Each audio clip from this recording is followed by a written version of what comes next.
Ladies and gentlemen, welcome to the 8th edition of the Paris Peace Forum. I'm very glad to welcome all of you. It's a packed room. It will be a packed 2 days with lots of important sessions, whether on global issues and geopolitics. This year, as you know, the theme of the forum is New Coalitions for Peace, People and the Planet. And we asked Michelle Bachelet, the former president of Chile, to give an opening address for these 2 days. But before that, please join me in welcoming Ángel Gurría, the president of the Paris Peace Forum.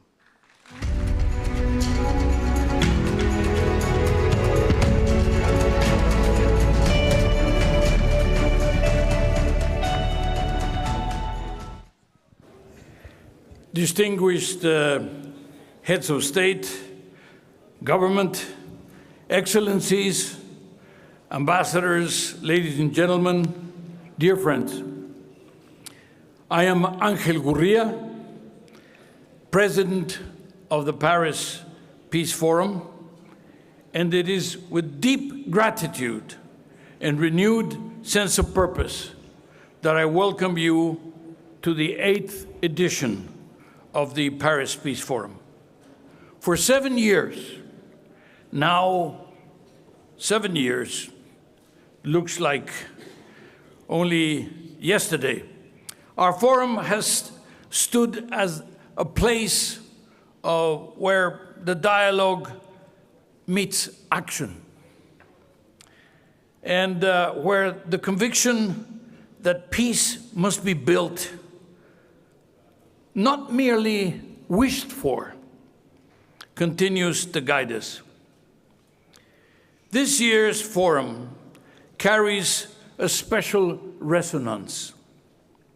Our theme, New Coalitions for Peace, People, and the Planet, reminds us that the challenges of our century, geopolitical tensions, climate change, unregulated technologies, cannot be met without collective action. They demand new alliances, bold partnerships, and the courage to bridge divides between North and South, East and West, public and private, local and global. At the forum, we want to reinvent diplomacy in a changing world. The world faces many burning crises, and we will discuss them,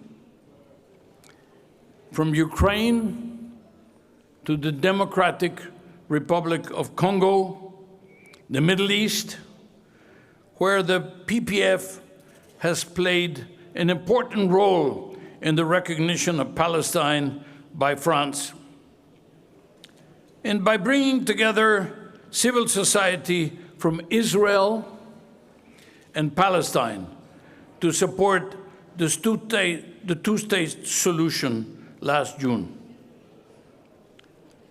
And as we ask the million-dollar question, who can fix these crises? And who can fix the global order? Well, the UN, China, Europe, the middle powers, the United States. In 2025, we also celebrate a historic milestone, the 10th anniversary of the Paris Agreement, aiming at reducing global warming. I have to say, I was there, and it was one of the most exciting moments. That spirit of cooperation, of shared responsibility and hope, must once again inspire us all, as well as the leaders going to COP 12:30 in a few days' time. And we will host 4 high-level sessions on the subject. Other government priorities will include protecting the integrity of information, the independent media, keeping it independent, with a high-level conference co-organized with IFPIM and the Forum for Information and Democracy. And also about rethinking development financing. I have to say I was in Seville a few weeks ago, and it wasn't a happy occasion. We have the disappearance of AID, plus the pressure to go up to 5% of GDP on defense spending. And of course, that is being taken away. It's being taken away precisely from development aid.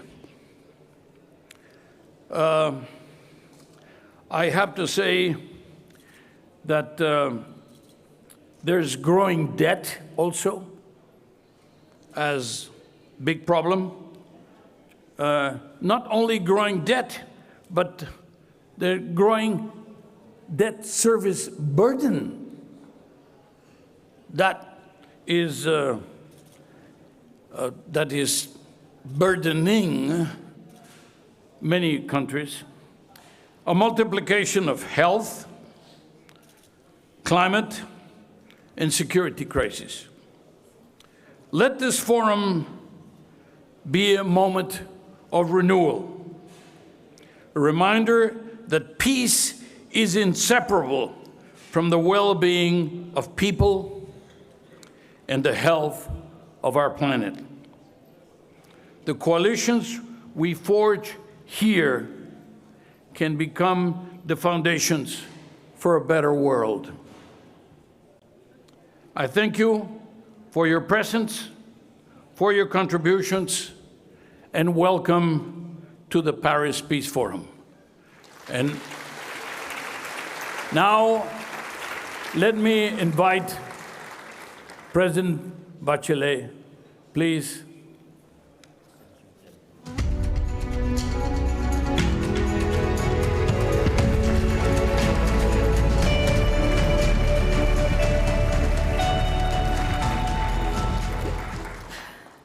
Good morning, everyone. Excellencies, distinguished guests, friends. It's an honor to be here once again in Paris, a city through its long and sometimes painful history has often embodied both the fragility and the resilience of peace.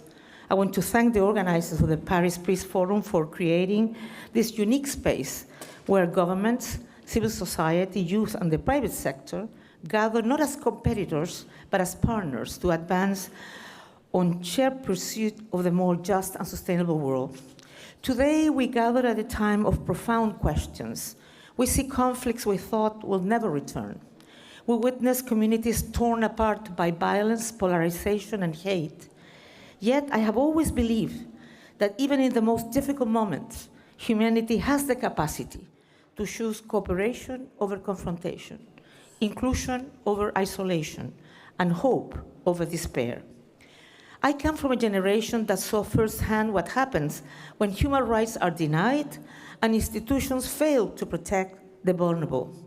For my mother and me, multilateralism was never abstract. It was a lifeline. Because no matter how powerful or powerless we were, we all share a common responsibility to uphold dignity and justice. Yet today, it is under immense strain. Conflicts have multiplied and trust is eroding. This is exactly why we need more multilateralism, not less.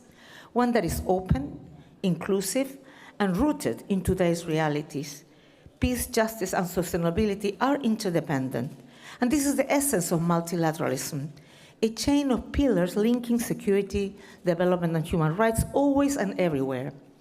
Today, I would like to highlight 3 elements that are indispensable to shaping our common future.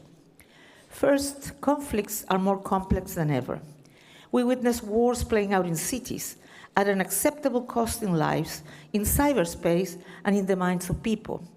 They involve state and non-state actors, disinformation, campaigns, and deep societal fractures. That is why peace building must also change. This process must be built from the ground up by experts and communities alike, by women, youth, and all of those too often left behind.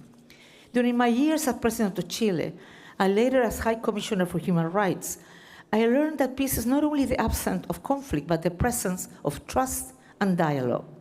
It is the daily work of building institutions that are fair, accountable, and inclusive. It is ensuring that justice is not a privilege, but a right for everyone.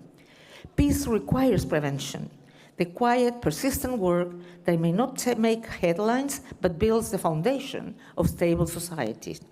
Second, we must acknowledge one of the greatest obstacles to lasting peace, deep inequality. Across the globe, we see growing frustration with systems that seem to reward the few, while leaving too many behind. We see entire generations questioning whether democracy as they know it can deliver. We should listen to them. Social justice is central to peace and stability. When people feel excluded or ignored, the grounds became fertile for anger and for extremism. But when people see that their voices count, they're more willing to defend democracy, and their societies become more resilient. As a medical doctor, I know that the best way to heal is to prevent suffering before it begins. As a former president, I know that fairness is the best vaccine against instability. As a former High Commissioner of Human Rights, I know that human rights are not obstacles to progress, but the path to it. Third, if we talk about peace, we cannot ignore this existential threat of the triple planetary crisis of climate change, pollution, and biodiversity loss. The floods, fires, droughts, and displacement we're witnessing are the consequences of our choices. This crisis also presents us with an opportunity to reevaluate our relationship with nature and with one another. Climate action can be a bridge between generations, nations, and economies. It can unite us if we ensure just transitions that leave no one behind, because those least responsible for causing this crisis are the most affected by it. Today, we have the technology, the science, and the resources. So what we need is political will and a renewed sense of shared purpose. I have seen in Latin America, Africa, and Asia countless examples of a community leading the way, restoring forests, protecting oceans, innovating with clean energy, and showing that another way of living is possible. Their leadership reminds us that wisdom exists everywhere, in every culture and in every people. Dear friends, after the pandemic, economic shocks, and conflict, we have learned that our neighbor's safety is our own. We're not atomized, alienated individuals, but communal beings, yearning to connect with and learn from one another. In our interconnected global community, we need a renewed global compact, one that places people at the center, not as rhetoric, but as the measure of our success. This means rethinking global governance to make it more representative, transparent, and responsive to humanity's diversity. It means defending international law and human rights and recommitting to the UN Charter, to the very belief that cooperation is our greatest tool to tackle today's challenges and build tomorrow's world. And it means bringing back trust through honest dialogue, through institutions that deliver, and through a leadership that listens. The challenges we face cannot be solved by one country, one region, or one sector alone. They require broad alliances among government, yes, but also cities, businesses, scientists, faith leaders, artists, and activists, to name a few.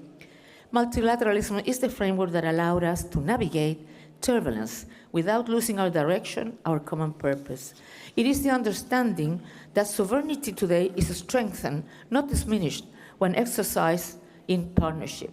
What we need now is not declaration, but steady commitment.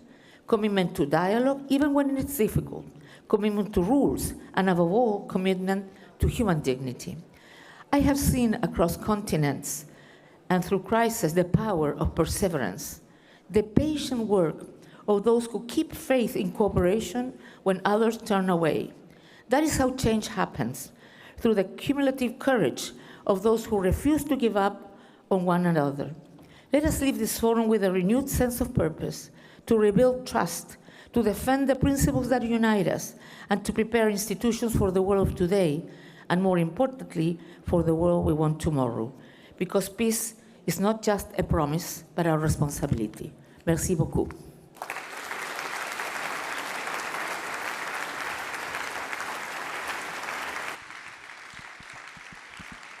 Ladies and gentlemen, the forum is now open.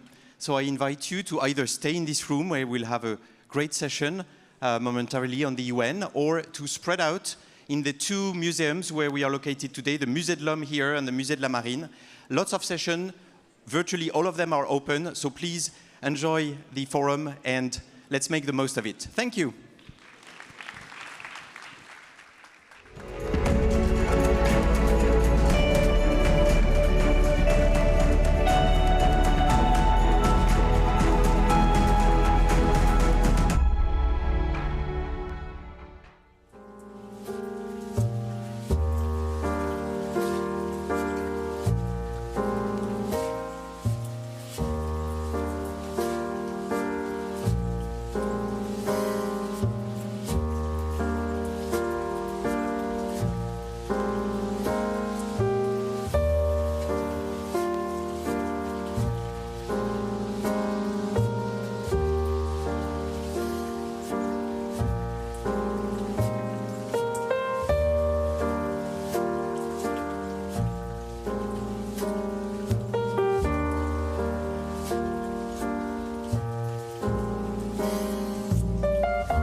Session.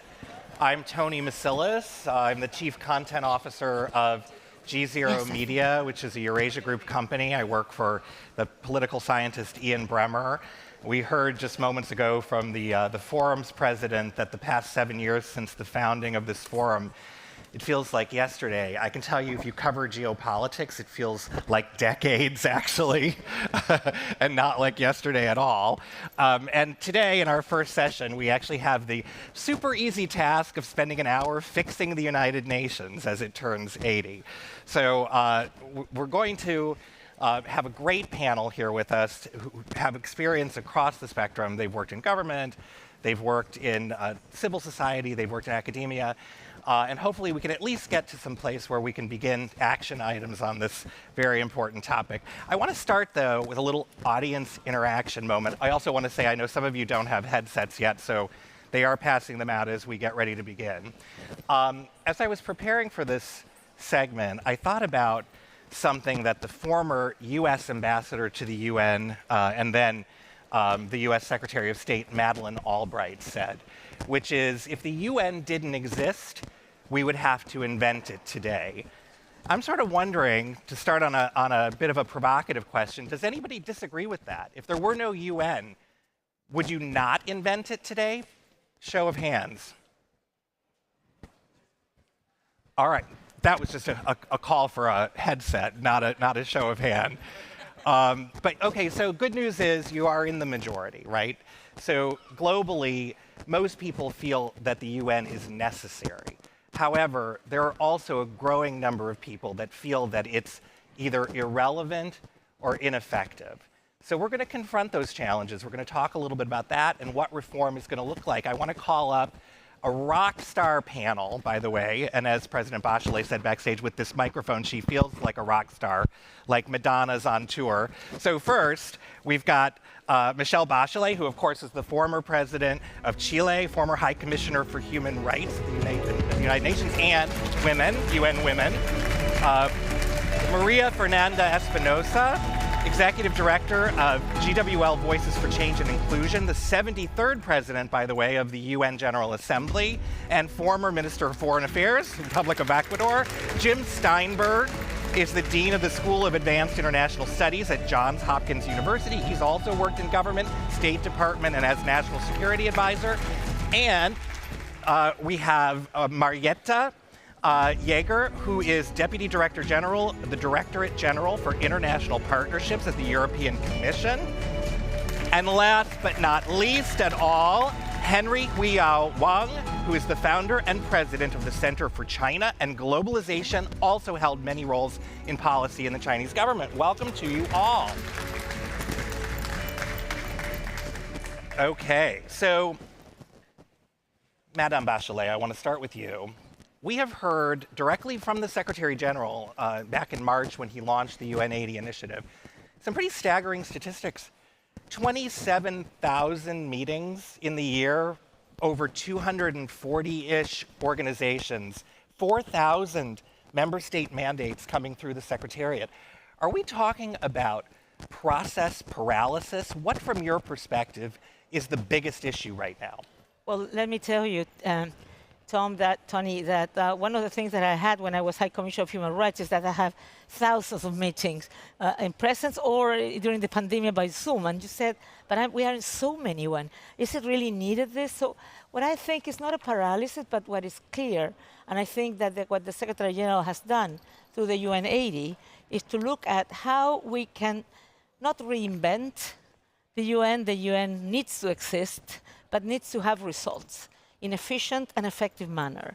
It needs to be able to maintain its principles, the main principles on the Charter, but on the other hand, adapt to the current world. And it needs to find ways of doing things that can ensure more effectiveness, transparency, and in a way that people can rebuild trust in the UN. The UN needs to be relevant so people can trust them. But the other way to trust is to be able to maintain the principles, but also to work with the people, to listen, but to look inside all the things that needed to be done to be able to really be able to be effective and to have the results that people need. It needs to have results on the ground, so people can feel that their lives are improving, that multilateralism is something that really produces real positive benefits. To be true, that is all what you say is true. But on the other hand, this has been the 80th anniversary. It's called the Oak anniversary, because I think the UN endures lots of things.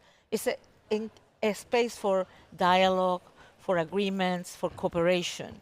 I mean, during the ceremony in September on the 80th commemoration of the 80th anniversary, in both speeches, the PGA, the President of the General Assembly, and Antonio Guterres, they did mention what have we saved, how many conflicts were able to be prevented, how many lives will be saved, how many humanitarian help was produced, how many, if it didn't exist, how many of those would have been deaths, grievances, etc.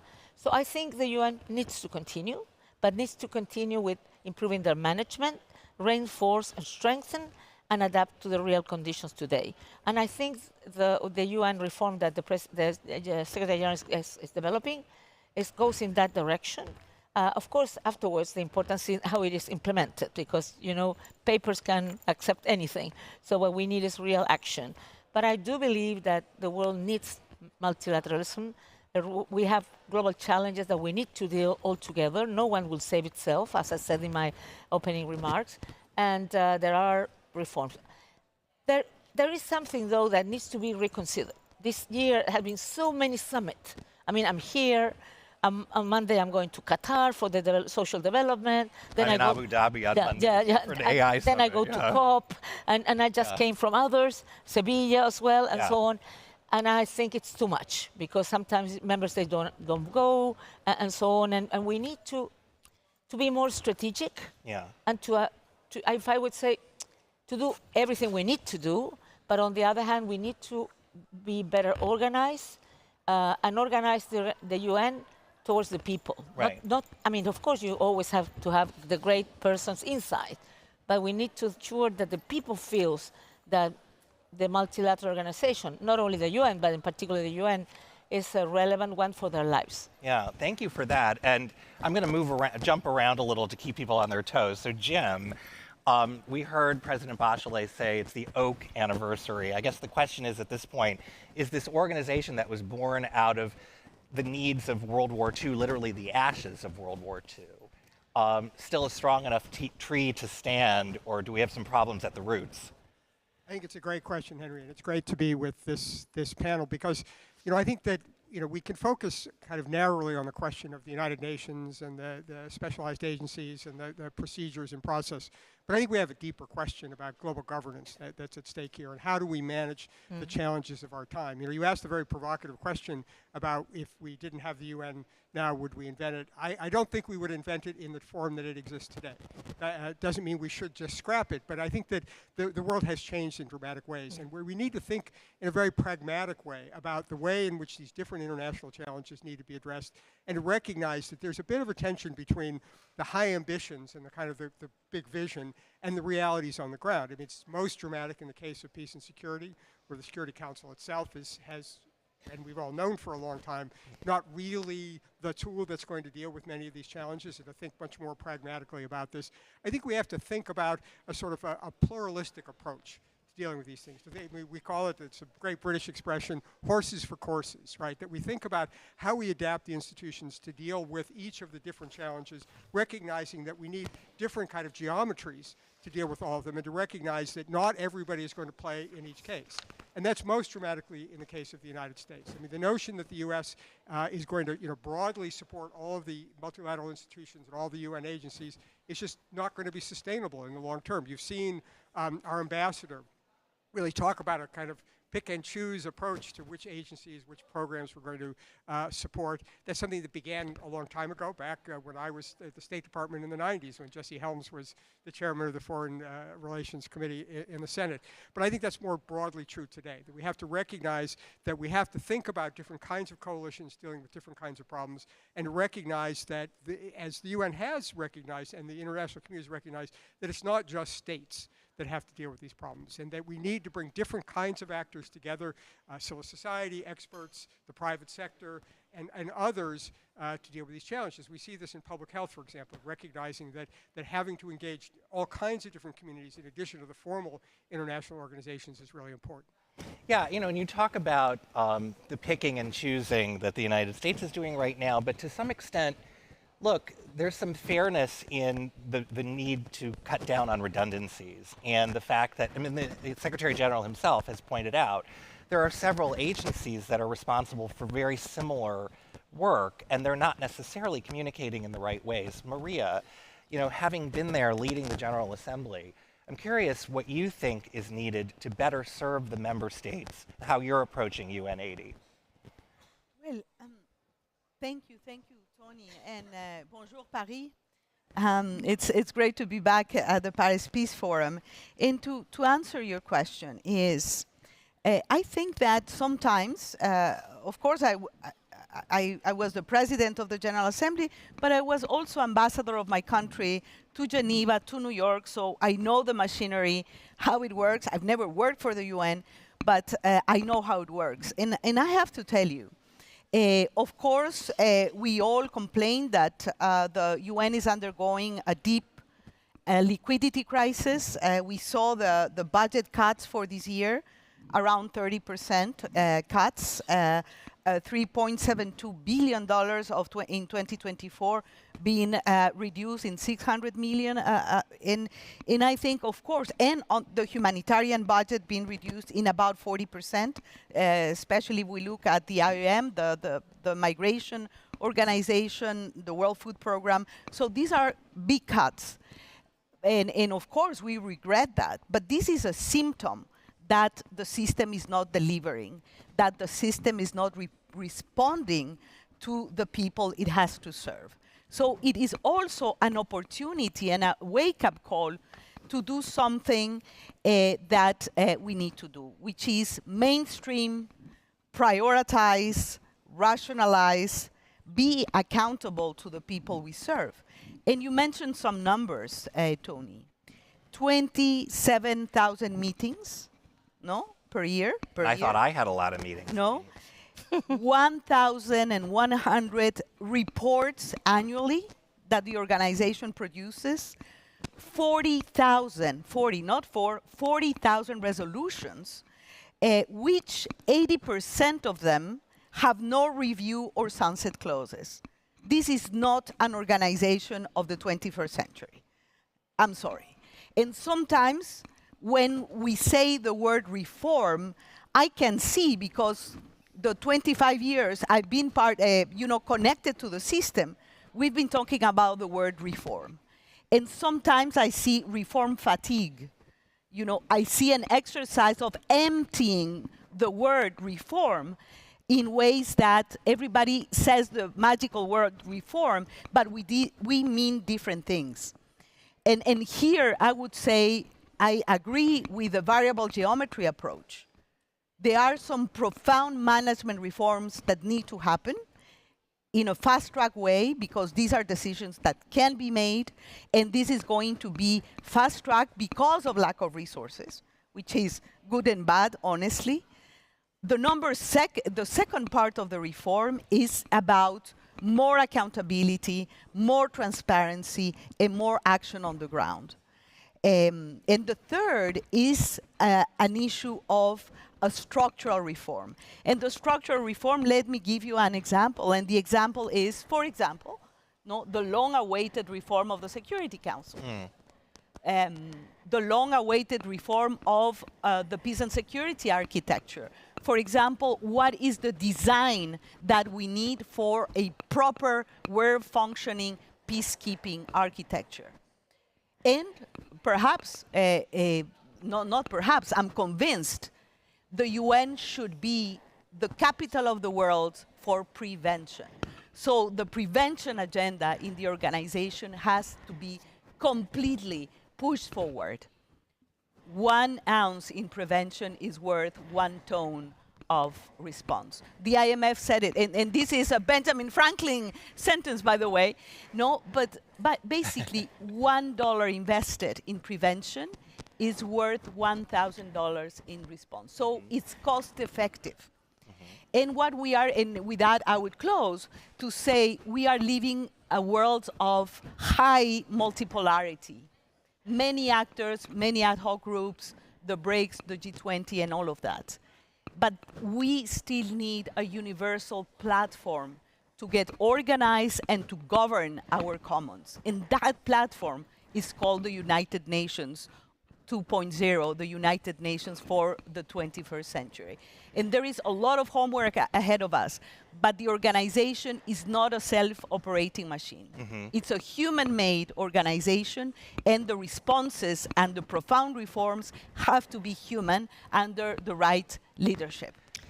Tony, may I say Yes, something? please, sure. Because, you know, when people speak about the need of reform, and I agree completely with what Maria Fernanda said, one thinks that the internal reform will solve the problems. But let me tell you my experience being part of the UN. Sure.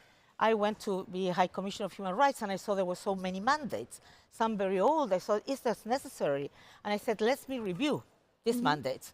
And what I received from member states, every baby has a father and a mother. Yeah. Don't go that way. And Ban Ki-moon was always complaining. Madam President, she always said me, Madam President, you know, I want to do reforms. Member states come to tell me, we need reforms in the UN, but don't touch my people. Yeah. So it's not about only the internal architectural reform. Yeah. It's the mentality of member states that they don't want to lose anything. They want to change everything like the Gatto Pardo, but to maintain, you know. So Even I knew what that meant, yeah. Sorry. Maybe it's too Italian. But what I mean to say is that it's not only about internal reform. Yeah. I mean, we need to think differently. Member states need to think differently. Absolutely. So this reform can really be effective. Right. Otherwise, we might do more with less, because that's the issue. But if member states continue giving more mandates, it won't. I mean, we're not going to be able even to implement those mandates. So you have both raised so many issues that I want to dive deeper into, and Jim as well. Security Council reform, how to handle the many multiple mandates coming in. And to your point, Madame Bachelet, I interviewed Guy Ryder during UNGA, and you know, he made that point too, that you know, how we know that we need to prioritize what's most important, but if a member state brings a mandate, and it's most important to them, and so there's a lot that has to be discussed there. But let me go down to Margherita. So from your perspective in Brussels, tell us a little bit about how you're viewing reform and reflections on some of what you've heard. Thank you very much, and thank you for having me.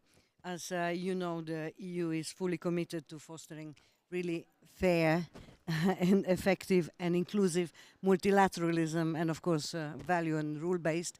And in this light, of course, we are very keen to contribute to UN 80 reform because we really support the UN 80 initiative, but we call, and this is my first message, for the maximum ambition, I mean, really in its delivery. Because we all know that there is an urgent need to reduce duplication and fragmentation. They're everywhere. Even in the latest report of the Secretary General, we see that there is a huge room of maneuver, basically, to eliminate duplication and basically do more on efficiency and result-oriented, I would say, UN. But basically, what we really need to orient it's to focus on great impact and really to find the coherence and effectiveness of the system. What does it mean? I mean, reforming UN As Michelle just said, it's not so easy because, of course, there are interests of member states and 40,000 mandates and how many seats, and of course, it will be very, very difficult to find a consensus. But the issue is that we need to start with the design. We need to be, as I said, ambitious. We need to merge, sometimes cut. We need to do the system consolidation, starting with the merge of agencies. There are some proposals, UN, FPA, UN Women, and some others. But also, I would say, the Secretariat. We need to be very ambitious when it comes to the Secretariat and really focus and reinforce the core mandates, I would say, and avoid really the duplication also on the country level. We really supported in 2019 the reform of a country resident, and I think that we should really again reinforce that, but also I think we need to do a lot on financial consolidation. I mean, I can talk for hours about that. Since EU and its member states, we are the larger contributor now, and of course we contribute now 42% of ODA, and basically we will support the Secretary General, this one, and the next one, whoever that will be. Personally, I would prefer to see the woman, but we're going to talk about that. Yeah, don't worry. That's on the agenda. We will support everyone who will follow up on the reform and be extremely ambitious when it comes to the result, delivery, and of course, effectiveness and efficiency of the UN. Thank you. Yeah, no, and again, so much there that we're going to continue to unpack. Dr. Wang, so China has positioned itself as both a supporter of the UN, but also an advocate for reform. I'm curious, in this moment of the multipolar world, how you see China as a factor in multilateralism and at the UN, and how you're viewing reform. Thank you. I think this topic is really relevant. Upgrade UN, 80 years going on. What I think now, China actually is continuously playing a much bigger role now. For example, China just announced recently China going to donate 500 million to the WHO. You know, we see U.S. is pulling out of that. But of course, also China, now President Xi just recently announced the China Global Governance Initiative. Basically, stress that we need to stick to the UN principle. We need to really respect, the rule of the UN. You know, not the rule of the others, but rule of the UN. So that's really, I think, also sovereignty, territorial integrity, and also have to do actually, practical, performance-oriented results. So those are really, I think, the latest position. I think China's leader has just recently announced that. And what I personally think, actually, I would think the UN really the two most important tasks, peace and security, right? It's really important. So the peace, we talk about peacekeeping. I think the UN peacekeeping should really play an important role in ending the war in Ukraine and in Gaza and in many other places. We really have to strengthen that. So, for example, now we see this Ukraine-Russian war has been fighting for almost 4 years now, and then yet there's no ending in sight. So what I think that UN can do is that really pass a new resolution at the Security Council, and then let's get the BRICS country involved. You get, because President Trump said they're not going to put boots on the ground in Ukraine, and then we, EU, going to have all the troops there, but then we need probably other third parties, that like China, India, Brazil, Turkey, or South Africa. So I think this kind of peacekeeping is important. China is the biggest peace-sending country of the P5 member countries, and same for India, also quite large. So I think we need to bring the BRICS element really to reflect this multipolar world, and then really to guarantee the peace of in Ukraine and Middle East and even North Korea and also so many places. So I think that part is really important. We need to strengthen peacekeeping. Second part, I think the fundamentally, in order to have the peacekeeping, we need to really reform the UN Security Council, basically, right? I just published an op-ed at the Foreign Policy recently about reform Security Council. So I think now we have something global governance architecture available there, is basically the G20. Why don't we bring the G20 into Security Council, G21 including African Union, European Union, And then let's have that. And so now expand the Security Council from 15 to 21. So let's design a new system that if a single P5 member veto, then we have to subject that veto to a 2/3 majority of the G20 of the Security Council 21 countries. If 2/3 of the Security Council 21 can override that veto, on top of that, we need a General Assembly have another 2/3 to override that veto. That would be stand. So, of course, 2 permanent member veto, that is okay. But not, we're just against the single one. Because, for example, we see since the founding of the UN 80 years, Russia has vetoed 130, 40 times, US is about 100 times, and UK 30 sometimes, China 20 times, France 18 times. So it's, we need to prevent that abuse of that veto. For example, can't solve this thing in Gaza, in Ukraine, in Middle East. Let's really reform UN. So I think that probably is most important. So we reflect both, can have the peace and security, that you have really reformed the UN, upgraded the UN, and upgrade the Security Council. So that's my take on this UN reform. Well, so Dr. Wang, and maybe even others, Maria Fernanda, because you mentioned the Security Council as well, everything you're saying, if you're just out here casually listening to this, you're like, of course, that sounds perfectly reasonable. Expand the Security Council, change the power of the veto. But it hasn't happened for very 80. specific reasons, right? Yeah, so why hasn't it happened? And It's what not would it it's take? not going to happen, Henry. And I don't want to be the Debbie Downer on the panel, but I also think that we've been through this for the entire history of the UN. Yeah. And we couldn't do it during the Cold War. There was a brief moment in the great moment in the immediate aftermath of the Cold War, but we're back into it again. And there is a reality, I hate the phrase, but which is generally called the great power competition, which is the dominant factor in the international environment today. And as long as Maybe closer to the mouth because Yeah, if you it's move- on. It's on. It's on. Is this There you better? go. Can you hear me now? Sorry. Okay. Yeah. So that's the reality. And when I talk about sort of thinking about the challenges, I think that we have to have a UN which maps on to the reality. And none of the major powers are going to allow Chapter 7 type operations and mandatory stuff to take place that they believe fundamentally threatens their interest. So when we think about the role of the UN in peace and security, we have to think about, first of all, your point about prevention, which is powerful and much more open to finding consensus and taking action.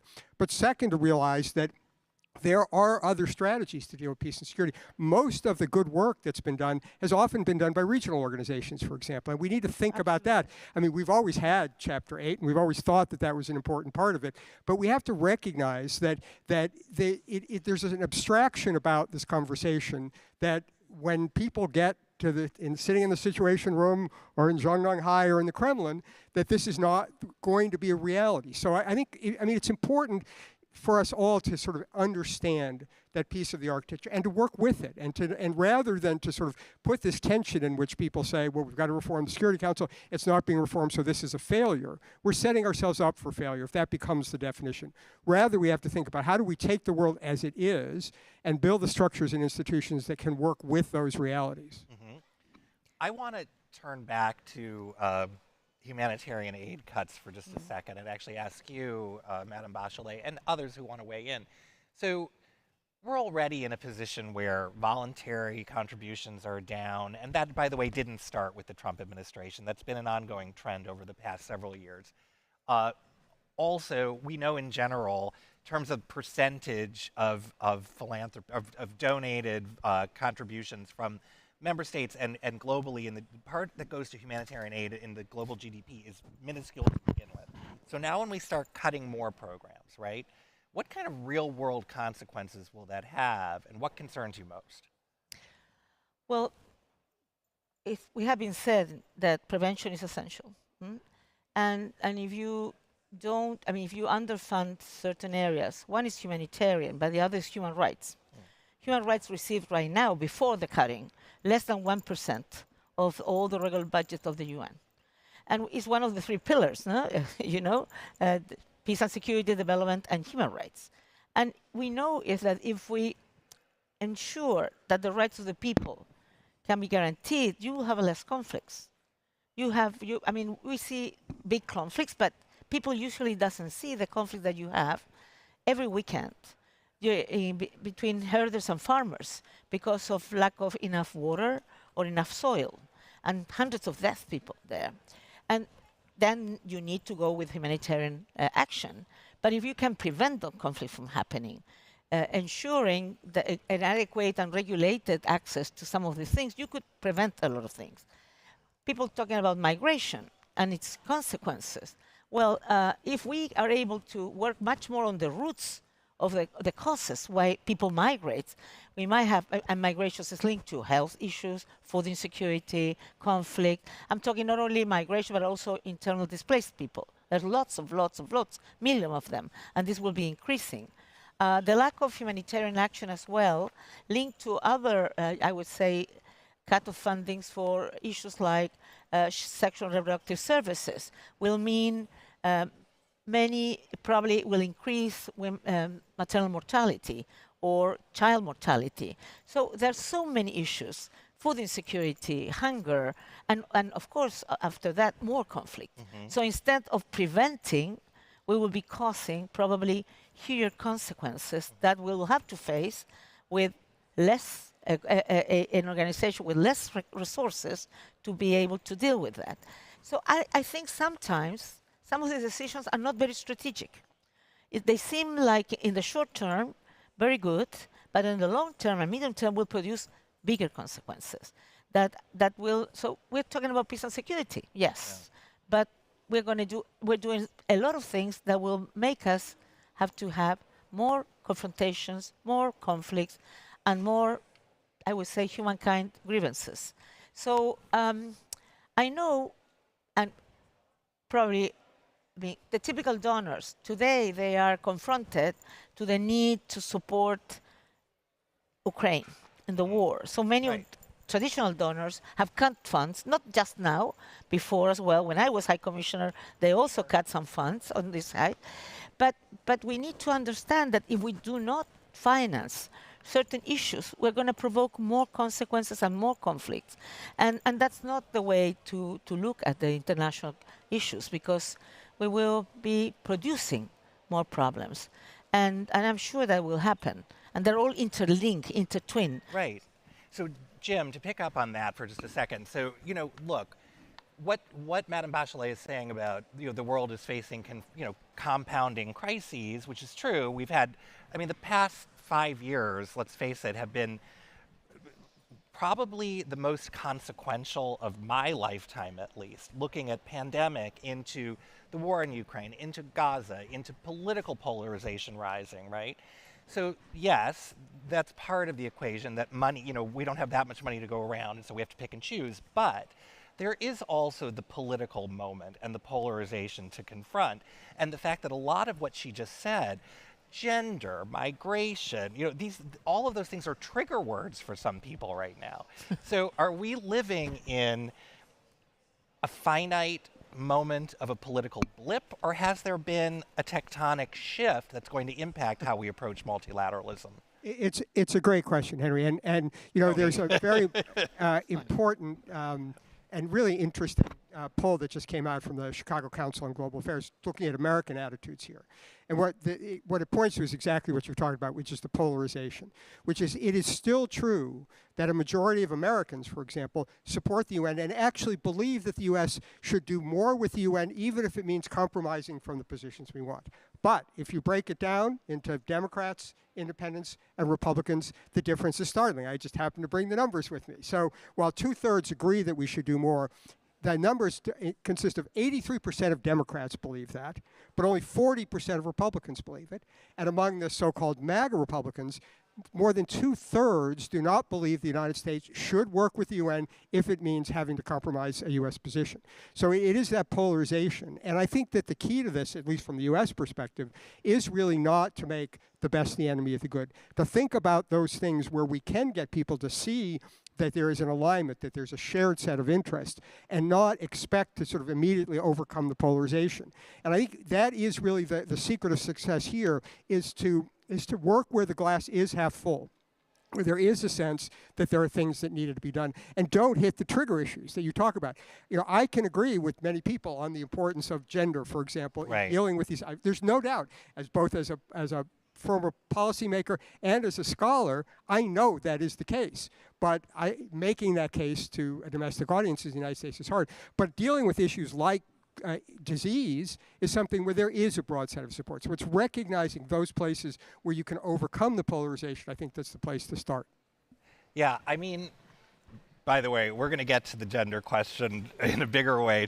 I'm trying to tease toward it because it is a really important question. But Marietta, you know, polarization is not unique to the United States. I mean, Europe certainly is encountering its own rise of political opposition. And I'm curious how that impacts how the EU views UN reform and if there's enough consensus there.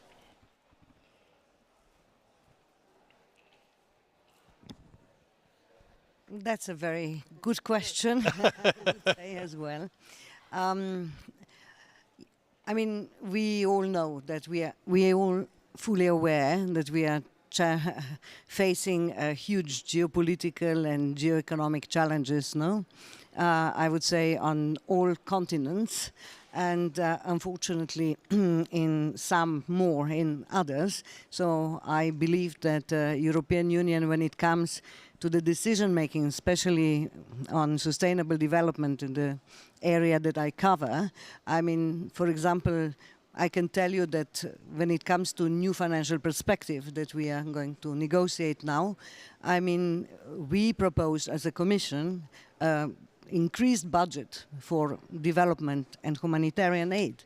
I mean, which means that we would like to stay basically very predictable, stable partner and donor. And I think that member states and the European Parliament will hopefully follow our wisdom, because we believe that, yes, you are right, that the resources are shrinking. Unfortunately, in some countries, almost 85-90%, in some others, you know, 9%. And I mean, we all know, according to OECD, you know, we had a 9% decrease last year. For 25, we are expecting 17% decrease. But again, I mean, we tend to believe that we are really stable and reliable donor and partner. As I said, 42% of ODA, you know, will probably increase in 25 for EU. But again, when it comes to the decision making, I mean, when it comes also to areas like climate or gender, I can tell you that I was very proud. We had a statement in the Development Committee of the World Bank 10 days ago, basically focusing on climate and gender. I mean, 10 years after Paris, 30 years after Beijing, I mean, we are discussing, can we use the word gender or climate? I mean, this is not something that we've been fighting for. And in our legislation, I mean, we have currently legislation where 85% of all our action need to be female gender sensitive. And we are going to the next gender action plan. And of course, you know, for example, we walk the talk. I mean, whenever we are giving, for example, EFSD Plus guarantees, we do the discount, price discount on guarantees for female businesses, for female sensitive actions.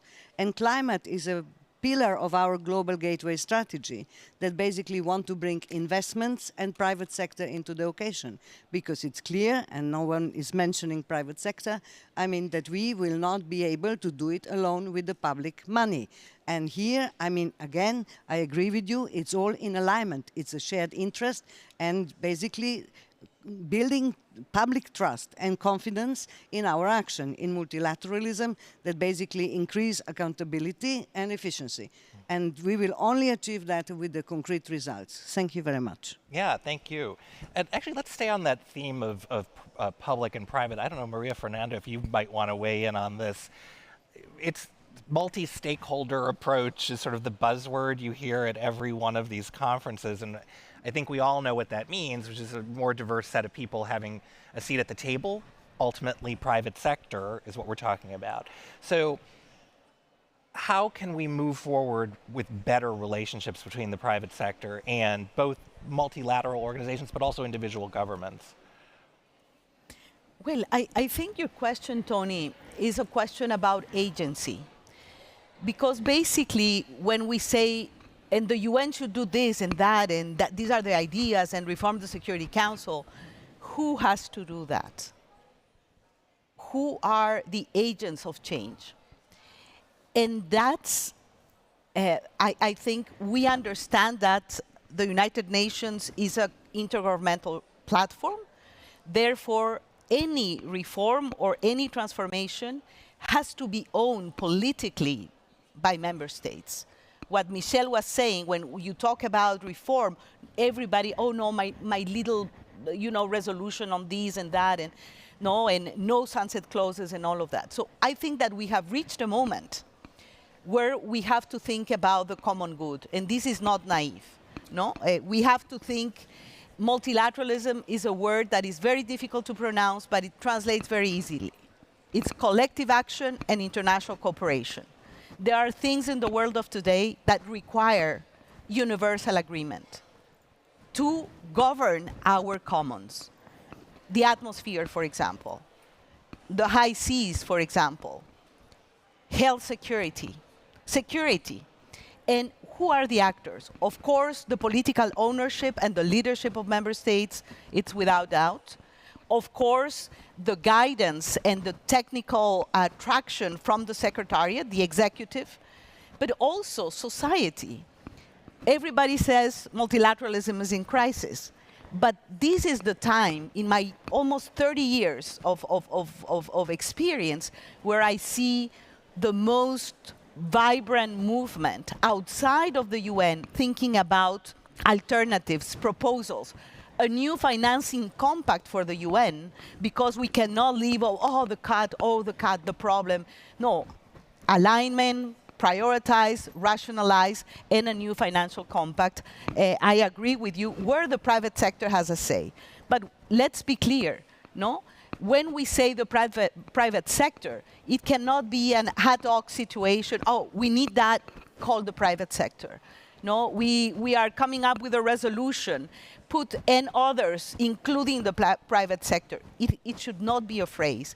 The UN has no rules and regulations for a transparent, a constructive participation of civil society. It's case by case. And of course, the private sector needs clear rules, needs certainty, needs to be to feel that they are part of the equation. The same goes for civil society. The same goes for academia and the thinkers, men and women around the world. So this has to be a collective endeavor. And multilateralism has to be translated into collective action to govern our commons. And we need to start using the words that everybody would understand in the street. And that's, I think, what makes also the UN, having this golden opportunity to connect and communicate with the people it serves, to make the UN relevant. That was the motto of my presidency, actually, to make the UN relevant for all. And here, I would say, when we talk, agencies, one, a new financing compact, but when we talk about budgets, and here I think it's important that we understand that budgets are not numbers and it's not money, are political instruments that express the priority set by countries and societies. So we are having a problem right now because we have a machinery, we have an institution that really needs, self-assessment and transformation by multiple agents, with the leadership of member states, with the technical, I would say, allyship of the executive, of the bureaucracy of the UN, but the ownership of societies, and that includes, of course, the private sector, with clear rules, clear engagement responsibilities, clear accountability. In all these years at the UN, there is something that makes everybody nervous, which is corporate capture of the organization. And for that, to prevent that, we need clarity in rules, and we need to bring the private sector as an absolute vital actor, not only to sign the checks. Well, we don't have checks anymore, but you know, it shows how old I am. Send the Venmo, maybe. Exactly, but to be really engaged in improving how the system delivers on the ground. Now, you spoke about the need to have consensus and understand these are shared priorities across member states. Dr. Wang, that's sort of I mean, first of all, there's not a lot that the world agrees on right now, period. But then take it a step further, that the world's two biggest economies seem to be further apart than they've been in years. So what do you think the US and China can agree on right now? And what do you hope happens as this relationship moves forward over the course of the next couple of years? Great, thank you. Yes, I think that the world is at a crossroad. I mean, U.S. has been really, when they started the Bretton Woods system, they really championed this first round of globalization. But now it's unfortunate we're seeing, U.S. is back off quite a few of that. But China, on the other hand, actually is really making new contributions now. You can see, whatever we talk about here, China is making tremendous progress. Talk about lifting poverty. China lifted 800 million people out of poverty in 4 decades' time. Break the record. Something compatible to the Industrial Revolution of the 18th century. But furthermore, 10 years ago, we signed the Paris Accord here, right? Mm-hmm. That's the consensus we have. UN, 193 countries signed that. Yet now, some countries said that it's a fake news. But China, was not a believer at that time. But now, after the consensus, China started to green revolution going on, and China become the leaders now. 2/3 of the renewable energy come out of China, right? And the whole world now, it's half of the world energy now is renewable, and 2/3 of it coming from China. So it's enormous. China is taking all those exercise. And talk about development too. And we see other countries abandoning that. But China actually already started the Belt and Road 13 years ago. They invest over $1 trillion and 3,000 projects. They built 10,000 railway in Africa, 100,000 highway in Africa, just for example, and many other countries, of course. So I think we need a new initiative. We need a new, really strong impetus for the globalization, for the consensus we have reached for the last 80 years. We should not abandon it. But right now we see there's a gap. What you should talk about U.S.-China relations, absolutely. But I do think that President Xi and President Biden are going to meet tomorrow in South Korea now. So Trump. Yeah, Trump. Yeah, Trump. Sorry, Trump. Actually, President Xi and President Trump going to meet tomorrow. So it's a good news. So I think now U.S. is getting used to, a new China, and I have to really take this as an equal equivalent. It's not really we're going to sanction everybody and then nobody going to respond. China going to respond. So I think it's now it's great that they're going to settle the things. They're going to create stability. I'm sure also that in the next year, the two leaders are going to probably meet 3 times. In the spring we're going to welcome President Trump visiting China, and in the fall probably President Xi go to the United States. So I hope that the two biggest countries would have to think about the world in their mind and really maintain some stability. I'm very glad that Rubio, the Secretary of State, said we need to seek strategic stability with China rather than strategic rivalry. So that's something changed, I think, in the government of U.S. position. So I hope that strategic stability we can reach, not only between China and the U.S., but also with the world. And let's really work on that. And U.S.-China should lead the world in terms of this moral responsibility, not let the world fail down and let the world continue to be secured and also in peacemaking and also in making prosperity. Mm-hmm.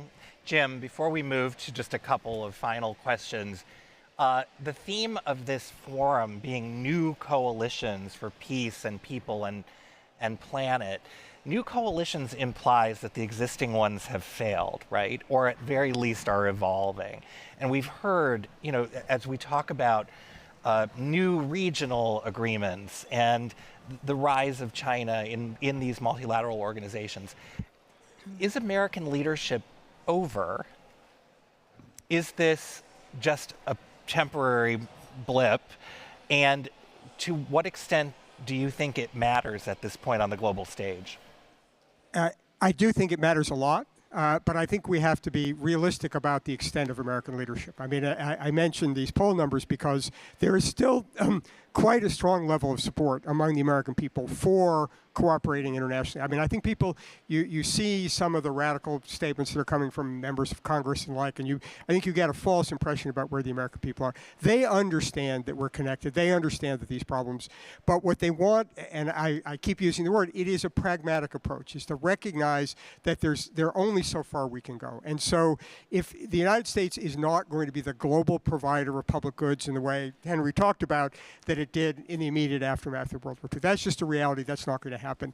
Our engagement will be more selective. It will be more narrowly aligned with what people in the United States see as the benefit of international cooperation, but they're not against it. And so that's where I think the opportunity is here. I was very struck last night at the reception. The mayor of Paris talked about the meeting that she just had here with the mayors, including lots of mayors from the United States and around the world. That's happening. That's a reality. There are lots of mayors in the United States and governors and others who are deeply committed to the agenda on climate, for example, who deeply care about these humanitarian issues. So there are partners, and I think and that's why, I think it is really important to try to frame this. I mean, I understand. You can imagine, given my own background, that I have a lot of concerns about what the Trump administration is doing, but sort of presenting this as America is wrecking the world, I can understand why it might look that way from the outside, but the reality is it's important for the U.S. to be engaged and to recognize both there are limits to how engaged the U.S. will be, but it's not walking away. And I do think that that's where the opportunities lie. I do think there's an opportunity for a new refounding, a practical refounding with the tremendous ideas that this panel have had about this. I mean, this is a blueprint for how to take this forward, which you could get a lot of consensus for, including in the United States. Yeah, no. Well, and thank God it's being recorded so we can share it with others and maybe some of the ideas will catch on. So to bring it back to the UN as we're beginning to wrap up here, this question of Madam Secretary General, is it time for, by the way, there are a few people sitting here who I think would probably be in the running, but, is it time for a female Secretary General? How many people think the next Secretary General should be a woman? Raise your hand. Let's start right here with Madame Bachelet. Why do you think that, and why do you think that? I'm going to say a stupid thing first. Sometimes when I see wars, I feel there's too much testosterone over there. and that leaders put in front issues that are not the most important thing. It's more about who wins and how do I come back to my own country with my own shoes that I was the champion.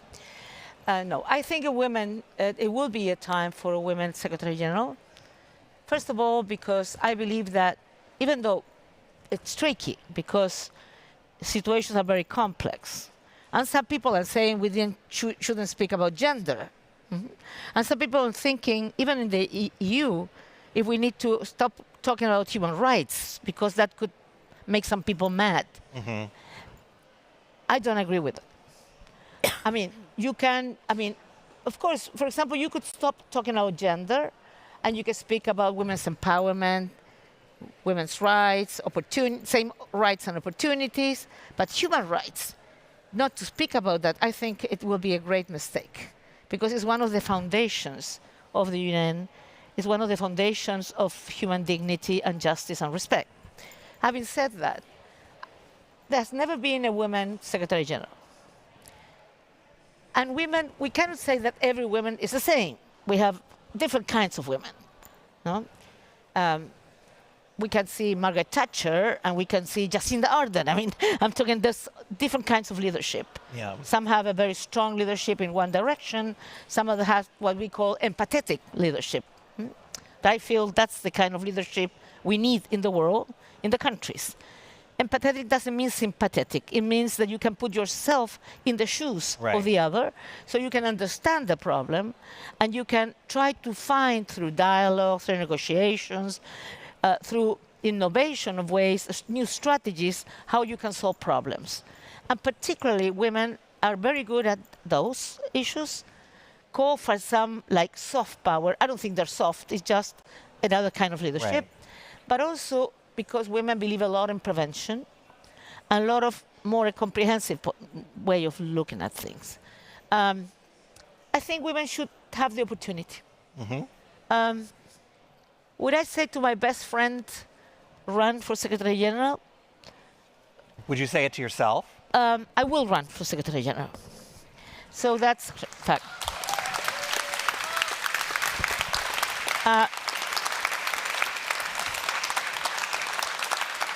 Because You heard it here at the Paris Peace Forum. because I just cannot help it. If you can help and contribute, I will be there. I will always be where it's needed, if I get there. Okay, all right. Well, thank you for that. We have just 2 minutes left. That's the other room clapping, but so just 2 minutes left, and just very quickly, if I want to give anyone else who wants to weigh in, not necessarily on that issue, but just final thoughts as we button this conversation about important next steps in UN reform. If you each want to take just 30 seconds, please go ahead. Maybe start with Henry. Yeah. No, I think women is really important. In 30 years ago in Beijing, we had a women conference of UN, and just this year we had another women conference again. So I think the women should really hold the half of the sky, as Chinese Chairman Mao said. So I would really want to see the next Secretary General of UN coming out of the UN and a female candidate, like we have quite a few sitting here. There Maria are certainly a lot. Yeah, there's certainly a lot of great ones. Marietta, would you so like I hope to say we had, and Maria also is quite Yes. capable to do that too, probably. I would say that we have to put together collective force and knowledge and political will to reform the system, including the UN, to be really functional, and maybe the coalitions that are more flexible in terms of decision making could also be one solution. And of course, under the condition they are fully open, inclusive, and in line with norms. Yeah. And EU will contribute, and we are going to really do our best to be a full supporter of the process. And on the female, I believe that we should have one, yes, because we are just pragmatic, we have common sense, and we deliver the results. Thank you. Thank you. Jim, go ahead. One of the themes that I've heard from my colleagues here is what we need is really to put a human face on the UN. And part of the reason why I really am enthusiastic about the idea of a woman Secretary General is I have 2 daughters, right? And I also work for 2 of the great women leaders in the United States, Madeleine Albright and Hillary Clinton.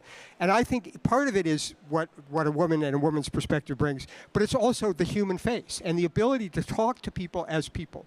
Unfortunately, and we've heard about this, sometimes we get away from that in the UN. And is having a Secretary General who can really embody that seems to me to be a really important first step to this next generation of the UN and multilateralism. Maria Fernanda, you get the last word. Well, two headlines. The number one is the UN is facing a situation where it's now or never. We are in a tipping point, and we really need to embrace complexity. These are not things that are done by decree. This requires collective action, multiple agencies, coalitions of the willing, and the responsibility of member states to lead the transformation that is needed. So that's the number one, embrace complexity.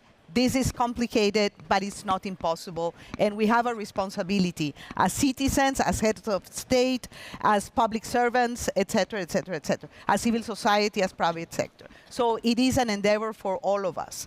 The second headline is, for the ones that did not raise your hands with your question, Tony, if we need Yeah. I would, I would ask. You're on camera, question. by the way. Yeah. A different question. My question would be, why not? Right. Why not a woman? Why not a Madam Secretary General? It's not only a matter of demographic justice, because we are little more than half of the world's population. It is not only a matter of historical justice. After 80 years, it is about time. And number 3, it is about quality of leadership.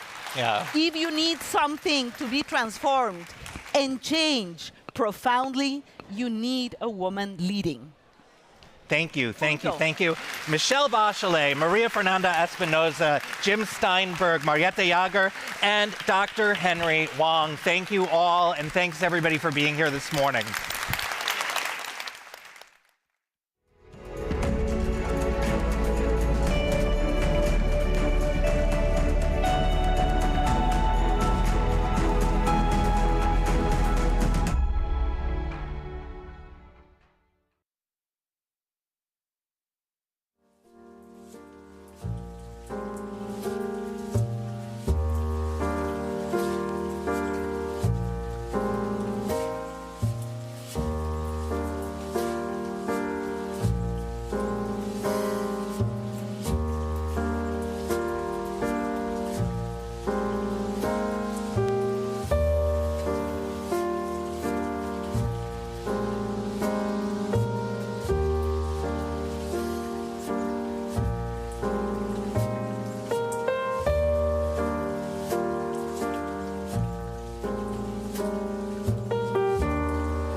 So,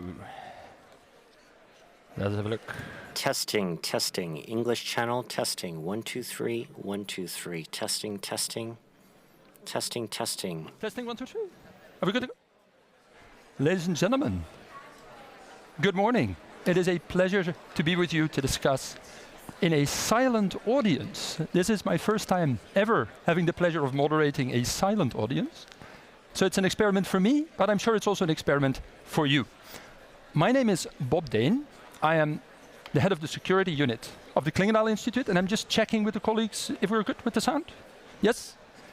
In that case, I'd like you to please put on your headphones and join me for a discussion on a crucial topic in Europe right now, namely how to bring an end to the terrible Russian war of aggression against Ukraine. A war that will soon hit its fourth year since the Russian full-scale invasion, but I would argue already went on for nearly 12 years, if we go back to the Russian annexation of Crimea and the hostilities in the Donbass. And we are discussing today the multiple causes of this war and the possible pathways out of this war. Now, I see a lot of puzzled faces, so I just want to make sure, do you all have an English sound in your earphones? I see people nodding. In that case, we go right ahead, because we have a very full and challenging hour ahead of us.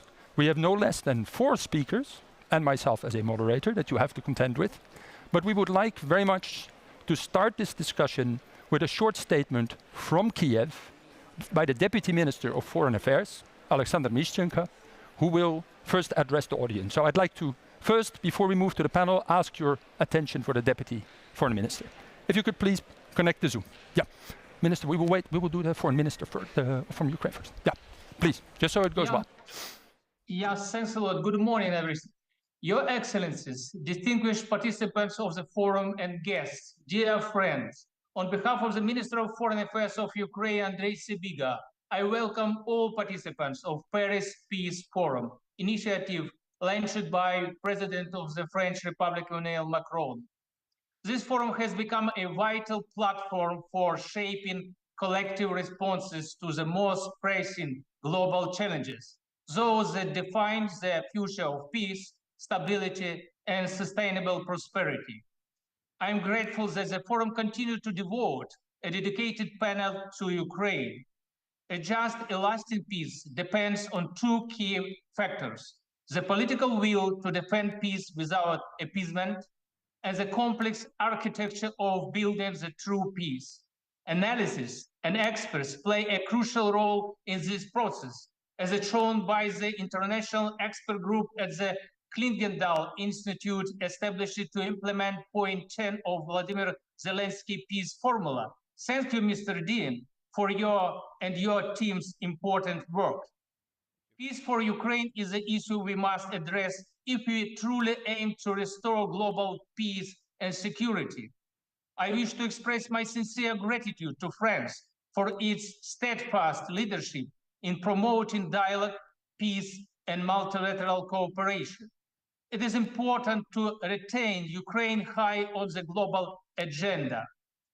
Russia's war of aggression is an existential threat for our state. It is a direct challenge to the rule of law, the UN Charter principles, and the fundamental values. Ending Russia's war is an urgent priority. No one desires peace more than the people of Ukraine. We have always supported peaceful coexistence and mutually beneficial cooperation between sovereign, equal states. Russia's imperial ambitions and neo-colonial agenda are attempting to change everything. They forced us to take up arms to defend our right to exist as an independent nation. We have no other option but to protect our common family of free-minded states from this evil. We are fighting for the restoration of peace, a comprehensive, just, and lasting one. Only such peace can really end the war. Only Russia's abandonment of its aggressive policy could restore Europe's security. But we must think beyond Europe. Russia's war has exposed the fragility of the entire global security system, from food insecurity to nuclear risk, from hybrid attack to energy blackmail. The consequences of this war reach every continent. Restoring peace in Ukraine is not a regional task. It is a cornerstone for rebuilding global trust in international institutions and collective security mechanisms. While the international community spares no efforts to restore peace, Russia continues to reject diplomatic solutions. Moscow is using its familiar disinformation playbook to create the illusion of diplomatic progress. It takes no concrete actions to stop the killings. Russia is intensifying military operations against Ukraine and Europe. It ignores the peace initiatives of the international community. Russian forces maintain their constant assault along the front lines. Each day, Russian missiles, drones, and bombs target civilian areas and critical infrastructure in Ukraine. Russia's objective is to deprive Ukrainians of essential service, electricity, heating, and water during the winter months. Moscow's goal is clear: to force us capitulate. It will not happen. Our soldiers defend our civilized choice. We will never surrender to the Kremlin's ultimatum and unacceptable demands. We will not give up our land, our sovereignty, our right to Russia. The path to peace requires supporting Ukraine and intensifying pressure on Russia. The barrier is a universal sense of justice imperatively, meaning that the aggressor must bear full responsibility. This is a humanistic approach since it will save lives. And this is efficient tool as deterrence to stop war. Is the only language authoritarian regimes understand. If Putin sees that Russia is winning in the battlefield, he will never agree on true negotiation regarding ending his aggressions against Ukraine. This is why providing Ukraine with effective means to fight with Russian occupational army, providing our military with long-range rockets in order to provide a response for the strikes on Ukrainian civil infrastructure objects, these are the main steps to achieve peace. That is why we consistently asking our allies and our partners to provide the Ukrainian army with such sophisticated weapons. Peace through strength is the only option for us to protect our common values. Not only existence of Ukraine is at stake now, but the security of Europe and the future of the rule-based international order. Today, we need to rethink how the world responds to aggression. We call for strengthening collective mechanisms under the UN Charter and regional security platforms to ensure that aggression anywhere meets a joint, immediate reaction. Russia's demonstrative rejection of peace demands a strong response. Strong sanctions must deprive Russian war machine from resources needed to continue its aggression. Use of Russian frozen assets to defend our rebuilt Ukraine must signal the aggressor that there would be no business as usual. Accountability for Russia's crimes must restore justice. We welcome the launch of the tribunal to hold Russia accountable for its crime. It is important that yesterday the Netherlands announced its readiness to host the tribunal's headquarters in The Hague. We must do everything we can to bring those responsible to justice. Security guarantees for Ukraine must create an effective security architecture once and for all, pushing Russia away from its inherent habits of occupying neighboring nations. These measures do not escalate. They do restore peace. They strengthen international security. Ukraine's resilience is not only our strength, it is the world test of commitment to peace, freedom, and the rule-based international order. Together we can turn this test into a foundation for a safer future. I wish you fruitful discussion during the forum and concrete decisions that will bring peace in Europe closer. Once again, I want to thank you all for your unwavering support of Ukraine in the fight against our common enemy, Russia. Together, we will definitely win. Thank you very much for your attention and for your supporting of Ukraine. Thank you, Excellency. And best of luck to you and the Ukrainian diplomats in a difficult time that might still be to come. Actually, I would now like you to ask your attention for a high-level panel of 3 active supporters of Ukraine. And I would very much like to welcome Benjamin Haddad, Minister Delegate for European Affairs, Minister Baiba Brage of Latvia, Minister for Affairs of Latvia, of course, and Peter Wagner, Director of the Foreign Policy Instrument of the European Commission, as we now face the daunting task of discussing how we will meet that very clear Ukrainian vision of how this war should be brought to an end. A vision that was indeed encapsulated already in President Zelensky's peace formula, and it was kind of the Deputy Minister to refer to an initiative that I have the honor of coordinating with a group of experts on how to achieve a sustainable, just and comprehensive peace for Ukraine. But this is easier said than done. And I think we are honored to have experts here that can discuss the geopolitical layers of this conflict, the interstate dimensions and the discussions over a ceasefire and security guarantees that the Deputy Minister rightfully pointed to as an essential requirement for Ukraine, but also the identity dimension. Because I think he was also right to point out that this war is about more than just territory or spheres of influence. It is also about Russia's denial of Ukrainian identity and its right to exist as a sovereign nation. So if we could explore these different layers, Minister Brage, because I understand you have present commitments and you will have to leave us at sharply at 12, I was warned. If I could start with you with a question on that geopolitical level. Because also in the earlier panel, people pointed out this war is not just about Ukraine. This is about the international rules-based order. Russia had major demands of NATO in its ultimatum just before the full-scale invasion. And you served not only now as Minister of Foreign Affairs of Latvia, but also as Assistant Secretary General of NATO.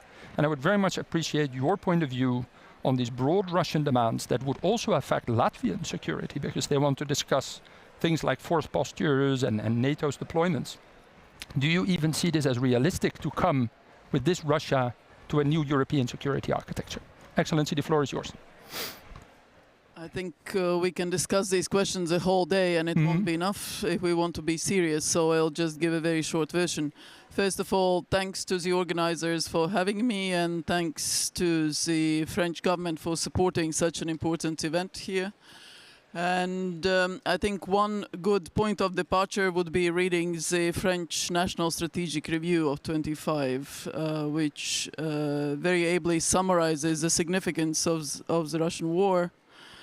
Because, again, I would like to remind, our problem is not Ukraine. It's not Ukrainian crisis. It's not the war of Ukraine. It's the Russian war, and it's Russia that has brought us to this and into this. And that is the first point of also the strategic review, but also of NATO's strategic concept, of EU's decision-making. So the center of gravity is how do we deal with Russia that has both imperialistic tendencies and that doesn't shy away from the use of force for political objectives. Second point is how do we maintain some type of rules of state behavior in this environment, and that is what we call rules-based international order, where the UN Charter obviously was a big game changer, prohibiting aggression, change of borders, and so on and so forth. And that is also the basis of response of not only NATO, but also the whole international community. And third is how do we ensure that the international community still has an ability to work together and rely on the commitments that we make, that they don't just become words on paper, but actual actions. So for all those 3 points, I think one is that the significance of defense and security at a national, European and NATO level, the actual investment in hard defense capabilities, but also collective collaboration is going to be even more significant than it has been now. So investing in defense and security, internal, external, and hard defense capabilities, including nuclear deterrence, is something that will need to continue.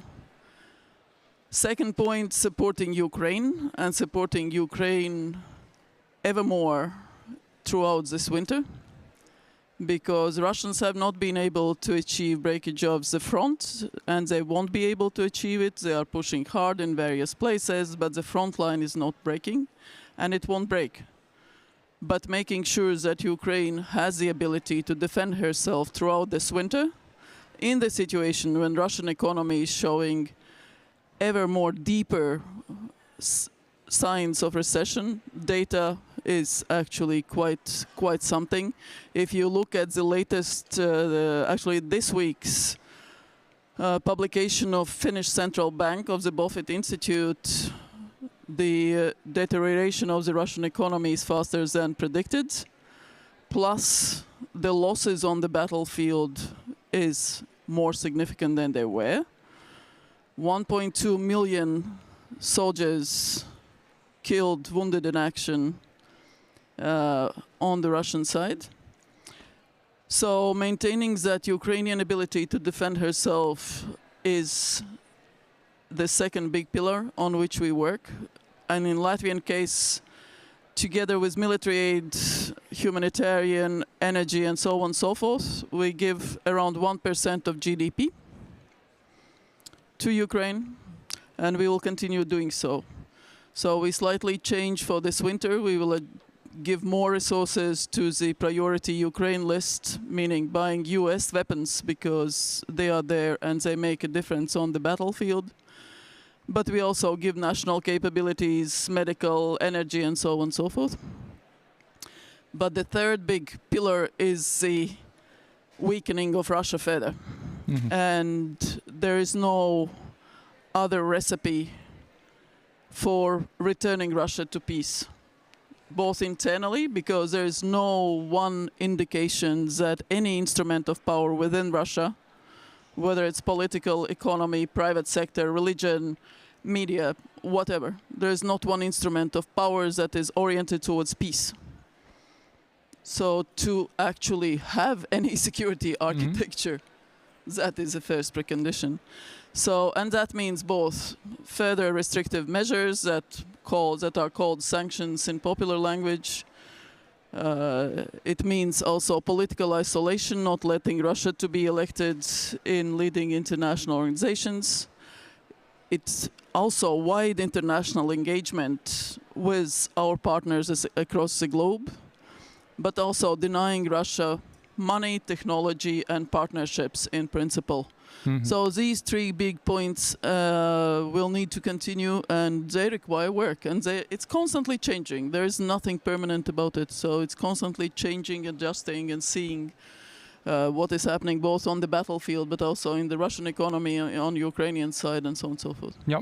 If I may ask you, in light of your imminent departure, a quick follow-up. Do you see any space for diplomacy with the Russian Federation at this point in time about also the eastern flank? Because we've also seen Russian incursions into the airspace of the Baltic states. We've seen them testing NATO to a point that actually open discussions are taking place if the first Russian combat aircraft will have to be downed by NATO in the near future, and if there's mechanisms to contain further spiral of violence. Well, your thoughts on this would be much appreciated if there's any space at this point in time.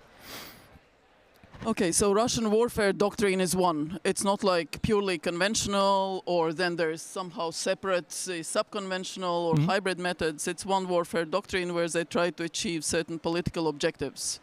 And for every country, they have those objectives, whether it's France, whether it's Ukraine or Latvia or any country in the world. So in case of Ukraine, they first try to achieve political objectives, stopping Ukraine's integration in Europe, in the EU, by non-conventional means, non-kinetic means. So taking over political elite. Remember a president called Yanukovych, who tried not to sign the European Association Agreement. And then, of course, the uprising started, and he was pushed out. And that was when Russia understood that non-conventional means don't necessarily work. So they started the occupation of illegal annexation of Crimea. And those non-conventional means, they run against all countries. And it's corruption, it's cyber, it's hack and leak, it's information and hostile attacks, election integrity attacks, because it's much cheaper than conducting a war. Mm-hmm. So I think it's important to understand that also these type of activities, such as trying to, for example, the incursions into airspace, you know, the secret drone flights or other things, it's meant to destabilize the understandings that we can defend. Mm-hmm. So it's about losing trust of our populations. So we have to take it very seriously, from one hand militarily, because of course those are planes that have intruded, and it's not the first time. They have done that in Denmark, they have done in other places, and it's shorter or longer, but it has to be taken seriously, but also it has to be taken calmly, because there have to be procedures on our side, identifying, deciding, you know, detecting, identifying, deciding what we do, and if necessary, changing rules of procedure. Yep. But the normal method of work is then the Russians are notified, okay, we are changing rules of procedure, you will be shot down next time. Yeah. Between military, you don't just act, you know, very suddenly. So those rules of engagement exist, and we fully trust our militaries that they know what they are doing. NATO's military acted very well in the respect, both with the Polish drones, but also with respect to Estonian air incursion. So again, against the wider warfare, against the warfare doctrine, the wider picture, what Russia is doing, if we think that nothing is happening here in France or in Netherlands or other places, we have to think again. They are running very concrete activities, non-conventional for now. So no, sometimes kinetic. In the UK it was kinetic. It was killing of, trying to kill Mr. Skripal. Yeah. You know, or sabotage, there have been or other a few other places in Germany and elsewhere.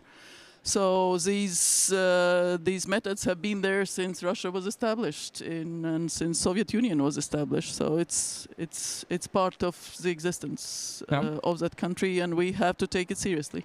Thank you for a clear message that you don't see much other opportunities than, indeed, as the Ukrainians called it, peace through strength. Have your own defense, your own deterrence, very firmly organized, and only then you see a space to possibly engage Russia in the diplomatic field.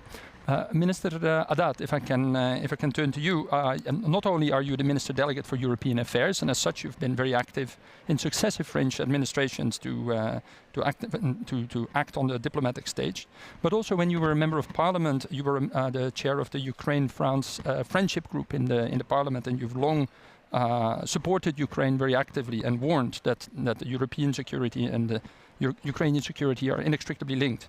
Now, France has been incredibly forthcoming within the coalition of the willing, a leading role. It has argued that security guarantees for Ukraine have to be material, not just rhetorical, and has even been willing to commit possibly troops. And yesterday, the Russian Foreign Ministry had a long ranting post, as they do, about President Macron wanting to be a commander and repeating the mistakes of Napoleon and everything, which clearly means the Russians are nervous about it. Could you share with us some of the French thinking on how that would work? Because a ceasefire along such a very long line of contact, as we know from our period of experience with the Minsk agreements, and I worked for the OSCE, I've experienced it up close, these ceasefires usually don't hold very well. How would you see these European troops contributing to a durable peace agreement, especially since Russia seems to want to deny them access or want to reject any peace agreement in which NATO troops are in Ukraine? Excellency, you have the floor. Merci. Déjà, c'est vraiment un plaisir d'être. Thank you. Thank you so much. I'm very happy to be here. I see many friendly faces. I think that this platform plays an essential role on these many topics. We need to come up with a common thinking. So I'm very happy to be alongside Baiba and many other people here. So what Baiba said was absolutely fundamental. This war for Russia, if you look at war goals, this has been a failure.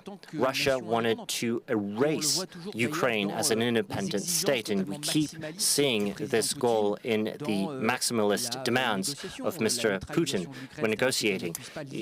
He wants to neutralize Ukraine, stop it from choosing its fate, demilitarization. When you invade your neighbor and demand demilitarization, this is a bad omen. And I recall that the goal at first was to dethrone the president, topple the president, and replace him. So we've seen these past 3 years a heroic defense on the part of the Ukrainian people to defend their nation and the unity of Europeans and Americans to continue pressuring Putin's regime, as well as continuing to provide military support for Ukraine. This is as much about the security of Ukraine and the security of all European democracies facing the same threat, that is Russia. We see recent drone incursions in our airspace in Europe. We see sabotage operations, cyber attacks against our infrastructure, recurring threats by Russia against security architecture, European security architecture. It's a challenge toward the European system, the international order that's been in existence since the end of the Cold War. Mr. Putin said that the fall of the USSR was the greatest catastrophe. So why is that linked to the security guarantees, as you asked? Well, if tomorrow we get a ceasefire, well, this ceasefire should not be used by Russia as an interlude, as a truce to rebuild, to regroup, to rearm, and to continue its attacks against Ukraine.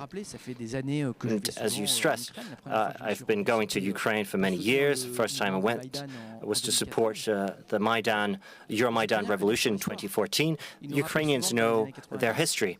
In the 90s, there was the Budapest Memorandum.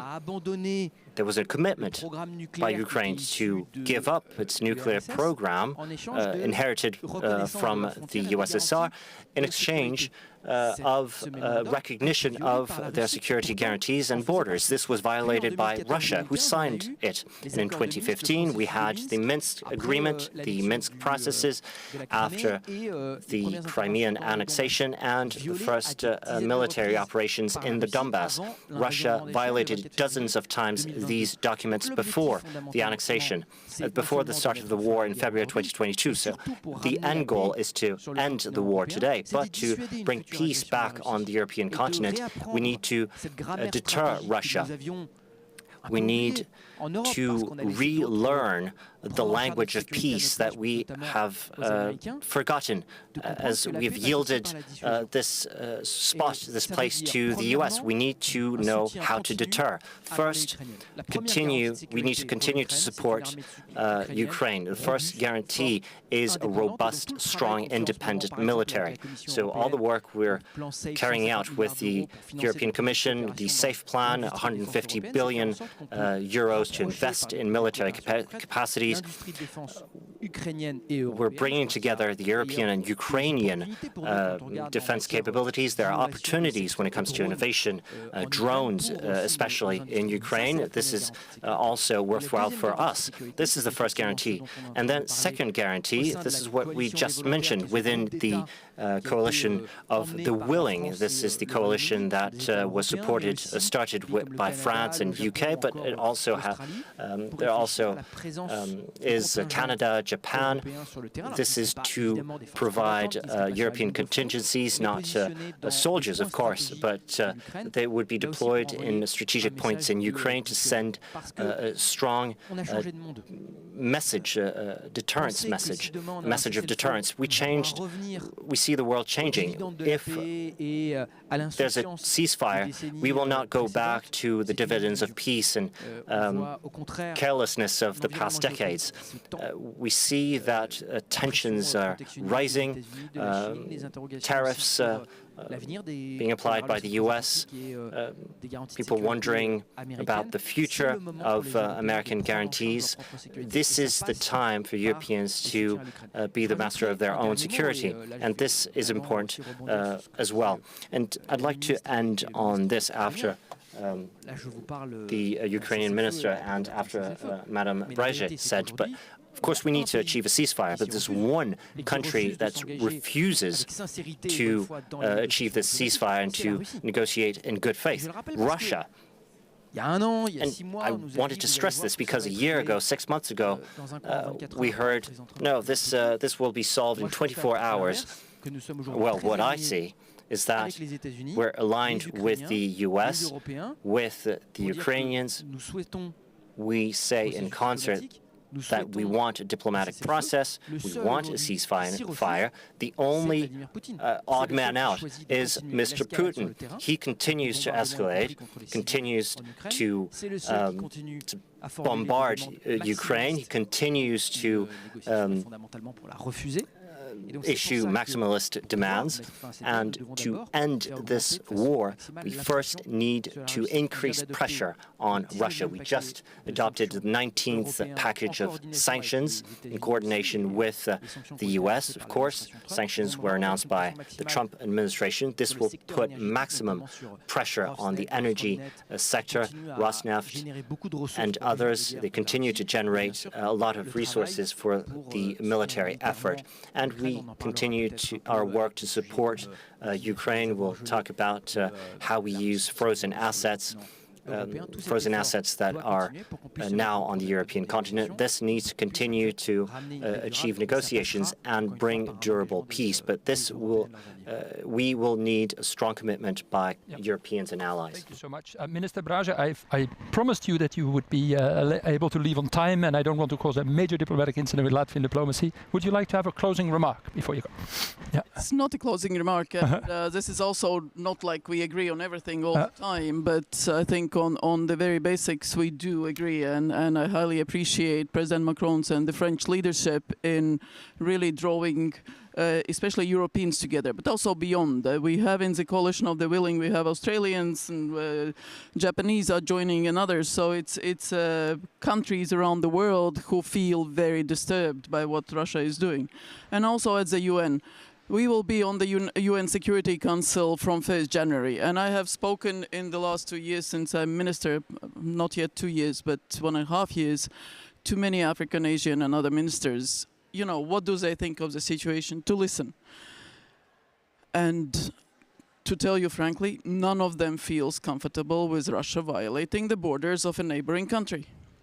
Nobody is happy about it. Yes, they are not ready to provide military aid to Ukraine. That's a different thing. That's the next step. Even though under the Article 51, which is rules of self-defense, when the war started, NATO drew all the legal advisors together to look at legal aspects. How far are we able to provide military aid without becoming party to the war? And it was very clear that the self-defense also covers the parties providing military aid, that Ukraine's right to self-defense is the prominent rule in this war. So, for example, striking Russia's military objects is Ukrainian right of self-defense. That's where Russia is attacking Ukraine from. And us providing military aid do not make us party to the war. But going back to the wider world, that is the basic rule. And that is what was different from the previous constructs we had, not only about European security architecture, but the global rules of engagement. And that is the basis we have to go back to, that this use of force is something that should not be accepted as a basic new rule in the world. And then also, speaking on Russia, I think we have to remember always and keep in mind Russia's 4 Ds that they use in negotiations, which is to delay, which we are seeing time and again, distract. So all this talk about economic benefits and, you know, trali-vali, as Russians say, basically, fufu, is, you know, ability trying to distract from what the issue really is. Yeah, the ceasefire and so on and so forth. Dismay, crazy accusations that Ukrainians are preparing nuclear, some type of accidents, and so on and so forth. So all these points we see in the current situation, and that is again the other perspectives that we always have to keep in mind, that this is not new in Russian tactics, and we just have to be very solid in what we are doing, because we are on the right side of the history and the rules and the world. I thank you. Thank you so much, Minister. Maybe we can have a round of applause for Minister Bragi as you pursue more Latvian diplomacy here also in the margins of the Paris Peace Forum. But fortunately, we still have a little bit of time, and we had also a very patient colleague, Peter Wagner, the director of the Foreign Policy Instrument of the European Union. Peter, you also have a long and illustrious career dealing with Ukraine in many ways as part of the support group Ukraine. But now you're the person responsible for also how to use the European Union's vast resources to best help Ukraine, which is a very challenging task indeed, not only to find the resources, but also once we have them to use them to the best possible effect. And maybe if we analyze this war also from a military perspective as a war of attrition, it is clear that Putin is counting on the fact that he could outlast the Europeans and the Americans. Now, he seems to already have outlasted the Americans, at least in financial terms, because they no longer give significant financial support to Ukraine. In fact, they expect the Europeans to pay for this as part of the PEARL, the prioritized Ukraine requirements list that was already mentioned. But the EU has actually stepped up and has devoted significant resources. But you also are a very pragmatic man, and you know that these large sums of money are not easy to come by in years when governments have to tighten their purses. Could you share with us some thoughts what you see about the actual resources committed and also the future of these resources, given how crucial this is? Thank you. Thank you very much. I think it's important to recall that in the whole exercise, Europe has surprised many. And we have, if you try to look back to February 2022, we have never bought weapons. Nowadays, we are, on behalf of member states, buying weapons for Ukraine. We have, as EU and with member states individually, very strongly engaged, also on the civilian and military side, around 180 billion, sometimes difficult what to calculate, in money mobilized and made available, which was never foreseen until then. So we have done it. It's not just that we want to continue doing it, we have done it already. The situation is not getting much easier. And therefore, I think there are a number of elements, and you refer to them, which are important. On the one hand, member states will have to continue supporting. But, and the leaders discussed that, the leaders of the EU discussed that last week in Brussels, one is looking at additional funding sources, like the so-called frozen Russian assets. And on that one, I think it's much too early for the wider debate, which is already extremely wide, to be held here. What I would like to say at this point is the fact that the leaders show this commitment to use those funds, show that the commitment to support Ukraine significantly and also in the long future is there. Now, we also have to admit this is a rather unique, legally and financially tricky situation for individual member states and for the community as a whole. So I think we will need a moment more, and that's what the Commission has been mandated now, make several options available how to use that money. But the money is there, the determination to use it is there, but we want to find a legal way, because the rule of law to which the ministers both referred is key in the exercise also for us. And I think we will see there good proposals coming, and we will see things happening, while, with all my optimism, of course, we have been occasionally relatively late with what we came up with, but we've never been too late. But in this situation, it's even more important to look, in my view, at two other parts. One you referred to, and that is the Ukrainian and the EU's ability to use the funds. Just having money is not enough. We must find ways to translate this money into weapons. Because even if the discussion at the moment is mainly we need more money, in reality, and Minister Bajan mentioned that, they need weapons and they need different types of weapons, and we have to do whatever we can to translate this money as efficiently as we can into weapons. Just leaving it to Ukraine, which is in a full status of building institution in this area of defense procurement, is probably not enough. They will need also support on that, and we'll have to do maybe also, as we are doing already, a lot of it together by also having member states helping there. On the Ukrainian side, in addition to then really working on the institution building and being able to use this money, they have to also improve the way how it's used in a transparent and accountable manner. It is very clear, at the end of the day, even the Russian assets are backed up by European taxpayers' money. So therefore, what the European taxpayers and all the other international partners expect is that high standards of accountability, transparency on how this money is used are really coming into force. Many areas already there, but given the increasing amounts, it's important to do even more in that respect. And allow me a third point to what you said, money for Ukraine, one part, but us being able to do it also requires that Europe continues working on what we call resilience and preparedness.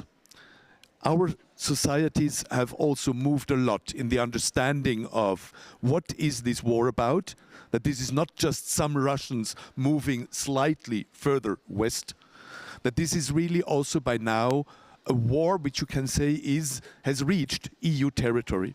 And the minister referred to the hybrid threats. If you look at disinformation, if you look at what Russia has been doing, Romanian elections, French elections already a while ago, very strongly most recently in Moldova, it shows that there are hardly limits with regard to what they are ready to deploy also on this hybrid front. But I think Moldova notably is a case to show if the international community, the EU, is standing together and supporting our partners, we can also stand these hybrid threats. Thank you so much. And as you pointed out, in your tenure within the European Union, you've seen it change quite a bit. You maybe didn't expect it would buy so many weapons, but I also know that you were at the helm both during the crisis around Greece and the COVID pandemic. So do you have any reflections on how you've seen the European Union as an actor change when it came due to the war in Ukraine? You said it has responded, maybe not fast enough. Are there things that you feel really we need to go the next step and do this? Because then we would be, like for example on the defense industry, where I know you've also had some time working within in the Commission, so that we are able to deliver faster. Because otherwise a concern I have as a Dutch taxpayer, we have elections today in the Netherlands, is indeed that we will have thrown a lot of money at the problem and at the end of the day still have to buy the American weapons for an increasingly high price. Any thoughts would be welcome. As you said, I was 10, 15 years ago in charge of defense industry in the European Commission. At that time, it was a niche business. We were 3 people dealing with defense all over the European Commission. Now, the topic is on the awareness level of everybody and is keeping many people very busy, and we have a significantly different role. Now, there is not the silver bullet. We cannot just say we double the output. We've made some announcements on ammunition, etc., but the implementation has always shown how tedious and painful it is, because in reality we still do not fully know what is our industrial capacity, because we have a much stronger separation than the Russians between what is the industry and what is the state. Now we see on the side of the industry a lot of changes happening. Industry proactively putting money on the table. Secondly, we see on the side of, I would really say, all member states, this change in the mentality having happened. If we remember in January, February 2022, when everybody prepared for what was somehow expected in one way or another to happen, we were not sure whether we would be able to get sanctions together, unanimity. We've kept it since then under by now 19 packages. So it shows that also on the member state side, the awareness, the acceptance that this cannot continue is there. And now our challenge, and that is a challenge for politicians, is to translate whatever we are able to do and announce into credible financial forecast, because for industry, the key element is, and that would bring a quantum change, if we would be able to give industry a certain perspective, that's what they can expect for the next 5, 10, ideally even more years, because that is what makes industry run.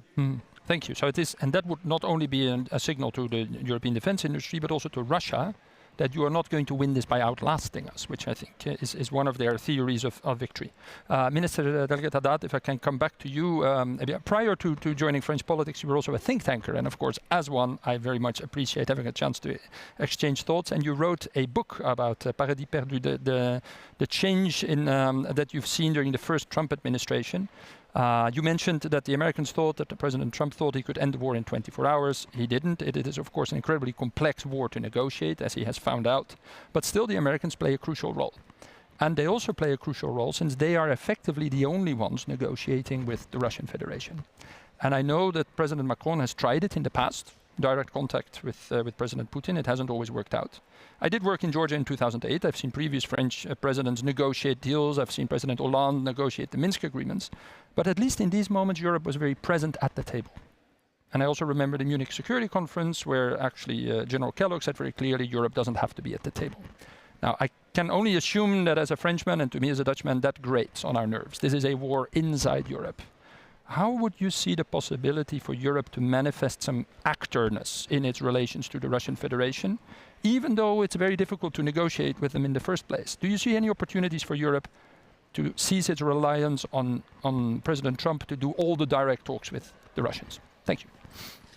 Déjà, avant de répondre à votre question, si vous me permettez, peut-être. Before I answer your question, if you don't mind, I just want to say that I did write a book on this issue, but what I was struck by during Trump's first administration, many Europeans at that time were in a type of denial and were convinced that this was just a temporary period and that we just had to grit our teeth, wait, and that we would return to normal 4 years later.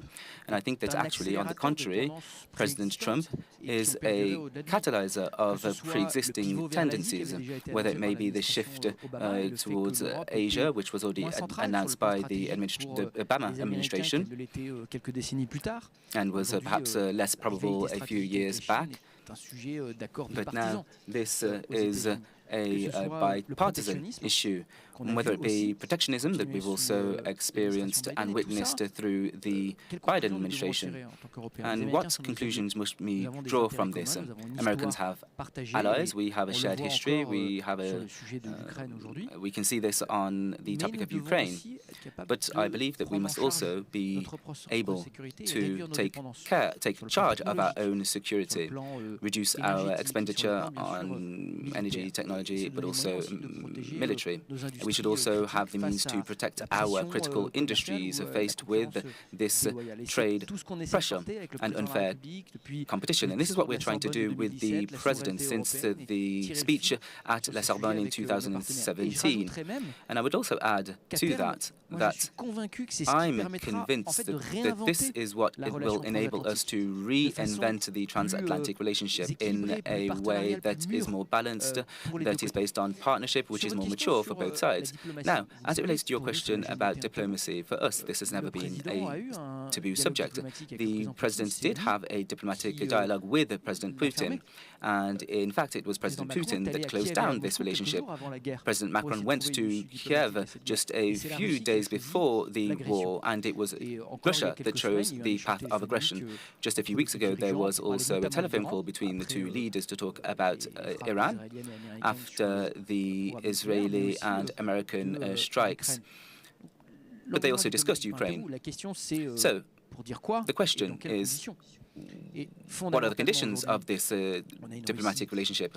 And fundamentally today we have a Russia that does not engage in diplomacy in good faith, and that's what I was saying before. And so we should work at the European level and at the transatlantic level, as we are doing now, to increase pressure on the regime, both in terms of energy and both in terms of military, with the pursuit of our support to Ukraine. We also regularly coordinate with the Trump administration. And actually, it is French diplomacy that has made it possible to realign. You will remember just a few months ago, we had American negotiators here in Paris. We had the Secretary of State, Marco Rubio, so that we could synchronize our positions on this topic, in particular with the Ukrainians as well, on a regular basis. And there will be a moment for diplomacy, but I think once again that we need to create the right conditions to apply pressure on the Russian regime. We need to also ensure that we are united at the European level, because there is a temptation to play on divisions between European states. And against all of the most pessimistic forecasts, the European states have remained united, but many of us were worried 3 to 3.5 years ago. But we can see that time is not playing in Russians' favor. In fact, it's quite the contrary. We're currently implementing instruments to support Ukraine, and President Macron is losing patience with the Russian president. And we can see that the Russian president is demonstrating some signs of weakness. And so I think that there will be time for diplomacy, and I think that Europeans will step up in that respect. No, thank you also for that positive sense of perspective. Now, my last question, and then we open it up to the audience, is let's say that together with the Americans, Europeans succeed, and Ukrainians, of course, to force President Putin to the negotiation table, and an actual ceasefire agreement is going to be negotiated in one way or another, and we try to avoid all of the mistakes that were made in Minsk, and it is a well-designed ceasefire, even though the line of contact is very long, and we find technical ways to monitor it. There's still one question that then bugs us. What would, for you as a European and as a French leading diplomat, what would the architecture look like? Would the Europeans be in a position to monitor a ceasefire? Would they be in a position to impose costs on Russia if it is violated? Would they be in the negotiation teams? Could you share with us a bit of the thinking that once that first step is achieved, that ceasefire, what happens next? And will we negotiate the underlying political issues as well? Or will we postpone these as we have done in the past? Thank you. I'm sorry to disappoint you. I know that we're at the Paris Peace Forum, and we can think about the context of peace, and these discussions won't obviously happen here in public. There will be diplomatic exchanges that I cannot anticipate. But what I was saying earlier on is fundamental. Security guarantees, because this leads to deterrence and therefore sustainable peace on the European continent. And that's the role of Europeans, and that's why we're doing this work in supporting the Ukrainian army, which is the first pillar of security guarantees, as I said earlier on. And then, this was mentioned earlier on several times, there's also a political aspect beyond the security dimension. First of all, first and foremost, this must take part in the framework of international security and as part of the UN Charter. We cannot recognize annexations of territories by force. Further, I also think that beyond the territorial and sovereign dimension, that Ukrainians are fighting to be a free European nation. When I was on Maidan Square in 2014, I saw European flags flown by tens of thousands of young people who were targeted by snipers because they were brave enough to wave the European flag, which for them was synonymous of a better future and to do away with corruption. And so the possibility for Ukrainians to continue on this path towards the European Union, I think that's a key condition. It's a very long process. It's one that is very demanding. It requires deep reforms, state of law, independence of the justice system, fight against corruption, the protection of minorities, and we have a very demanding dialogue with the Ukrainian authorities on this point. But I think that Ukraine is fighting to become a free nation, a European nation. Thank you. So in the longer term, the architecture looks like Ukraine as a prosperous European Union member state, and therefore also covered by the security guarantees of the European Union, like Article 42.7. That might be a good perspective to work towards. Audience, you've been very patient. Also, I don't really know how that works because you have headphones, but I wanted to give you the opportunity to ask questions to Minister Haddad and to Dr. Wagner for the next around 5-6 minutes that we do have. So I'm looking around. If anybody is brave enough to raise their hand first, please keep it to a question, which means it ends with a question mark and not a long statement. Thank you in advance. I am deterring this audience credibly. You see, Minister? Yeah? No? I don't see any hands, actually. Well, in that case, if this audience is, then I'm going to abuse moderator privileges some more, because I have one last question that I've been stuck on a lot. And that's the identity dimension. Now, I was planning to ask this to Minister Brage because she knows this very well, but we are dealing with a country, the Russian Federation, that is not only claiming territory in Ukraine and is claiming an exclusive sphere of influence in Eastern Europe and wants NATO to push back, but it's even denying Ukraine's right to exist as a nation, its culture, its language. And we not only do Putin and his cronies just say it, he's written it down even in an article about his denial of Ukrainian existence, they also act on it. In the areas that they occupy, they erase Ukrainian language and culture. This war is also about something much more fundamental. And maybe, Minister Haddad, I'm going to put you on the spot, although Peter, you're free to add because you know Ukraine very well. How could that ever then lead to a sustainable, just and comprehensive peace if one of the two actors denies the right of the other actor to exist? How could that ever be addressed? Vous avez tout à fait raison, mais c'est pour ça que je mentionne. You're absolutely right, and that's why I mentioned the political aspect of the European process and the inspiration of the Ukrainian people. There is this will on the part of Russia to wipe out the Ukrainian national identity, and you mentioned quite rightly the document that was drafted by President Putin in the summer of 2021, just a few months before the war, which was an historical justification of this invasion, and it demonstrated the willingness to destroy Ukraine as an independent nation. There's also the will of Russia to wipe out Ukraine's future, and I'm thinking in particular of Ukrainian children that have been kidnapped and who are today in Russia in the thousands, and this is a crime against humanity. I would like to remind you that this is what justifies President Putin's troubles with the International Criminal Court. And I think that this is fundamental, and this is something that is upheld by the Europeans, but also by the American administration. This must be remembered, and I think all of this needs to be at the core, and Ukrainians must continue to fight for a nation that is free and independent. Yeah. Peter, maybe on you? Yes, maybe 2 points I think which are really important. And as you said, I've been to Ukraine a lot. I worked intensively in the country. Now, there are two dimensions. It's not only the question of the sustainable peace. It is, as Mr. Haddad says, it's also there will not be peace by just saying we stop here or we give you some more cities. We are dealing with a country that would, even if we say go up to Lviv, go up to the Polish border, the people of that country will continue fighting. So it's not over just by us stopping weapons or whatever there is. And that is driving also on their side the resistance and the motivation of the people.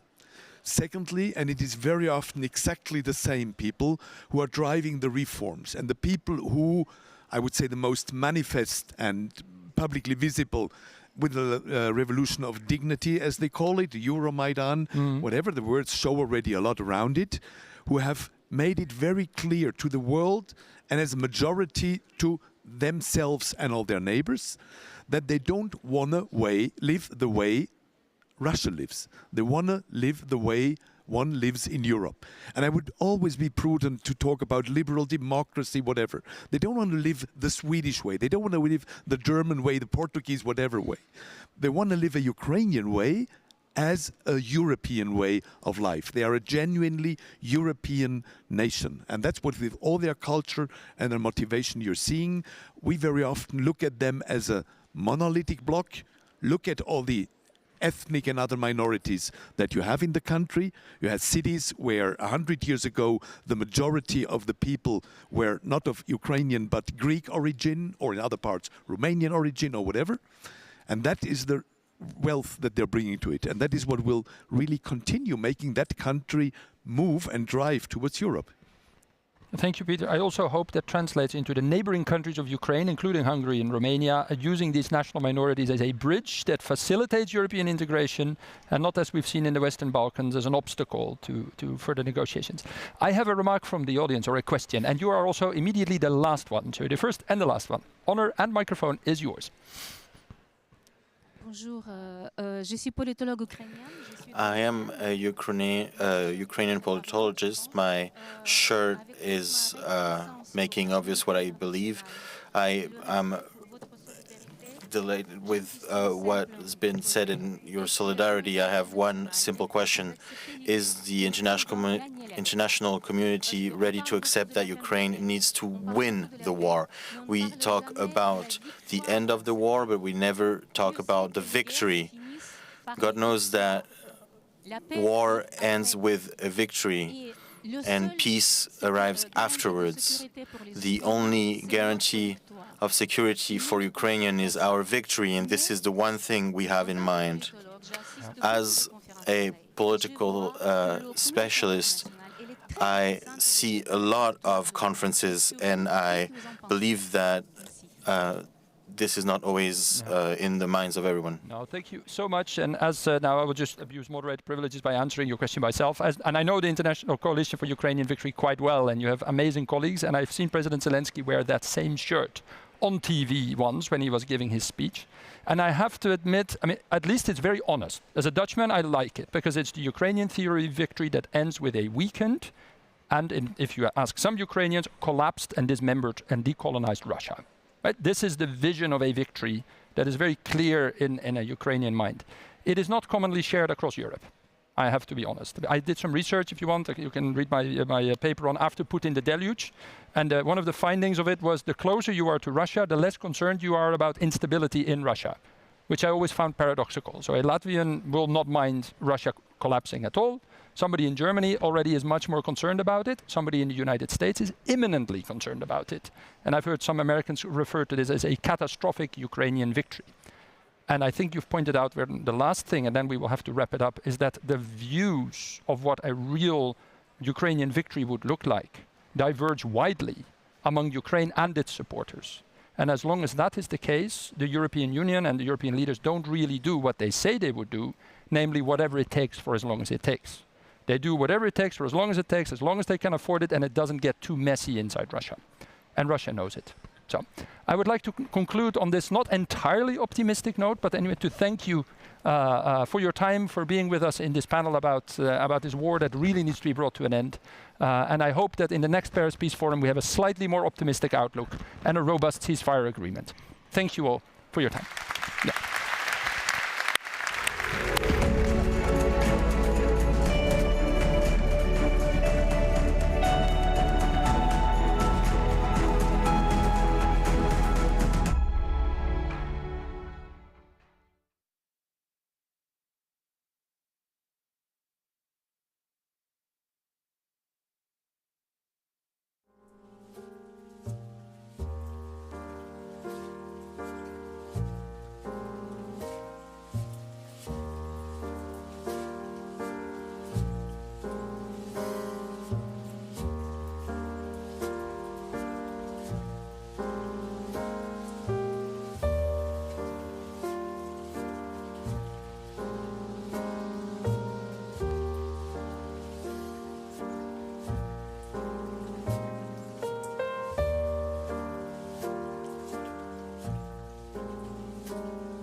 We are good to go? Okay. Hello, everyone. Excellencies, distinguished guests, and dear colleagues, also dear students, because I feel I have half of my students are here at the Paris Peace Forum today. It's a great pleasure to welcome everyone for this discussion, which is titled, as you've seen, From Bridgetown to Accra, The Visions Driving the Future of International Cooperation. Over the past few years, we've witnessed a profound transformation of the global order. The certainties that structured international cooperation since 1945 are eroding indeed. Power rivalries are intensifying, trust between nations is weakening, and collective responses to global challenges are faltering. Yet, at the very moment when fragmentation seems to prevail, new visions are emerging, calling for a renewed multilateralism that is more inclusive and more just, and also, because of that, more effective. Initiatives such as Bridgetown, and more recently the Accra Reset, have sought to rethink the rules of international cooperation from development finance to debt sustainability and climate actions. The climate crisis reminds us that no country can stand alone. It is the ultimate test for our capacity to cooperate and to reinvent a sense of shared responsibility. As the president of Sciences Po and former diplomat, these questions, of course, are particularly close to my heart. It is why we have just launched a new school dedicated to exploring innovative forms of cooperation to address the climate crisis, the Paris Climate School. And it is also why I'm especially pleased that this year the Paris Peace Forum is intertwined with our own Climate and Nature Week at Sciences Po. Today, for this discussion, we are honored to welcome 4 remarkable leaders who, each in their own way, are shaping the future of international cooperation. President Mahama of Ghana, whose vision and advocacy for the Accra Reset embody a strong call for fairer and more responsive global financial system. Mia Mottley, Prime Minister of Barbados, whose bold leadership has placed climate justice and development reform at the center of the global agenda through the Bridgetown Initiative. Celso Amorim, former Minister of Foreign Affairs of Brazil and current Chief Advisor to President Lula, a statesman whose lifelong commitment to dialogue and South-South cooperation continues to inspire the international community. And Eric Pelowski, Vice President for Global Policy and Senior Advisor to the President of the Rockefeller Foundation, whose work bridges philanthropy, policy and climate action to foster new alliances for global resilience. Together, we will explore how these visions, from Bridgetown to Accra and soon Belém, can help us move beyond fragmentation. If you allow me, I will start with one question for each of our panelists, and then maybe go into the discussion together. I would like to start with you, President Mahama. You have called for an Accra Reset, a renewal of the principles guiding international cooperation. In a world where the old aid paradigm seems to be fading, the question I would like to ask to you today is with what should we replace this old paradigm? How can African leadership shape a new multilateralism grounded in mutual accountability and climate justice? Thank you very much. The old order doesn't seem to be changing. It is changing. After the Second World War, of course, that came into being because of the war that took place. And that happened because of unilateral actions of various nations in the world. We all agreed that we needed a multilateral world order where global decisions are taken together and we bring rules that govern and legitimize actions of different nations. Unfortunately, we are in the era of disruptions. And disruptions lead to change. And so we must accept that the world order is being disrupted. And so we need to rethink what new order must help guarantee global citizenship and global partnerships. And that new order, Africa must be at that table. The global south must be at that table in reordering the global system, because the old order has really not worked for us. I said it 80 years after the United Nations, Africa has no seat at the table. We just come to the UNGA every day, we issue speeches, and at the end of it, that's all. The real decisions on the Security Councils are either taken or vetoed by a few powers. As I said at the UN, at the beginning of the UN, Africa was not at the table. So we didn't take part in structuring the current global order that we have. But we must be at the table at the new order. We cannot have a world that is so unbalanced in terms of power systems, in terms of financial systems rigged against the global south. We want to be a partner in how global citizenship is reordered. And so we held a meeting in Accra. And let me say how the inspiration for the meeting came. President Obasanjo, Mark Daibu, and a few guys came and said, look, a global ODA is declining. Global assistance for healthcare and fighting against pandemics, research into vaccines is all declining. And so we need to take our destiny into our own hands. And so we decided to call the Accra conference. It mainly was aimed at health sovereignty and how to reorder our health priorities so that in the face of declining support to the World Health Organization and all the other Gavi and all the other global institutions, Africa could take its destiny into its own hands and make sure that we're able to preserve the well-being of our people. So we had a wonderful discussion. We decided to set up various institutions. There was a high-level advisory panel, and then there was a presidential council, which will be made of presidents of the Global South, to implement the steps towards health sovereignty. But let me point out that Accra Reset does not restrict itself to health alone.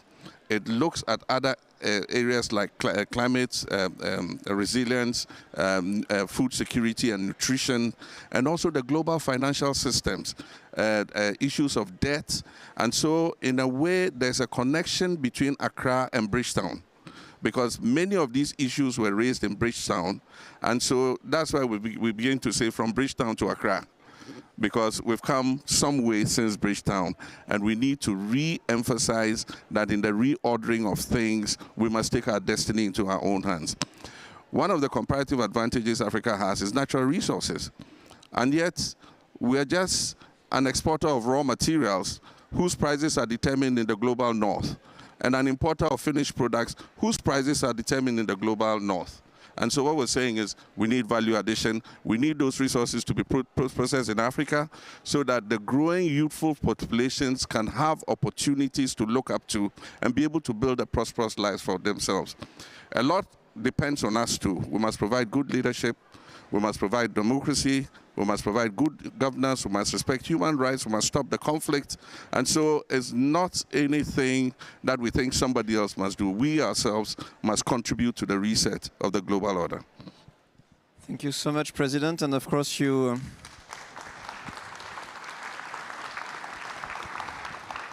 Thank you very much, President. And you give me a perfect transition to mention with you, Prime Minister Motley, the link with the Bridgetown initiative, of course. Maybe at this point, which of course deals specifically with the financial, multilateral financial issues. At this point, and a few years on, I would like to ask you what's your takeaway from these few years that the initiative has been going on, and where are the gaps that you still see for the future that need to be narrowed? Thank you very much, and I want to adopt all that my brother has said, because as he correctly pointed out, we are really on the same continuum, having suffered the same fate of exclusion. The bottom line is that we have, over the course of the last few years, argued for a fairer financial system to allow us to be able to provide for both our people and to fight against the climate crisis, which stands to undermine everything that we have. And if we doubted it, we just need to see what has happened in Jamaica in the last 24 hours, what is happening in Cuba as we speak, what has happened in Haiti, and what is likely to happen in the next 24 to 48 hours in other countries. So this is real. The funding that is going to be necessary to rebuild has to allow us to rebuild in a way that doesn't make us vulnerable with the next hurricane 2, 3, 5, 10 years from now. And indeed, that means that we need to have affordable capital. And that has been a failing of the international financial system. In the same way that the international multilateral system was premised upon first and second class citizens and ignored the reality that when they called in the Atlantic Charter for freedom, freedom of fear from fear, freedom from want, freedom of religion, and freedom for self-determination, it was almost as if it was only referring to a certain category of person. Similarly, we live in an international financial system that told us, for example, not to do quantitative easing. But yet, when COVID came, the G7 countries engaged in over $23 trillion in quantitative easing, while leaving the remaining developing countries, over 80 countries, to share $80 billion. So the disparity is there. We also don't root it, our call, in the disparity alone, but in the logic of what it is we're doing in development. If you are going to build a primary school, then you cannot build a primary school with 15-year money and expect to be able to get the returns appropriately. To begin with, that child is not even going to be working by the time you have to refinish paying the loan. And in every major instance, we've said, look, we need some longer-term instruments, more affordable capital. Along the way, we've seen some gains. Right here in Paris 2 years ago, when we launched the Paris Peace, the 4P partnership, we saw the World Bank accept the legitimacy of the natural disaster clauses. Those natural disaster clauses, when an event happens, like what happened in Jamaica, if it were to happen in my own country, and I need some wood to touch, but if it were to happen in my own country, God forbid, we would be able to suspend debt payments for 2 years, both principal and interest, which would be the equivalent of about 18% of GDP. There is no institution, no entity that is going to give us that level of liquidity. And the person who is lending the money doesn't suffer because they're paid at the back end, but equally it gives the country the fiscal room, the liquidity, to be able to meet the underinsurance and the uninsurance, plus its own infrastructural responsibilities and other responsibilities with respect to loss of income, etc. So it is a no-brainer, but yet the political will that's necessary to make these things happen, not just at the level of, and I should say, the World Bank adopted it, the international capital markets adopted it. We just issued $500 million bond in June, and we got it with both a natural disaster clause and a pandemic clause. So there has been movement, but as I said 2 years ago here, the movement, while it is going in the right direction, is not sufficiently quick in order to be able to offset some of the other problems that we will face. What we also realized in the last Bridgetown Initiative and what we called for was more domestic resource mobilization.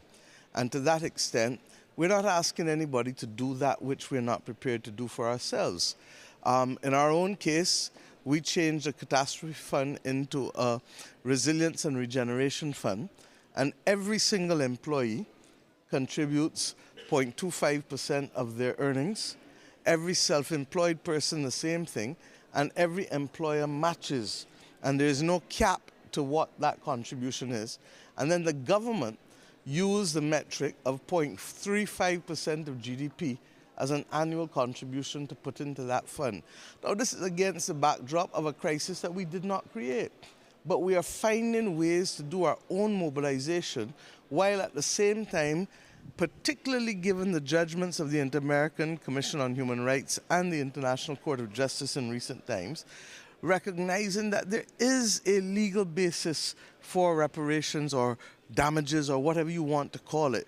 But the reality is that you can't ask these countries to rebuild on their own. The scale of the adjustment is simply too large. So if we can see that, and let's come back to some of the other SDGs, as I said, and we can find 30-year money for middle income and upper middle income countries for water, education and health projects, and 40-year money for those who may have been HIPIC, then we begin to reset. Will it be perfection? No, it won't.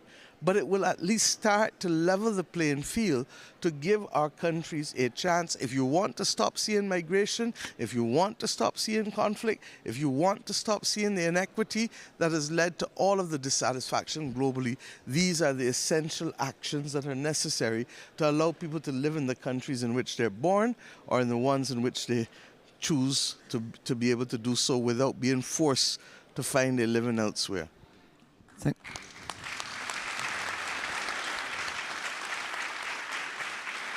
Thank you so much, Prime Minister, because you also have given us a little bit of optimism in the sense that things can be achieved if the right amount of political will is there. And you mentioned the 4P, of course, that happened in Paris a couple of years ago. And now, of course, lots of this energy is aiming or looking towards Brazil. The hopes are very high towards your country, Mr. Amorim, also because you're able to talk to everyone, and you've been your diplomacy has been extremely active, of course, presidency of the BRICS and the G20, and now everyone is looking at what's going to happen in a couple of weeks in Belém.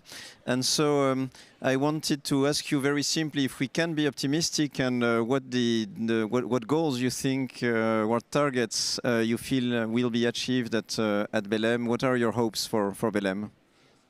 I'm 83 years old. I was a young diplomat at the time of the first UNCTAD, so if I were not optimistic, I would not be here. I would be doing something else. But I do think the effort that thank you. The effort being put at Belém is very, very strong on the part of President Lula. I don't want to repeat everything he said, that everybody speaks about the Amazon. Now he wants everyone to be in the Amazon and to see how it is, because the survival of the Amazon doesn't depend alone on our own measures to avoid deforestation, but depends on the climate as a whole, as you know very well. So, and it's very important for us in South America and the Caribbean, but of course very important for the whole world. What I'm not so sure, and maybe not so hopeful, is the idea that new money will come and as donations.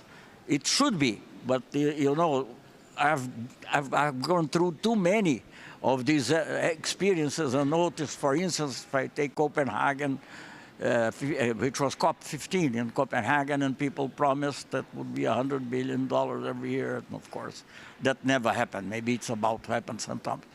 So actually, in our case, speaking of this, there are many aspects of the Belém conference, so I'm not going to every one of them, but two aspects which I would emphasize. One is this fund that's being created for the forests, which it's an investment fund actually. So it's not really a donation. Countries may earn money by putting money there. The other one, of course, is not a new idea, but it's a very important one for everyone, especially for islands and for others that depend so much on climate, which is the question of the nationally determined contribution. This is essential, and until now I haven't heard anything from Europe except suppositions, and I hope Europe, who speaks so much about environment— Give us a few days. speaks so much about environment when we're speaking of trade, that they think a little bit of finance also when we speak of environment. I mean, it's just a hope, because as I said, I'm an optimistic. Well, in a broader sense, I would say that we are here to, of course, I mean, sounding a little bit Julius Caesar, we are here to speak well of optimism and not to blame him. not blame it. Let us say we are all in favor of optimism, but and we have to be optimistic, but the optimism has to have a basis. And the basis is multipolarity, which is not the same thing of multilateralism. The world is being organized in such a way in which there is a real incentive for the rich countries to help. And I'll be you mentioned BRICS. People asked me, why BRICS? I have a good friend, I mean, I don't need to mention him here because it may sound naive, but he's a good friend. He was foreign minister of a friendly country, European country, and he asked me, so why are you putting so much influence in BRICS? And I said to him, to reinforce the G20. Why? Because the tendency is, and the tendency still is, to go back to the G7 so that the rich countries will actually govern the world. They will govern economically by way. Since we have BRICS, which is not perfect as yet, because it needs at least one African country more, maybe one island country. But anyway, the BRICS is a little more representative of what the world is. But you have China, you have Russia, you have India. So there is a stimulus for the rich countries of the West also to see what they need to do if they don't want to what was used to be to lose their clientele, if you allow me an image. So we are working in this sense, in the sense of reinforcing the multipolar system, without which multilateralism will always be an illusion. Because I was there, UNCTAD first. That is more than 30, 40 years ago.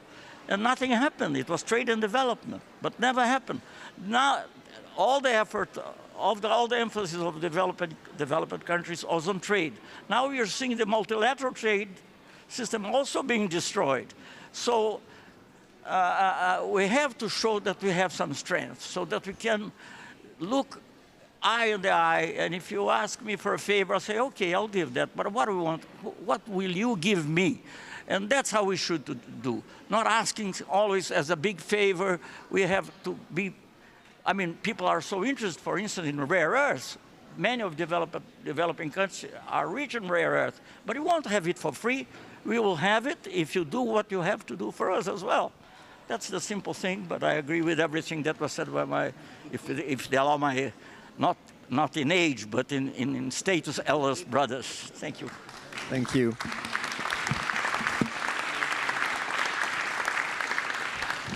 I will now turn to you, Eric, and of course we are discussing a kind of new world order. The current one, or the one that is fading away, is based on the equilibrium of 1945.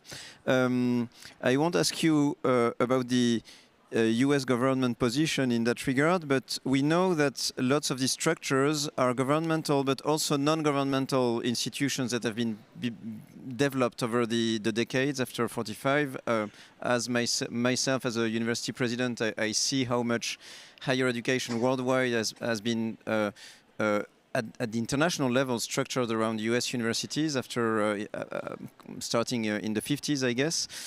So all that is changing, and my question to you would be, what's the role, what could be the possible role of US non-governmental organizations, philanthropy, other organizations in terms of reimagining this world order? Sure, and thanks very much for the Paris Peace Forum taking this on. It's crucial. It is in itself an NGO, and it is playing a vital role in all of this. Look, I think it's very clear from the leaders on this stage and from others that international cooperation is not dead, and that in order to achieve anything, we are going to need to use it as a tool. But obviously the assumptions underlying international cooperation are being challenged. Interestingly, Rockefeller just did a poll of the entire globe, 34 countries, 36,000 people, and asked people whether they supported international cooperation, even if it required some compromises of their national interests. And it's a global number, 55% of the people surveyed said, yes, they would support international cooperation, even if there was a trade-off.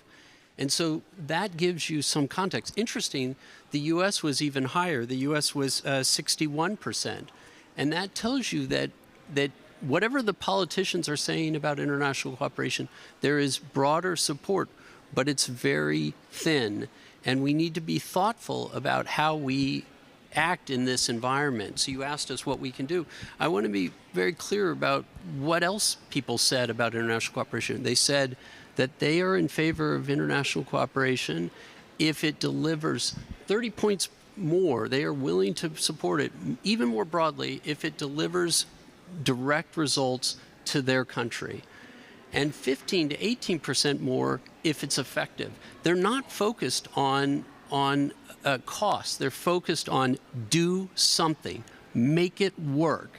And so in that context, the NGOs, the philanthropies, the private sector have the ability to empower leaders like the leaders on this stage to deliver for their citizens.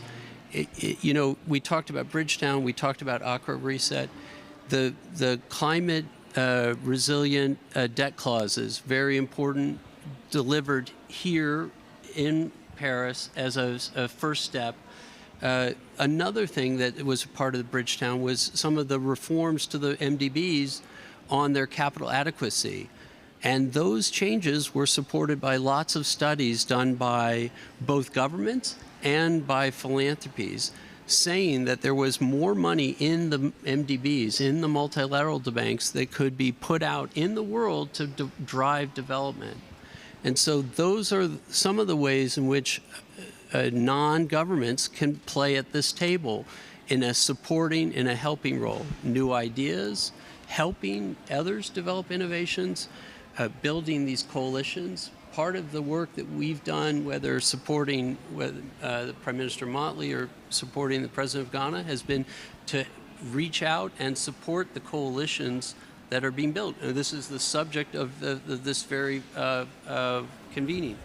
But I think what's really important here is that when these deliveries occur, they have to be communicated to the people, or else it just feels like noise in a media environment that will gobble up everything. The conversations that we had during these surveys underscored that people do not understand that the system is delivering anything for them ever. And so that's where we need to do it. And that's what, as a philanthropy, we have been trying to accomplish. Thank you so much, Eric. And maybe, thank you. I would like to... So lots of the issues you've evoked, and maybe I will pick on the idea that François Morim evoked, which is a more balanced and give and take relation also between countries. That also is a way to stabilize the international order. But in essence, I feel that many of you have evoked a kind of new contract between North and South, and I would like to ask you what would be the elements to make that contract work, and how do we integrate the fact that, as you mentioned, I think, François Morim, the South is very diverse. Speaking from Europe, I would also argue that the North is pretty diverse, and so how do we also embrace that diversity within the two blocks, if I may call them that way? What are the elements that can make this contract livable on the long term? President? Well, I think that we can't continue with the current global South and global North, poverty-stricken South, a rich global North. Something has to give somewhere, because the world is changing. We're not in the 20th century or the 19th century. There's advanced technology coming. Our people are more knowledgeable. We have all the technology that is developing. The world is not limited to anybody. All of us are advancing in those technologies. And so I do think that something has to give. And the point is, we're just saying that there should be new partnerships. I mean, I'll just give an example. I mean, countries that formerly dominated the world, colonized other countries, must develop new relations with the countries that they previously dominated. I mean, France must develop a new diplomatic paradigm with its former colonies in order to be seen as partners in development instead of one being above the other and speaking down to the other. Things must change, and things can change. I believe that there are enough resources in the world to give everybody a decent life. After the Second World War, and let me go, after the collapse of the Cold War and the slowdown of the arms race, we said that there's going to be enough money saved from building nuclear weapons to give every global citizen a decent life. What happened to that dividend? It got swallowed up in other things, you know. And so if we order the world differently, people can be brought out of poverty. Look at the success we did with the Millennium Development Goals. Millions of people were brought out of poverty. Look at the world global organizations like Gavi do. More than 30 million children have lived because of life-saving vaccines. And so I believe that we cannot do away with multilateralism unless we move to different planets. As long as we live on one planet, there are some decisions that we must take together. And we can take them, but also have our own coalitions like the BRICS. The BRICS are trying to order things in a certain way so that we don't have dominance of the world by just one particular group. We have the African Union, we have our Vision 2063. We also want to order things. We've come out to the African Continental Free Trade Area. We're building bridges with the Caribbean as the 6th region of Africa. These are all coalitions where we can take decisions that help to build prosperity for our people. But in fashioning the new global order, let us remember that we can't do away with multilateralism. There are decisions we have to take together. If there's a pandemic, however much money you have, you're not going to be safe from that pandemic. If one part of the world is poor, you're not going to stop people from looking for opportunities in other parts of the world and migrating. And so if we have a fairer global system, I do believe that it's to the benefit of everybody. Thank you. Prime Minister. I think I said it at the beginning, and my brother here said it again.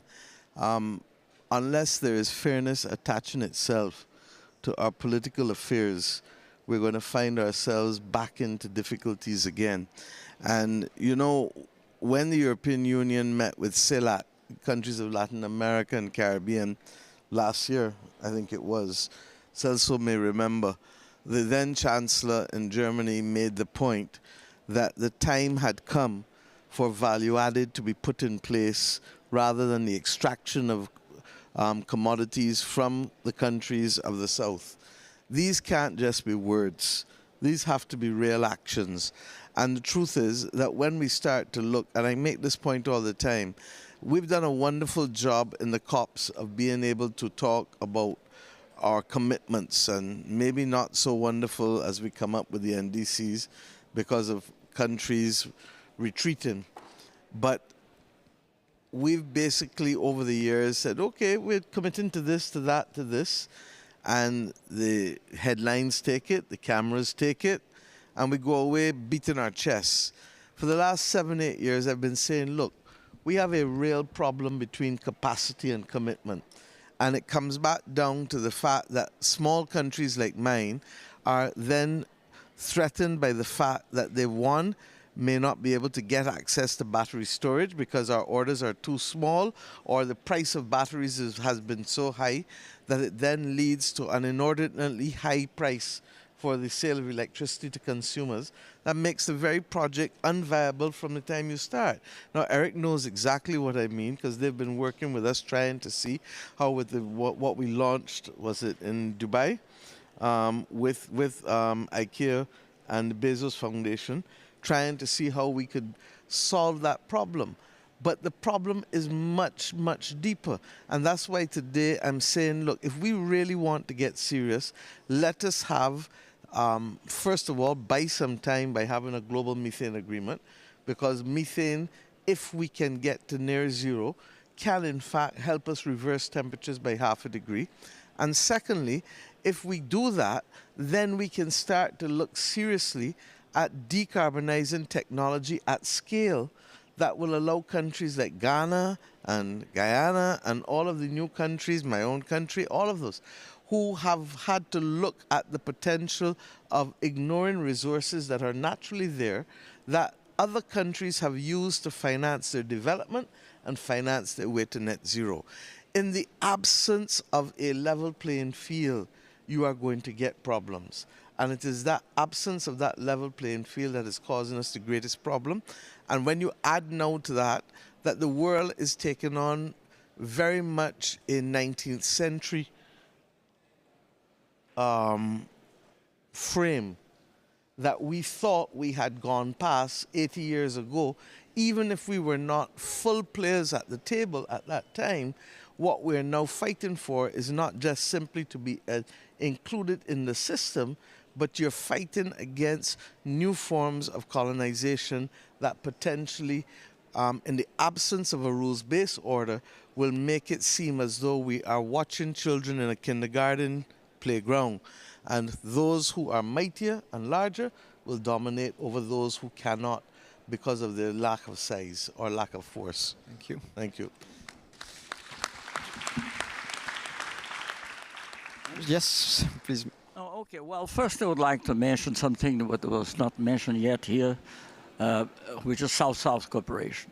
I mean, we have nowadays a very strong cooperation with China in many areas. But this started with the space cooperation between Brazil and China at the time that we are two, nowadays I can't say the same about China, but we are two poor countries. And we started together, and we have these space cooperation satellites made by the two countries. So I'm not saying the same thing exactly can be done with everything. But our agricultural experience, for instance, is very useful for the African countries. So maybe the philanthropists could not only give their generous aid to projects of developed countries to developing countries, but to aid the developing countries to develop their own programs. I mean, I give one example that's familiar to my good friend, the Prime Minister of Barbados. It's a road, a simple road from the interior of the Amazon in Brazil to the coast, through Guyana. This is very crucial not only for us to export, but for them to buy cheaper products of agricultural nature produced in Brazil. So this is the kind of thing. But where is the money?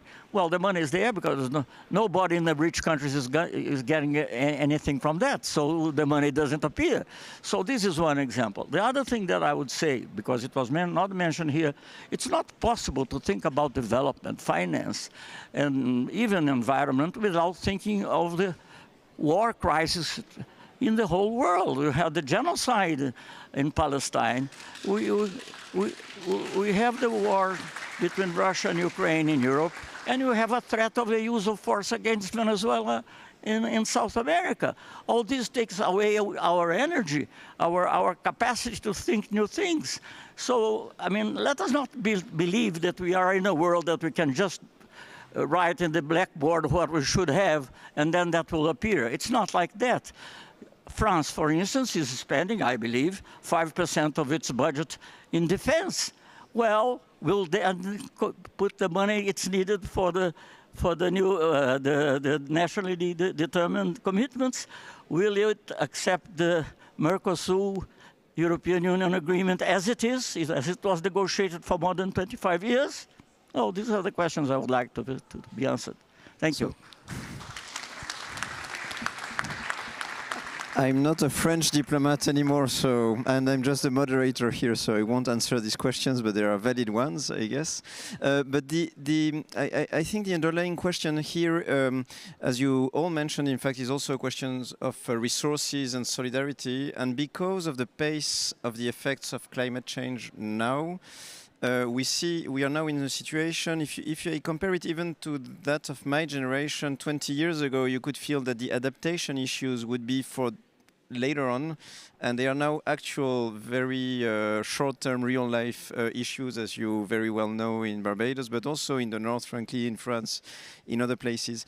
And so the questions in terms of the scarcity of resources will be a real issue also within northern countries, I believe, where as Sir Morim just mentioned, there is a competition between different conflicting goals that need to be achieved.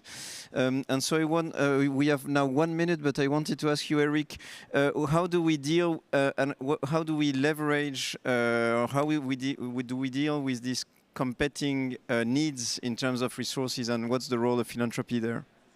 1 minute, you said. Look, what I can tell you is, I think, let's be real about this conversation.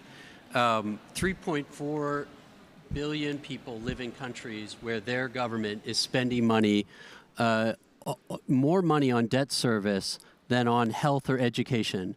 It's a phenomenal challenge to deal with the kind of debt crisis that's coming at developing countries. At the same exact time, $50 to $70 billion are being taken out of the system because countries in the North have decided, because either of their political needs or their domestic needs, that they need to redirect some of that money internally. And so let's be clear that the relationship between the North and South has to change, because it is premised on different facts. And I think what you have on this stage is leaders who are taking that relationship in a place that's very different. Can philanthropy fill those holes? You're talking about 50 to 70 billion just as a starting point. That's not even the HA, the humanitarian assistance, which will be needed in Jamaica, will be needed in Cuba, will be needed in Haiti, in the U.S. When it happened in our country when they've had these extreme storms. The money is not there, and the relationship has changed. Philanthropies don't single-handedly have the ability to replace that money. It has to be done through very innovative financial leverage mechanisms, like at the World Bank, like in the private sector. There are lots of ways that the philanthropy is trying to light the path to do that. For example, just in our own experience, in Rockefeller's experience, we have funded an effort to build a network of institutional investors and bring them to emerging markets where they'll invest. This is the holy grail of investment money. It's the most cautious on the planet, and we've gotten them to consider investment and built a $600 million fund that's doing debt investment in emerging markets. That's one example. It's bespoke. We've got to get to the point where we can scale those kind of mechanisms, and that's what I think philanthropy can do. It can use its money to empower, to build capacity, and to innovate. Thank you so much. At this point, I would like to thank our panelists. It's extremely comforting to have leaders that not only have a vision but also solutions to propose and a way forward. Thank you very much for the quality of this discussion, and I guess our panelists deserve a round of applause. Thank you very much.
Bonjour, merci beaucoup d'être là. Good afternoon. Thank you for being here. I'm Melissa Bell. I'm the CNN correspondent here in Paris, and each year we are very happy to be the partners of the Paris Peace Forum. We are a little late, so we'll resume as soon as possible. We'll have the current COP president, the Belém COP, in some time, but also previous COP presidents to try to draw on their experience and to see how the stage is set now 10 years after the Paris Accord. But first, the Mayor of Paris, Madame Anne Hidalgo.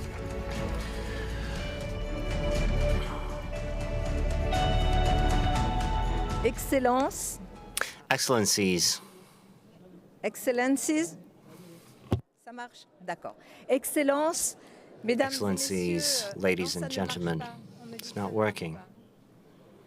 People tell me it's not working. Testing, testing, 1, 2, 3, testing. Si? Bon. Est-ce que ça It is marche? working.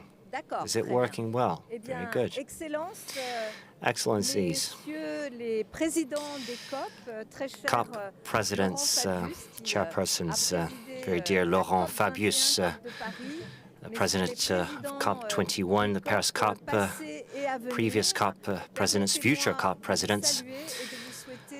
I welcome you to Paris, and I welcome all our friends in Paris, you ladies and gentlemen, committed for the climate.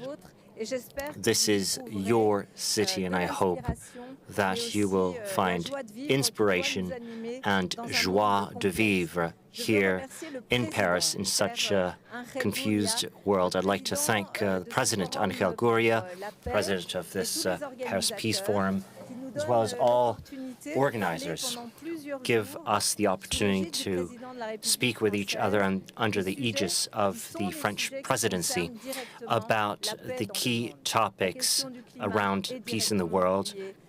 Climate is directly linked with peace in the world. We know it. It's not a matter of conviction. This is a hard fact. 10 years ago, we gathered in Paris. I had just been elected mayor of Paris, and we were together to organize the Paris COP under the presidency of Laurent Fabius. At the time, this was the last chance we had. We were all gathered here. All countries were here. There was amazing work by all delegations, amazing, outstanding work on the part of the negotiating team as well. And we reached this historic agreement on climate, the Paris Peace Accord. Is still relevant today. I have the honor of governing the city of Paris. I've been governing the city for more than 10 years, and for me, it's been also an ethical commitment. I tried my best to implement this agreement, to make it living and breathing. I had to deliver on it. It's hard to be optimistic in our world, but let me say we cannot lower our guard, and we don't do this here. For the past 10 years here in Paris, alongside the mayors of the world, we built coalitions from the C40 to the Francophone mayor networks, accounting for more than 80% of African mayors, and we made clear understandings. It was not only about advocacy. We sought to act because local governments are decisive actors, decisive players. They take action with NGOs, the private sector, but also with governments, of course, who also deliver. And together, we decided to take action across all topics linked with the Paris Accord. In Paris, we wanted to reduce air pollution, and we reached our target. Today, Paris is breathable again. This was not an easy road, but pollution went down by 60%. And thanks to our action, which led to air pollution decrease, this is good news. Other cities took other actions. In Paris, the Seine is now swimmable. We depolluted the Seine.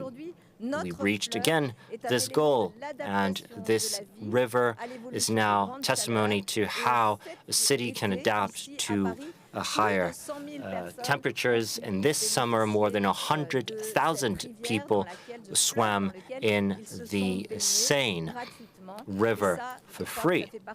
And this, I believe, is part and parcel of what we need to deliver. With mayors of the world, we created coalitions. We were heard during the COP28 in Dubai.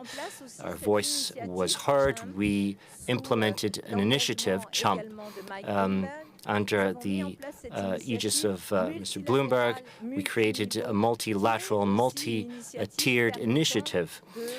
Thanks to this initiative, we didn't replace, but we did fill the gaps of the fractured multilateralism in today's world. And in this initiative, we have more than 76 states.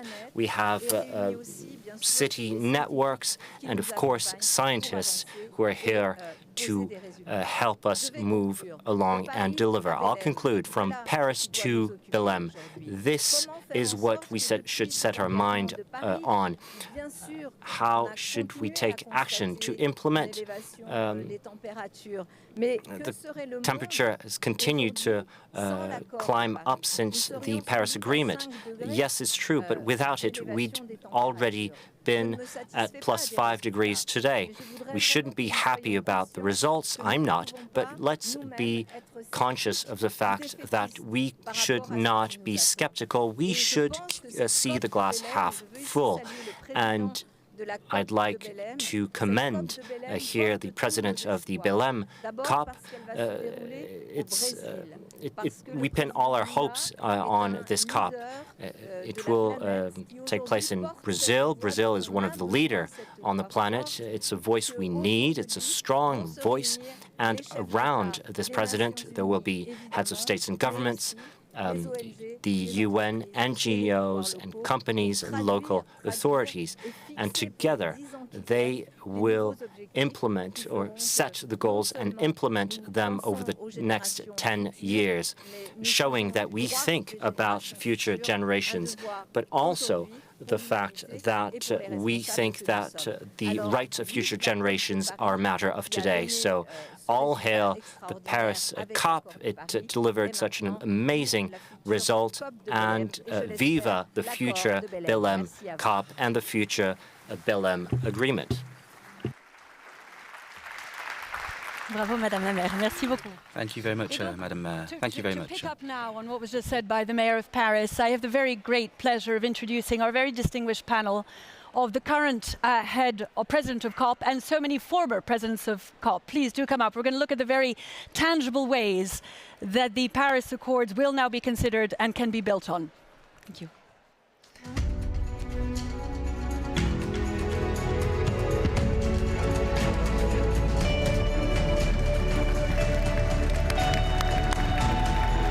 Vous êtes là, Monsieur Fabrice. Thank you so much. So the idea then is to look with all of you at where we are 10 years on from the COP, the initial COP, the Paris Accords, and Laurent Fabius, we're very keen to hear your insights about looking back 10 years on, what's been achieved, what were the milestones that it set that allowed us to be here. But first, perhaps to you, the current president of the COP, we're all looking ahead to Belém. Tell us, if you would, first of all, what your hopes are, what you think can emerge, whether you think at this stage the current fragmentation of the hopes of multilateralism can be overcome in the name of fixing new ambitious objectives. Well, we need to overcome that. We need to prove that multilateralism is the way forward, and we need to show the many positive dimensions of the results of 10 years after Paris. Because the fact is that although there is a gloomy ambiance somehow in the world about climate change, the numbers say the opposite. Now, renewables are a success. Solar is incredible all over the world. It's the cheapest energy anywhere in the world. The numbers are there. The solutions are there. But we have to face a new moment in which there is like a questioning of the logic of mitigation. Are we going to have the results? Are we not going to have the results? The numbers are there from Paris. If we hadn't had Paris, we would be in the direction of 4 degrees. We are not as well as we wished, but we are getting closer to what we wish. So we need another push, we need some new steps, but definitely we are in the right path. Just one last one to you, because of course this has been described, André Correa de Lago, as the COP of COPs. So it is a crucial moment, the pressure is on, not simply because all of these years later, 10 years on, the world is more fragmented politically than it was back then when everyone was full of hope in the multilateralism, etc.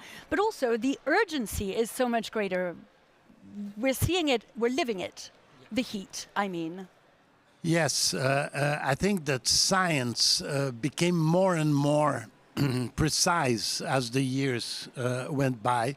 And compared to Paris, for instance, now we know much better that 1.5 degrees is the limit for us to avoid some tipping points. So, yes, this is a COP, as President Lula says, the COP of truth. We have to recognize that we know enough to act. We have negotiated enough to act, and now we need to implement. And I hope that we will be able to do it. Obviously, I'm inspired by all the former presidents of COP to try to bring results in Belém that really justify your I'm very glad with your optimism. And we look forward to getting all of your experiences, because each of you has presided a COP at a crucial moment and will have insights. But perhaps first you, Laurent Fabius, you need no introduction here in France. You were a huge part of the beginning of this idea back in 2015, at a time when there was no question about multilateralism or science, when all of these things were expected as the basis for this global conversation. When you consider all that has changed, how important do you think it was, and how much of a success has it been? I will try and speak English.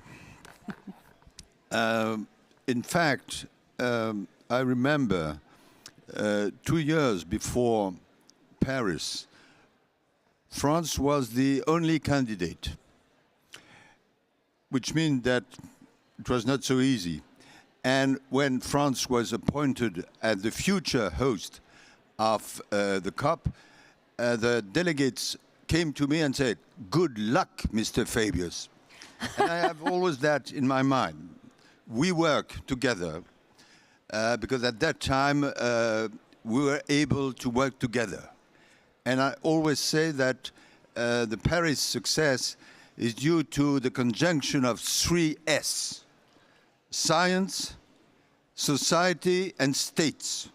And we were able, as diplomats, to get together all the states. Okay. Now it's a different setting, a different perspective. But I think that Paris is decisive because Paris has given the aim and the means, the procedures. My fellows here have improved step by step the elements. But now the situation is different because, as André said, Paris Agreement is under attack. Paris Agreement is under attack. Many people say, well, it's not the first time that the US president has decided to leave. Okay, but when he left for the first time, the real efficiency of his decision takes place the very moment when Mr. Biden came in. Therefore, there was no impact. Now it's quite different. And I think we have not to change Paris. Okay, the basic elements are there. But now we have to implement, because what is lacking is implementation. We agree with President Lula and with André that we must not expect from Belém new objective. The objective, the main objective, the political objective is to implement and to say to general public, we have made promises before, we have taken commitments, but now the time has come to deliver, and we deliver thanks to Belém. That will be an outstanding result. And it's an important part. Perhaps you, Michel Kurtyka, you were the president of COP24, also the first Polish minister of ecology, environment, and these questions. On that question, just to pick up from what Laurent Fabius just said, of implementation, how important is it that targets are set by countries, that they're respected, and to the question of transparency, that they're explained? Thank you very much. Yes, I had the honor to manage Polish COP in 2018. Just to remind you that Poland is a serial organizer of COPs, so we already had 3 of them. Mine was last in 2018, and it happened in a very particular moment and in a very particular place. First of all, because we had to deliver on the implementation of the Paris Agreement. Some of you remember maybe that we are talking about rule book. So the Katowice rule book, the one which was created in Silesia, it was 100 pages document balancing different challenges linked with the implementation of the Paris Agreement, including transparency. Yes, you're talking about transparency. One of the main chapters was exactly about what it means for states to present a nationally determined contribution, what it is, how we should be talking about it, how we should be communicated about it, etc. And now all this legal framework is in place. And as André and Laurent said, now we have to catch up with implementation. We have to prove that this legal framework is viable. And I think in this regard also COP in Silesia, which is a very interesting region, it's a very industrial region. It was very good to have very different perspectives, also linked with geographical placement of COPs. So this one brought the idea that if we want to advance, we need to take everybody on board. Nobody can be left behind. That's the famous idea of just transition. And now when I see that President Lula and ambassador and president designate, and in few days president of COP30, André Dolago, is organizing, is putting this COP at the heart of the Amazonian forest, for me it's an obvious call for action in terms of adaptation. So I would add to 2 elements that were brought by my great colleagues. I would add also this geographical significance of a place and the importance of adaptation for COP30. Mukhtar Babayev, you were the last COP president ahead of Ambassador Dolago. You will tell us about the experience that you had, but also just picking up on the points just made. In a way, 10 years on from Paris, a lot of this now is in the minds of people. Countries understand that they have nationally determined contributions to make, that we have targets to fix. It has progressed in terms of achievement, of ambitions that need to be set. On the question of how far it's gone and the fact that we are on the wrong side of where we need to be, there's still so much more ambition that is needed. How hopeful are you? Thank you. Thank you. First of all, I am existing COP president. Yes, still. Sorry, I've demoted I will hand over 10th of I'm November. So sorry. That's why it's a big mission to COP29 team to continue to build this trust between the countries, because too much mistrust today in the world, and a lot of complications, a lot of pressure, not only to the Paris Agreement, not only to Paris, but to the multilateral process. That's why it is too important now to demonstrate how the world, how the communities, how the countries can consolidate and to be together in very important time of our life. And, in Baku, we adopted a lot of very important decisions regarding the climate finance. Now is a time of implementation. Laurent already mentioned, and Michel also, that it is time to act. And also it is time to ask ourselves how we perform our obligations, our promises. It is a very good time before to take the new commitment to evaluate how we perform our previous obligations, previous pledges. That's why it is very good time to, again, to demonstrate that country is on board. All the parties are ready for constructive dialogue in Belém, and all of us were very motivated and very mobilized to support Brazilian team in Belém. Thank you. To you, Salah-Eddine Mezouar, you were president, of COP22, the former foreign minister of Morocco as well. I'd love your thoughts on the progress that's been made and what more needs to be achieved ahead of Belém.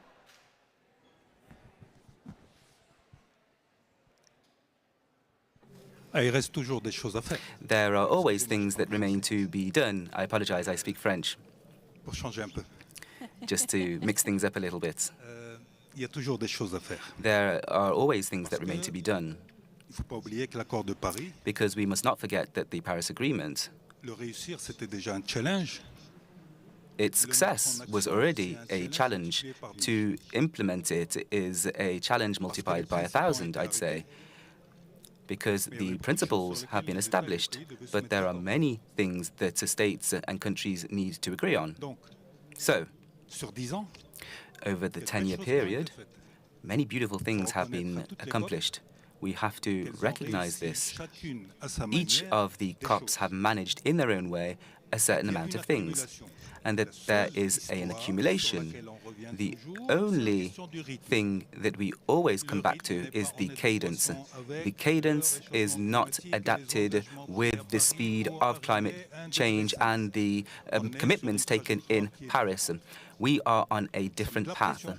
And so this applies a lot of pressure on my friend here, André, for the COP30. But it's also a lot of pressure on us all because we are working collectively. We have all taken on this responsibility, and we are thankful, thanks to his initiative and the initiative of my friend Laurent, to find ourselves in a circle of COP presidents, which explains that COPs is a human path of mobilization. We cannot just be responsible for a COP and then leave the next day without benefiting from the dynamics that must be established internationally together. And we are open to goodwill because the challenge of the climate is the challenge of humanity. But it's also a socio-economic, political, multilateral challenge. And therefore, there is a level of frustration. This must be recognized.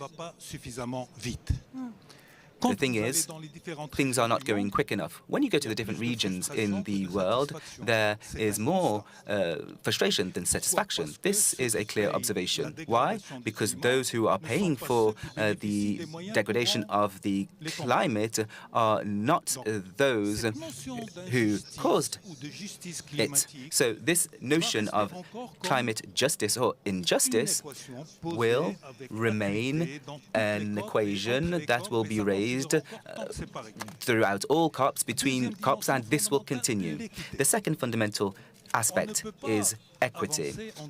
We cannot move forward by saying that equity will not be a topic that will continue to come back. We cannot say, okay, we're a rich country, as we often hear, and the rich countries, you know, we have nothing to fear because we have the resources and we have our policies. The others can just help themselves out. And this goes against the spirit of the Paris Agreement, which was to ensure that the global north and the global south, the east and the west, worked together. That is the spirit of the Paris Agreement. And this is meaningful because working together means we must accept that we're moving forward together on topics that no country in the world, regardless of how powerful they are, can resolve themselves. We need one another. We need to work collectively, and we need to be humble. What's missing in the negotiations, and this is to my friends who have done the COP, is humbleness. You know, the powerful believes he is powerful.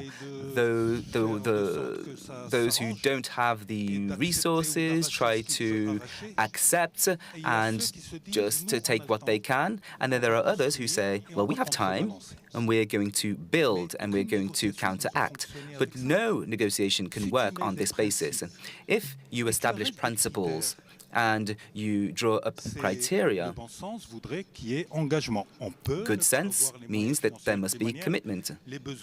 But the requirements are so disconnected to what is on offer that for me it's no longer a discussion, it's just a question of speed. But we must remember that there is political will. But political will changes depending on where you are. But everything is a question of political will. The destruction and the breakdown that we see in the world today is linked to the fact that there are those who wish to continue based on the logic of the world of the past, and those who want to build a different world that brings together different partnerships, which means we support one another differently. But the global south is not opposed to the global north. But the global north must make an effort to understand that we cannot continue to create this feeling of opposition. But I love the global north just like everyone else, and I studied in the north. There's no problem there. But what I mean by what I said is that what I see is this desire to fight the imbalances that we're currently observing. And this will make Belém a success. This will make Belém a success. We have been through periods where climate was not even part of the debate. I see this returning. However, I also see the desire to change things. However, for the last 10 years, for example, in Africa, I can tell you that many things have been done. Many topics have been advanced. People have used very little resources. Solutions have been found internally. This means that people and countries have not given up. But there is also the question of hope, and that's totally normal. Humanity without hope is useless. That would mean we would be animals. I won't take too much time, but I just wanted to give a different perspective. Thank you very much. Thank you very much for that. On that with you, Ambassador Dolago, the idea that there is this body of evidence that progress has been made, that the efforts that were made 10 years ago have borne their fruit, that little by little we are making progress, but there is a perception that it has been frustratingly slow. There is a perception about the problem of equity at the heart of this between the North and the Global South. And at this point, in Belém, how do you address that frustration from parts of the Global South that feel that the actual concrete changes that were meant to be brought by this process haven't happened enough? Well, I think that there is a huge expectation that the South will be very much heard in Belém, since President Lula is so respected in the South, and I believe that the frustration is normal. The pace has been too slow, that there is no doubt about it. The financial resources were always below what was expected. But if you look at, and as my dear colleague was saying, if you look at what countries have done with leurs moyens du bord, with what they had, with what they could afford to do, it is very impressive. The developing countries have entered this agenda with very much conviction. And there is no doubt that if access to finance becomes really proportional to these amazing things that we need to do for the climate, I believe that the South will surprise everybody. And we have seen how some countries, obviously, I'm suspicious, I'm going to say something nice about mine, but it's true. We have 90% of our electricity is renewable, and we cover 99% of the population with electricity. So if you look at China, if you look at India, if you look at so many countries that have done so much with much less resources than they should have, because we could do much more. Now, for instance, the frustration that we have as a forest country, as a tropical forest country like Brazil, regarding solutions for forestry, we are launching a new facility, the Tropical Forest Forever facility, that I believe will bring for the first time something that really values the conservation of forests. We didn't have any instrument to deal with the conservation of forests. So I think that we're going to see in Belém people bringing solutions. People know about their problems. People have become experts in their own problems, and they can bring solutions. And I think we're going to be very surprised with how many solutions we have from the South to present in Belém. That's interesting. Laurent Fabius, we keep hearing, we heard it from the Mayor of Paris, we heard from Ambassador Delago, of the individual national progress that has been made. But for you, who was such an important part of creating this process 10 years on, has it been a success? Je vais parler français. D'abord, I'm going to speak French. Just a comment about what our friend Mezwa mentioned. He mentioned humbleness, humility. You are right. I would say that the words humus and humility have the same roots. And so Paris is a success, that is true. La pente était plus 4 degrés, plus 5 degrés. Maintenant, c'est 2,8. We were heading to 5%, and now it's 2.5, but 2.8 rather. But 2.8 is much more than 1.5, whereas we know that we cannot go beyond 1.5. Now, this may ruffle a few feathers in the room, but when we established the figure at 1.5, and I did this, it was the last evening. There was a third text to be negotiated, and the role of the chair is to say, because at the time that is how it worked, this is what we'll keep and this is what we won't keep. And so we kept the 1.5 degrees. However, there was no agreement between the delegates. As regards 1.5 should never be passed, or if 1.5 should be the limit not to surpass at the end of the century. And that's not the same thing, and I'll explain this differently. So either it's this, and we can't go beyond 1.5, or it's this, and we go towards 1.5. Now, given changes and the evolution, we find ourselves in the second situation. This is a scientific fact, and we must always base ourselves on science. What does this mean? Well, it means that we must, when based on the Paris Agreement, we have to adapt our path. This, of course, means that we must comply with what was decided in Dubai, transitioning away from fossil fuels. But this also means that we must preserve carbon sinks. It also means, and this may require a review of what some governmental organizations are doing, speeding up carbon removal. Otherwise, it won't be possible to end at 1.5. So Paris established the procedure, the objectives, the elements in a very subtle and precise way.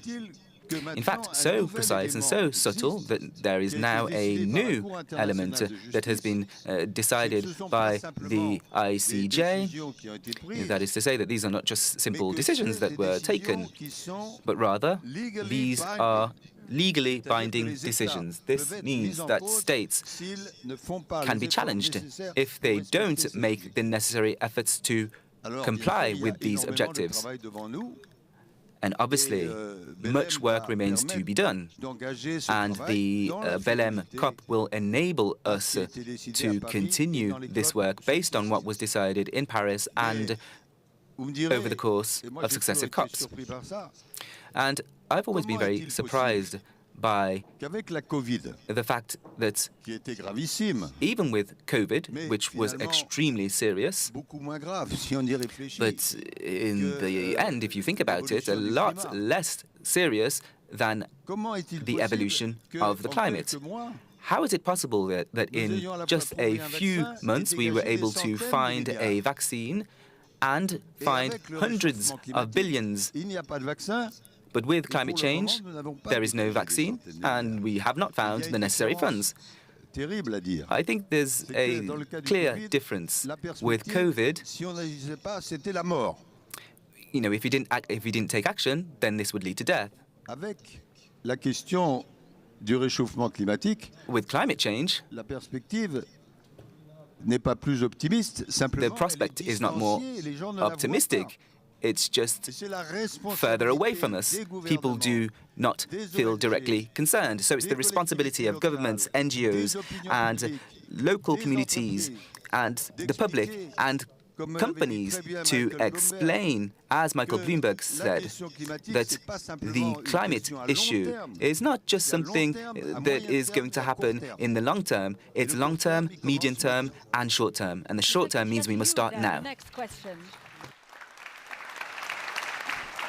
Laurent Fabius's point is fascinating. 1.5 degrees was an important target, and we heard Antonio Guterres say, look, we're going to pass it. Things are not where they need to be. It is at once gives us a target that has been missed, and that can make us worried that the entire thing is a failure, or on the contrary, something we can keep our eye on for the future, and therefore something that is essential nonetheless, and legally enforced and binding today, which is completely different. Do you agree? Thank you very much. Merci beaucoup. Avec la concurrence de Thank you very much. Je vais me permettre à Paris aussi de dire quelques mots en français. Since we're in Paris, I'm going to say a few words in French. And given that our host is here, Madame Hidalgo, and also all the Parisians who are here with us. So you asked a question which I think we need to take and examine, particularly what happened over the last 10 years, because the world has changed significantly. And of course, we can bring up a number of things, but I'd like to point out two particular elements. First of all, it's a question of a technological change. Laurent, you mentioned the vaccine. In some ways, technology is the vaccine. However, for the last 10 years, technology is the vaccine to climate change. And so this vaccine exists because we have technologies that exist in terms of transportation, energy production. We're much smarter as it relates to the growth of AI. So I don't think we should get too wrapped up in the idea of an easy solution. And we shouldn't just say our civilization is terrible. Our civilization produces vaccines. We have recipes, we have a medication to cure the problems that we are faced with. And it's our responsibility to use these wisely. However, over the last 10 years, it must be said that the world has changed radically. 10 years ago, things were completely different. Energy in conventional conventional energy far surpassed the investment in renewable energies. Laurent mentioned it. $2 billion that are invested in renewable energy. We speak now about the renaissance of nuclear energy, hydraulic energy. So we have a wide range of new solutions at our disposition. And this did not exist 10 years ago. And there's also a second thing that's very different in today's world. I'll call it the alignment of the stars. When our COP concluded, I really felt as though our world was on the brink, like we were on a cliff edge. There was an emotion that was very difficult to describe, but I think it was perhaps one of a competition rather than compromise and alignment. But this was a moment that did bear fruit. Now, coopération pacifique, on l'appelle multilatéralisme. Now we're talking about peaceful cooperation or multilateralism, if you will. So things have changed, but I think we need to find new ways of moving forward. How can we talk about adaptation or adaptations via the various countries? How can we ensure that we upgrade our infrastructures in terms of their resistance to storms and other climate events? This is also beneficial to local populations. So we have no regrets in some ways. There are things that we shouldn't regret, that we must not forget. You also asked the question about the difficulties that we're currently facing, and I would turn the question around and say, let's take a look at the journey we've made. Be optimistic, realistic, but also be clear and focus on what we can do now. I think they're excellent points. President Babayev, to you. There is so much that has progressed, the technology, the will, the actual achievements that have been made nationally and globally. But at Baku, you had a pledge, $300 billion. The financing in the end, putting money where it needs to be, is essential. How realistic? Yeah, I will continue in English. Yeah, good question, correct question. No climate action without finance. You're absolutely right. And countries agreed in 2024, just several months ago, 300 billion contributions from donor side, from public and private sources to the developing world. How these obligations implement? It's a big question from the small island development states, from the LDCs and other developing world, how the donor countries planning to implement this pledge. It is, for us, I think it is so important now for COP29 team and also for COP30 team to prevent any step backs from already adopted decisions. Unfortunately, if we compare 2024 and 2025, ambition is absolutely different. Where are the climate leaders in the world? Wow. Last year, all focus of the world leaders mobilized and focused to the climate initiatives. This year, nothing. We not hear any ambitious ideas or ambitious pledges from the world climate leaders. And it is the big question for the world community. And for us, it's also another one big question to the MDBs, international financial institutions, how they are planning to implement their pledges. It's also another one question. After the adoption of the NATO countries, 5% of GDP to the defense finance, it is question to the governments of the donor countries, how they will prioritize the financial resources to defense, it's $1 billion of the dollars, or to the climate, social, humanitarian, and other issues. It's a big question. That's why I think in Belém, we also, together with COP30 team, we need to provide to submit another one very important document, Baku to Belém roadmap. How we are planning to increase the finance from 300 to 1.3 trillion. It's big expectation from the developing world. It's a big pledge, I think, Andrea, for our team and for your team to find the answers, clear answers and clarification for these issues. I think it's an excellent point, Saladin Mezouar, that question of it takes national ambition, but it takes also a global dynamic that maybe was there a year ago, a couple of years ago, is less there today.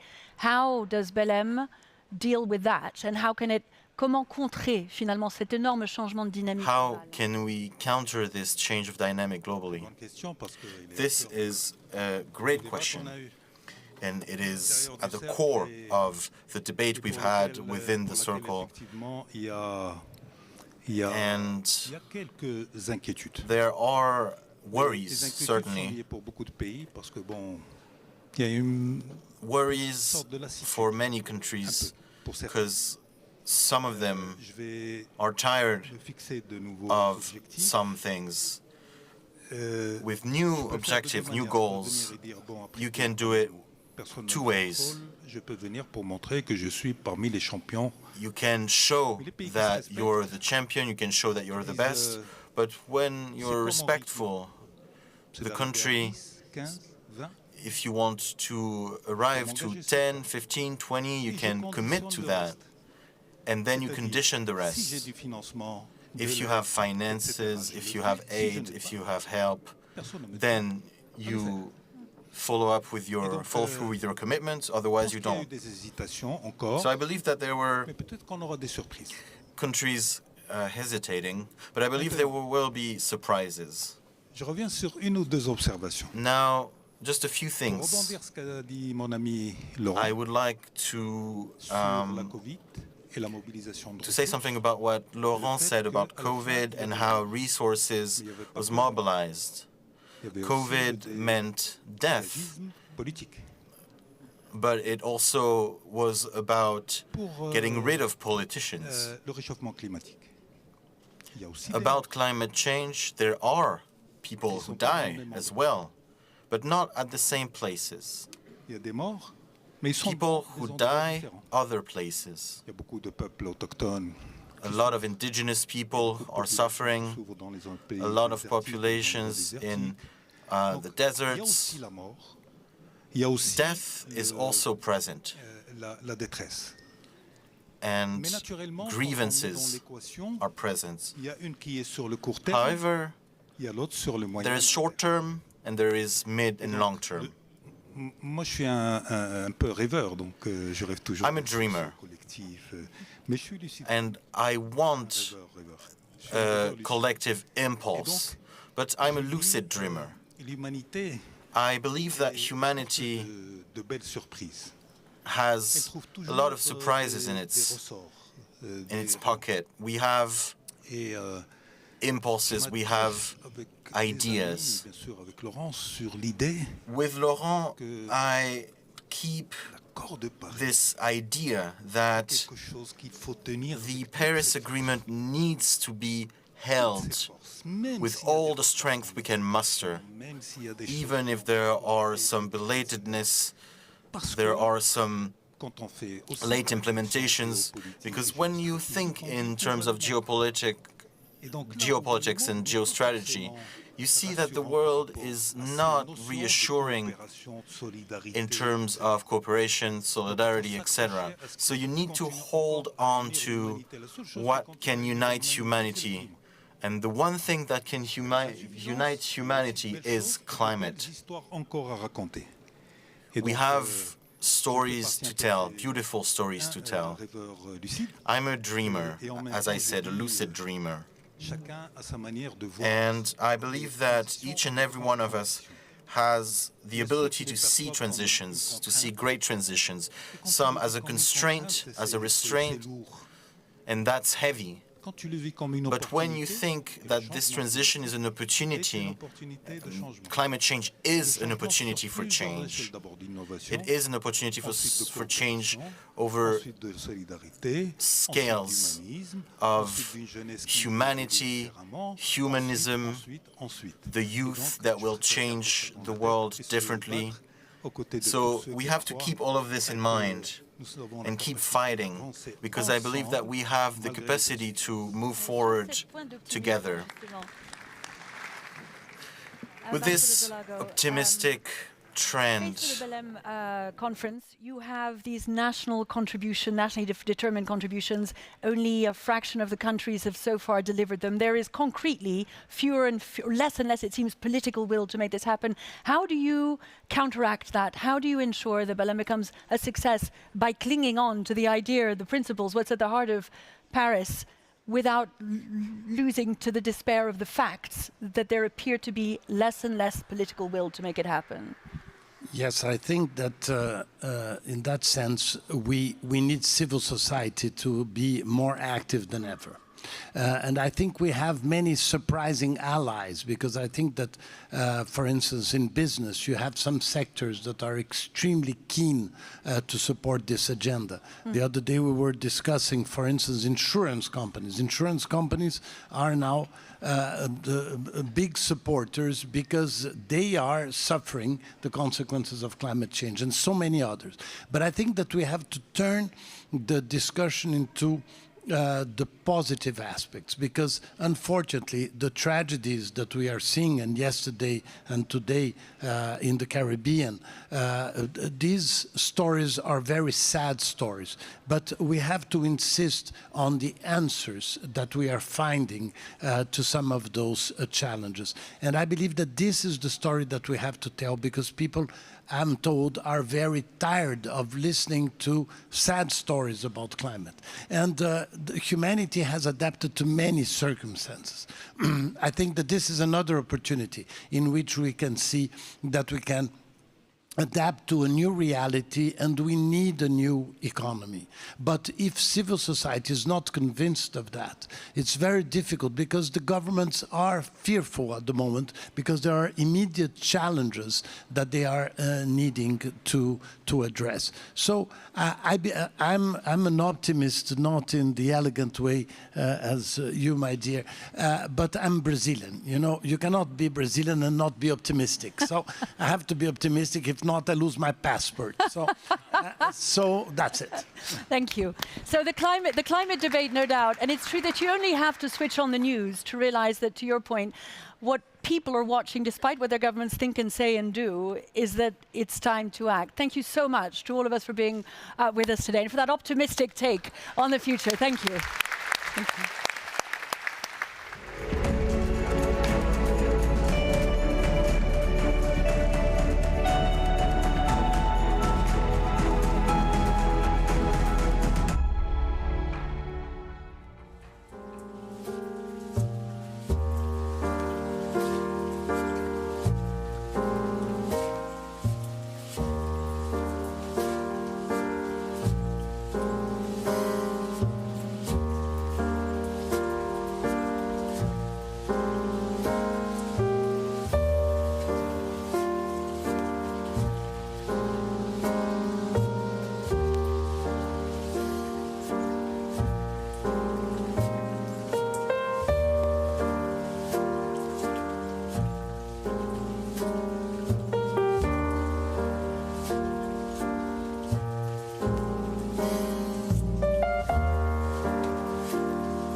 Ladies and gentlemen, please take your seats. Our session is about to start.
Madame la Présidente, Monique Barbu, la ministre de l'Environnement. Merci. Quelle joie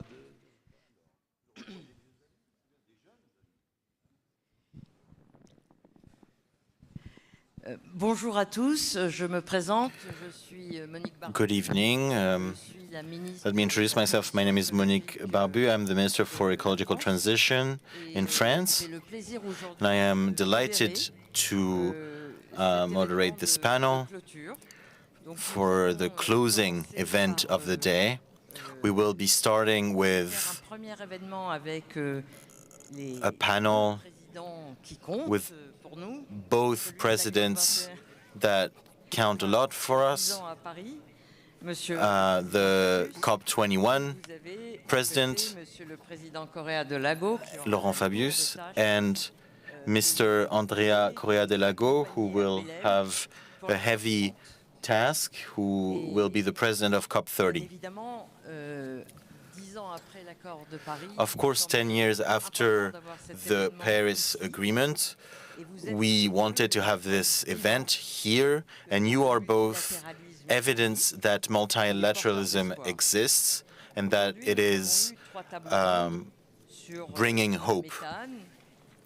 We had events on methane, on coal, and on nature-based solutions with mitigation, respect for nature. I would like to first talk to Mr. Fabius and ask this question. How, as a former president of COP21 and with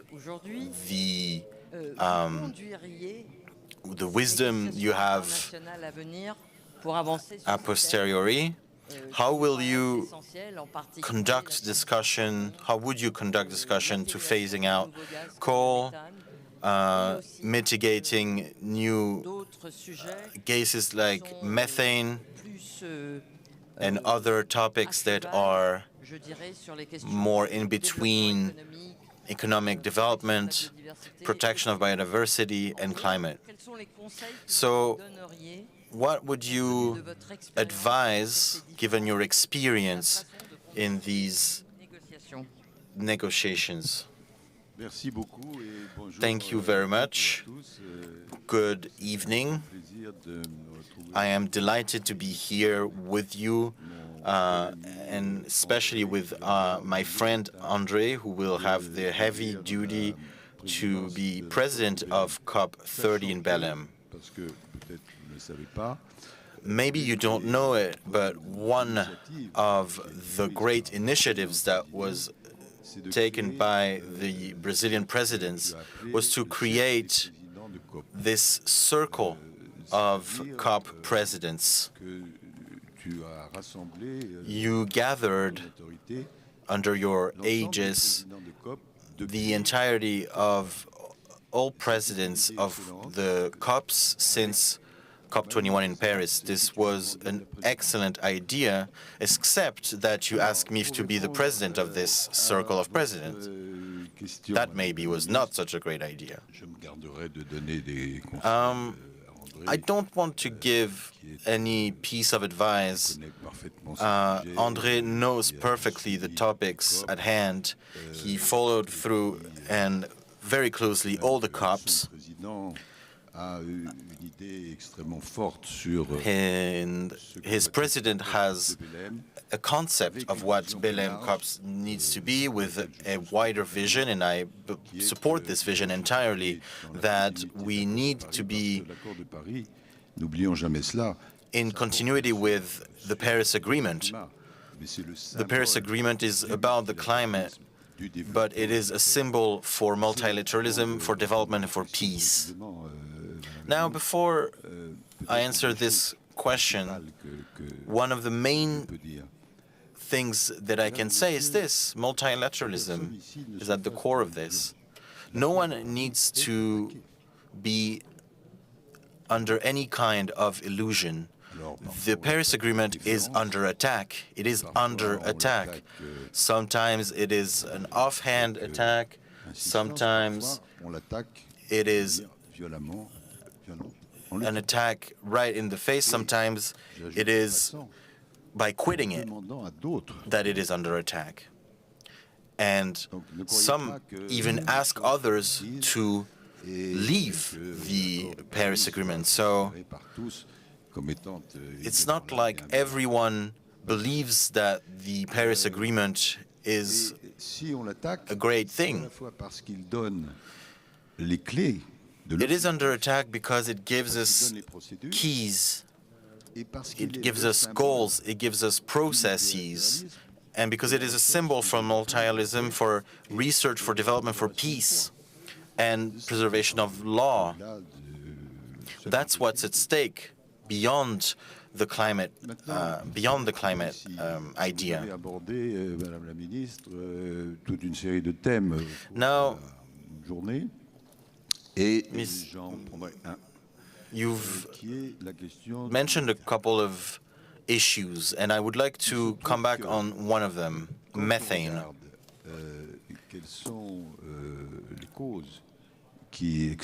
The causes of greenhouse gas emissions are many, and the first one is always CO2. It's the first one that comes to mind when you think about greenhouse gas emissions. These greenhouse gas emissions are extremely negative, and we need to eliminate them. But we always forget methane. For some complex reason, it is rarely part of any analysis or conversation. Dioxyde de carbone, c'est CO2, méthane, c'est CH4. Tout le monde a entendu parler. CO2 is carbon dioxide, CH4 is methane. Not many people have heard of CH4. I would like to say something more precise about methane now. What is the responsibility over the last few years of methane compared to CO2 in terms of greenhouse gas emissions? Methane equals 30% of greenhouse gas emissions. It is a lot. And methane has two things about it. It has a calorie power much higher, much stronger than CO2, and it stays in the atmosphere much longer as well. Methane has three main sources, one of them being flaring. The second one is waste, and the third verrez concrètement ce à quoi je fais allusion, les émissions de gaz par le bétail.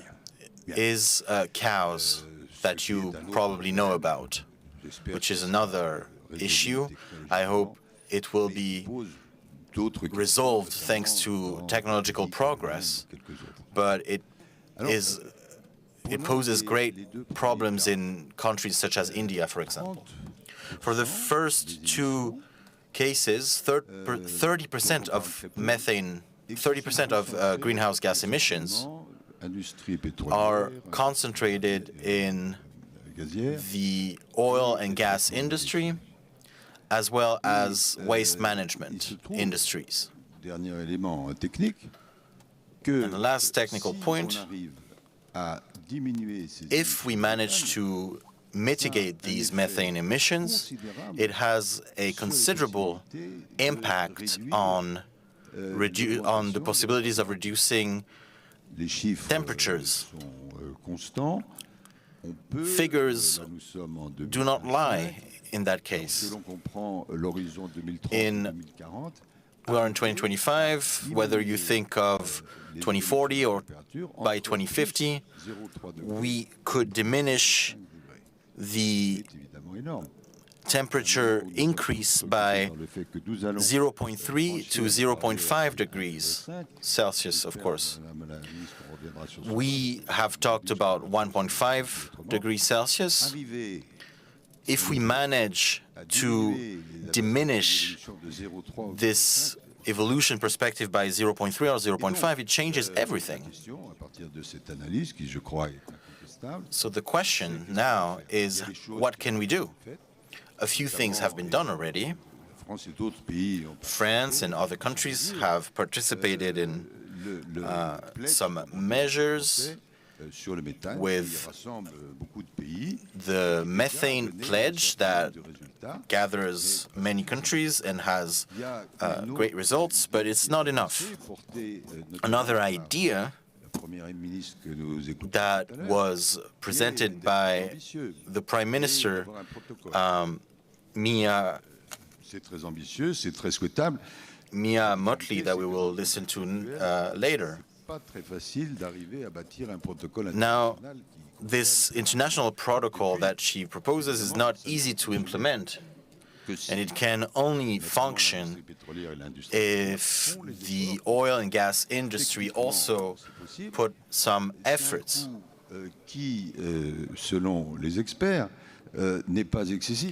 According to experts, the costs is not too much to bear, and it can even become a negative cost. It can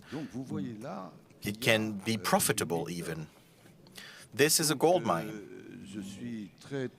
So I am delighted that this is one of the themes that you chose to mention today, because we will be talking about what the Paris Agreement means, what Belém is a follow-up of the Paris Agreement and more largely underpins the issue of multilateralism.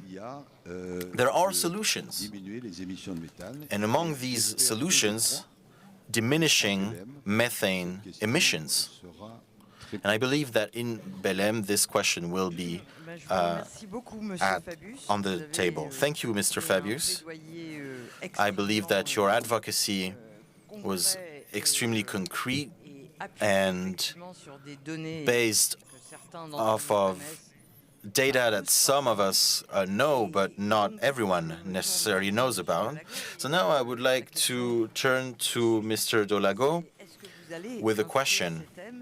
Will you have these issues on the COP30 agenda, and how will you reach them? And what type of negotiation methods will you use during COP30?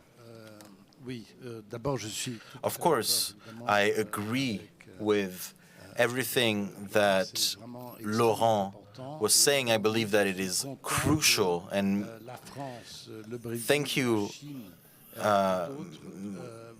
for France, Brazil, and others that we will talk about this, about methane during the summit.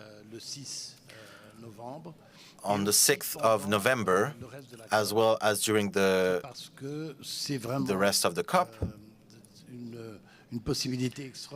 it is an extraordinary possibility to reduce green gas emissions so clearly.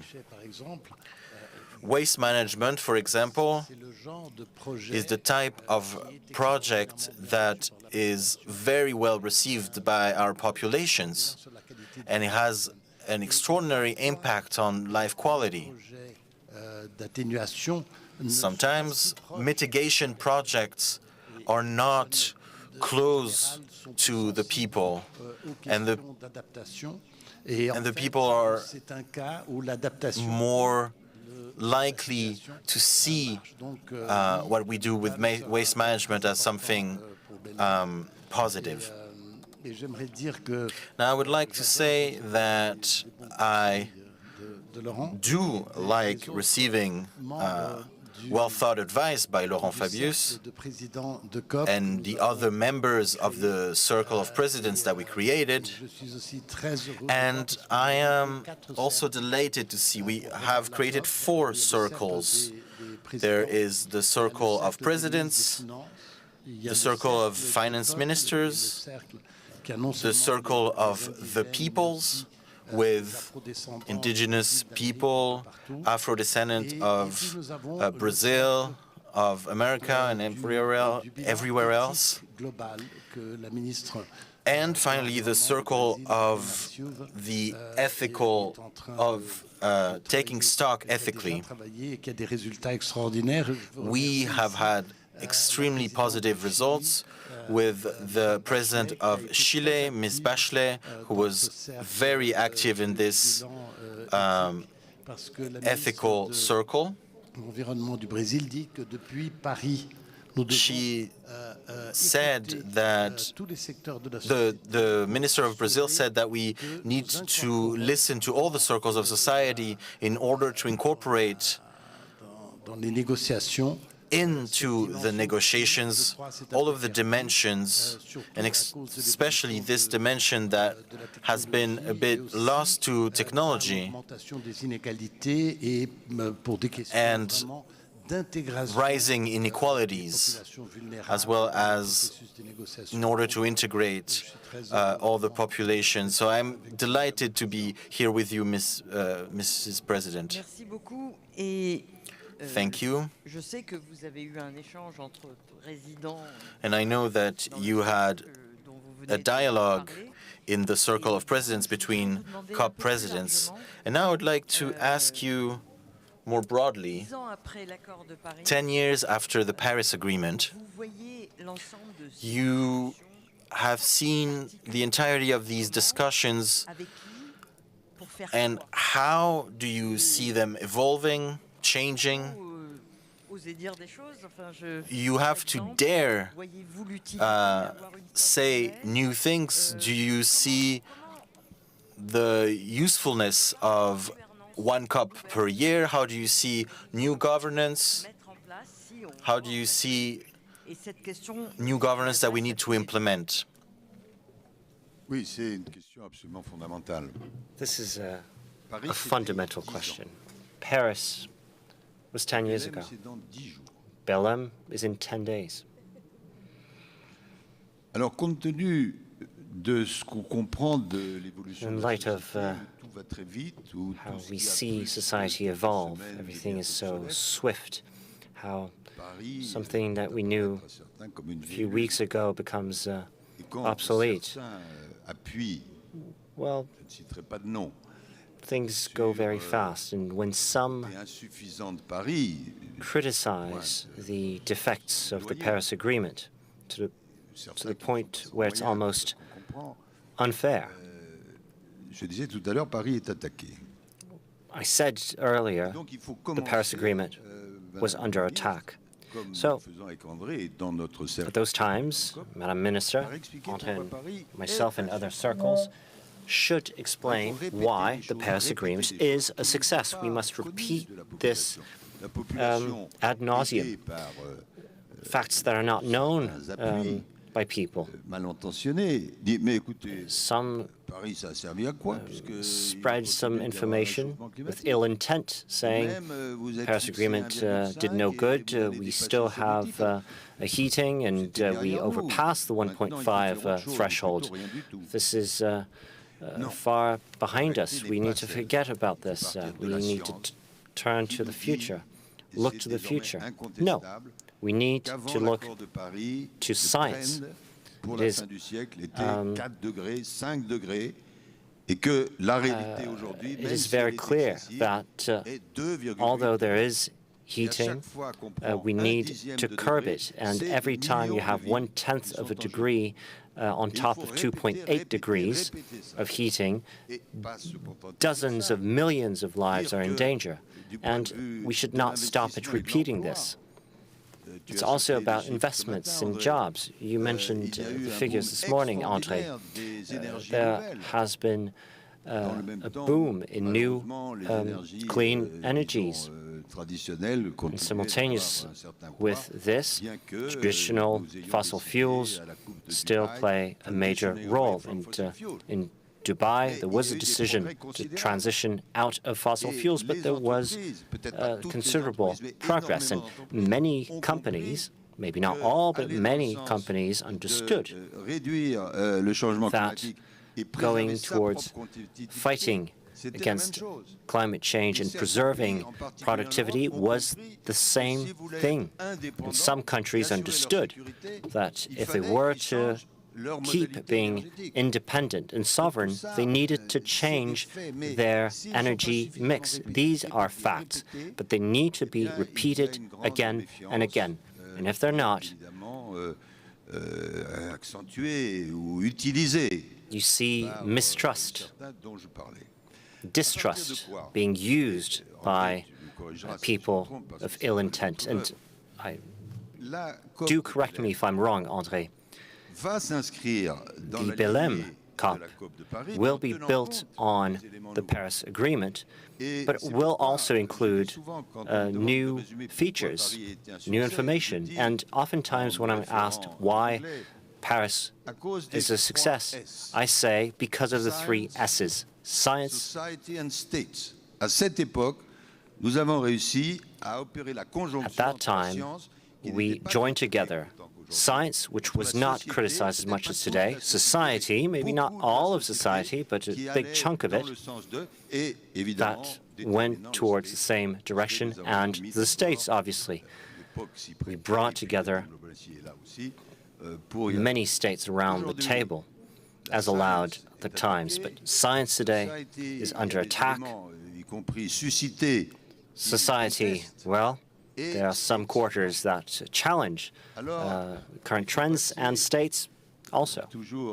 So, again, in English, we need to move from 3 S's to the 3 I's: implementation, inclusion, innovation. Ce qu'on nous demande, et si j'ai bien compris, ce que veut faire le What we're asked to do and what President Lula and yourself want to do is not to invent, come up with new goals, is to deliver. People ask us, okay, every time we come up with a laundry list of what we want to do, well, it is now time to say, okay, we need to take action, implement. Well, this entails political change. What will be the political agenda? Well, we don't need to come up with yet even more political goals. We need to deliver, to implement. I heard a notary, an international notary earlier say, drill, baby, drill, he said. No, I want to say implement, baby, implement. This is what this is about. So, practically speaking, well, we need to make progress.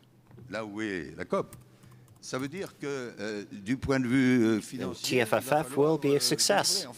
On the financial side, we need to look to measures to make it a success. Innovation. You made a strong decision with President Lula as well.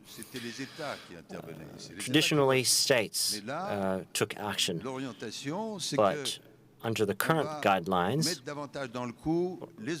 I understand that you want to include much more local actors, local authorities, companies, businesses. Without them, how are we to act? And the whole range of players. Inclusion. Inclusion as compared to other topics. I know that, Madam Minister, you care deeply about inclusion. Unlike Paris, you cannot only think about climate.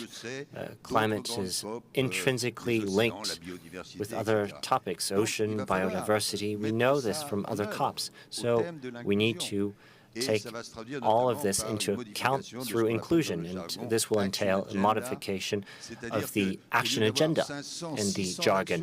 Instead of having 500 to 600 action items, you suggested a much simpler schematic of ways we can measure action and measure progress against a timeline. And then, this final point, innovation, you decided that justice would be broached. The International Court of Justice took a decision saying you have a legal obligation to act, and states can be sued for climate inaction. And there's another topic that's debated now, fake news. So, to come back to the 3 I's, this is a new approach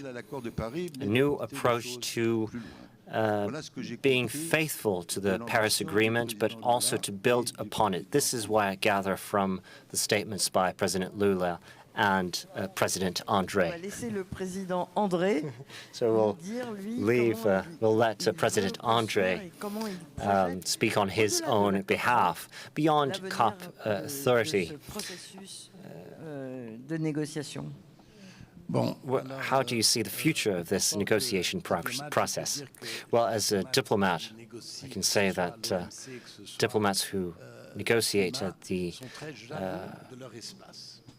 WTO or elsewhere are very jealous of their own space. So climate change in the beginning seemed to be isolated, insulated from other topics. It seemed to be a very scientific subject. But very quickly, all other topics became linked to it: economy, health, public health, nature, biodiversity. So we now understand that we cannot solve the climate crisis only by gathering experts around a table. But the legitimacy of negotiation within the framework of the Convention and the Paris Agreement was, well, maybe objectionable. And the reason why we have these circles of presidents is to make sure that all those people who were at work for the Paris Agreement and other documents are together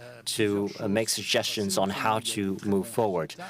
A lot of progress was made these past 10 years, but structurally we negotiated everything we could within this framework. Obligations, how countries should submit contributions, and the carbon market under the Article 6 also. So the Paris Agreement is ready to be implemented. There's no reason to wait further. And yet, action is independent from negotiations because each country has a mandate and has freedom to take action. So I think there may be tendencies for some negotiations to say, negotiators to say that action should be controlled by negotiation itself. But negotiation has a strength, a real strength. It needs consensus. But this is why it's also difficult, complex. Negotiation should be the preserve of what is legal topics in the International Court of Justice. All other institutions and organizations must come out to support efforts against climate change. So the Circle of Finance Ministers does exactly that. We need them because the solutions we bring about against climate change are economic in nature, and governments must work hand in hand at ministries level, including all ministries. We need international multilateral development banks also. Laurent, you may recall, in the beginning of the negotiations in Rio in '92, that was for the convention, you couldn't quote the World Bank because the World Bank at the time it's not under the umbrella of the UN. It was apart. So the first climate fund and a fund for biodiversity was brought under the World Bank, and there was great outrage and people saying we don't control this fund. But now there's been change. We have the Green Climate Fund. This is controlled by the Climate Convention. All these funds that were put together are outstanding. They do good work, but they follow the same pattern of thought in the beginning of the negotiation. We thought then that we could solve climate issues with specific funds, just like we did to great success with the ozone layer. The Montreal Protocol shows very clearly that multilateralism does work, and that you can really put together diplomats and solve issues. We curbed 95% of gases that were responsible for ozone destruction or depletion. So this was one example. There are 8 gases, in fact, that are included. But this cannot be a model that can be replicated for climate change because climate change, in fact, covers the whole of the economy. It's all activities, all businesses. So all countries must review their business model, their growth model. So we need the funds. We do have the funds, but the funds, well, they cover $40 billion per year at most, and we're mentioning $1.3 trillion in needs. So we need development banks, we need the private sector, we also need philanthropists, we need many, many more ideas. And Mr. Babayev, the president of COP29, very dear friend sitting over there, and myself, Mr. Babiev and myself will present on the 3rd of November a report on how we can reach this hefty sum, $1.3 trillion per year by 2035. This was very easy, Mr. Babayev, to find $1.3 trillion. Well, we'll present this document. It's such an immensity, it's such a vast sum. People keep thinking this is unreachable. But you did give the example of the pandemic. When we went through this crisis, in a few months, the world got together and found the resources, the money, and found solutions. And hopefully, we did have good results. Well, it remains for me to thank you. I think this last message is very optimistic, a message on multilateralism. I also believe that at any rate, well, as a human being, as human beings, we have to win this battle. If we don't, we're doomed. Voilà, je crois que vous avez aussi beaucoup de pays qui doutent. Many countries are doubting. They want to take action, but they may not know what to do. What are the ways and means? And I believe that collectively we should work with as many people as possible. As President Fabius said very eloquently earlier, we need to continue to hammer the same messages again and again and again so that they're heard all around society. Thank you very much, President Fabius. Thank you, President Correa de Lago. And let's meet again in Belém in 8 days.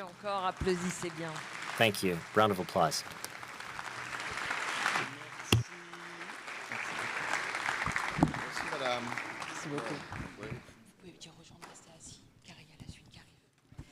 Nous allons maintenant passer à la clôture de cette journée. We'll now move to the closing ceremony of this day. We're waiting for the President of the French Republic, Emmanuel Macron, and the Prime Minister of Barbados, Maya Mottley. Please keep on your seats, stay on your seats. They'll be here with us shortly.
Je vous prie de bien vouloir accueillir Monsieur le Président de la République. Please et welcome Madame the Mia President of the Mottley, Republic Première and ministre de la Barbade. Ms. Mia Mottley, Prime Minister of Barbados.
Madame Mia Mottley, very happy to meet you.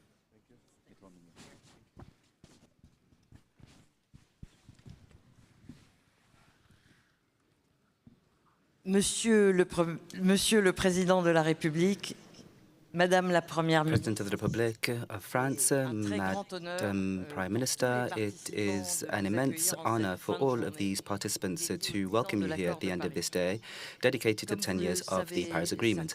As you know, undoubtedly, our exchanges have been broken down into 3 roundtables on methane, the progressive transition away from coal, and also nature-based solutions. These are themes on which you have always emphasized during previous COPs, particularly as it relates to the link between nature and climate, something which you both hold dear. This day has also been the opportunity for participants of the forum to celebrate the 10 years of the Paris Agreement and its successes. The most important and the most evident success is that we have avoided the worst in terms of global warming, and that this agreement has enabled the emergence of real international solidarity.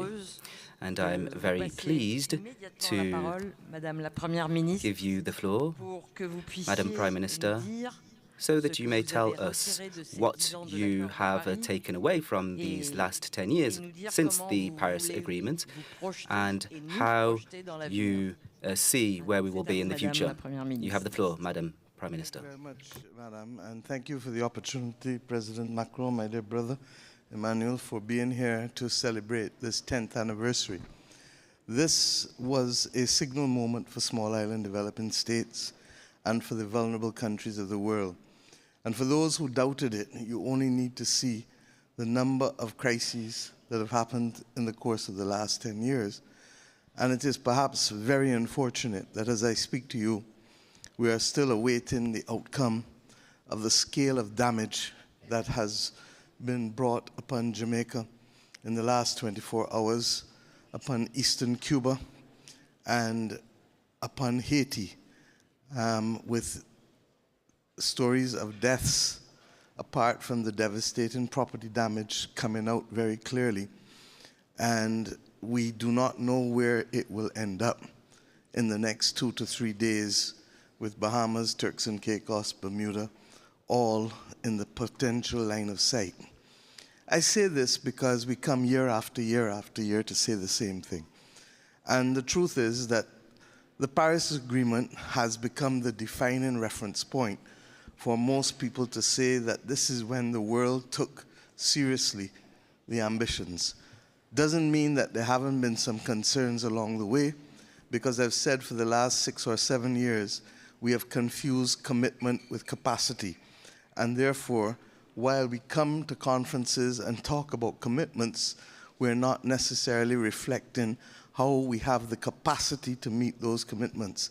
I speak as a small island developing state that would have wanted, for example, to be much further ahead with our own targets, but constrained by access to batteries, constrained by the cost of batteries, constrained by then the cost of electricity to consumers. And I'm not sure that we have found the right way to be able to drill down to ensure that what we do on these stages can become actual reality in what we do there. At the same time, to ignore is to do so at our peril. And I fear that what we saw with Hurricane Melissa moving over a Caribbean Sea with warming temperatures of over 2 to 2.5 degrees more fueled that, such that people are now talking, should we create a new category of hurricane for a category 6, because what we are facing is so much more virulent and awful than anything we've known before. I believe strongly, and you know, Emmanuel, that we need to pull the methane brake. We know, the scientists have told us, that the opportunity to be able to pull back the temperatures, not stop at 1.5, but actually reverse anywhere between 0.2 to 0.5 of a degree by 2050, comes predominantly from 1, controlling deforestation immediately, and 2, most importantly, cutting super pollutants like methane that are 80 to 100 times more dangerous than carbon, but only live in the atmosphere for 12 to 15 years. Now, if we can give ourselves a chance that a near zero methane world can exist by 2040, but let's talk the love language, because we have people who like the Paris Agreement and people who hate the Paris Agreement. And what is the common bridge of love and love language? Well, if I stop flaring gas, I stop burning cash. And if I fix pipes, I stop losing cash. So you meet the love language of those shareholders of the oil and gas companies. And as I said recently, they're not the enemy, it's the emissions that's the enemy. But 2, you meet the objective of those of us who want to save the planet and also to create a chance for the people to live on the planet, hence the 4 Ps position.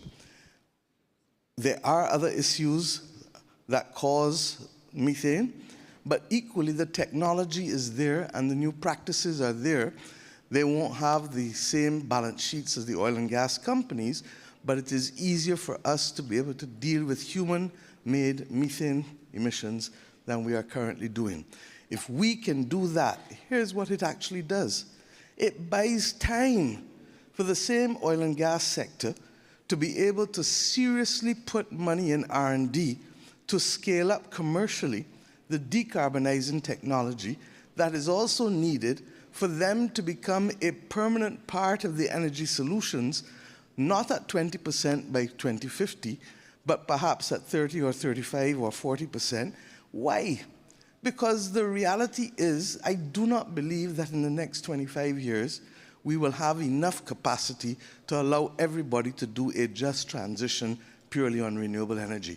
Now, what does that mean for populations? It means that people will suffer. Because if you deprive them of access to affordable energy, what are you condemning them to in terms of development? And that is the genius of why people and planet must never be separated.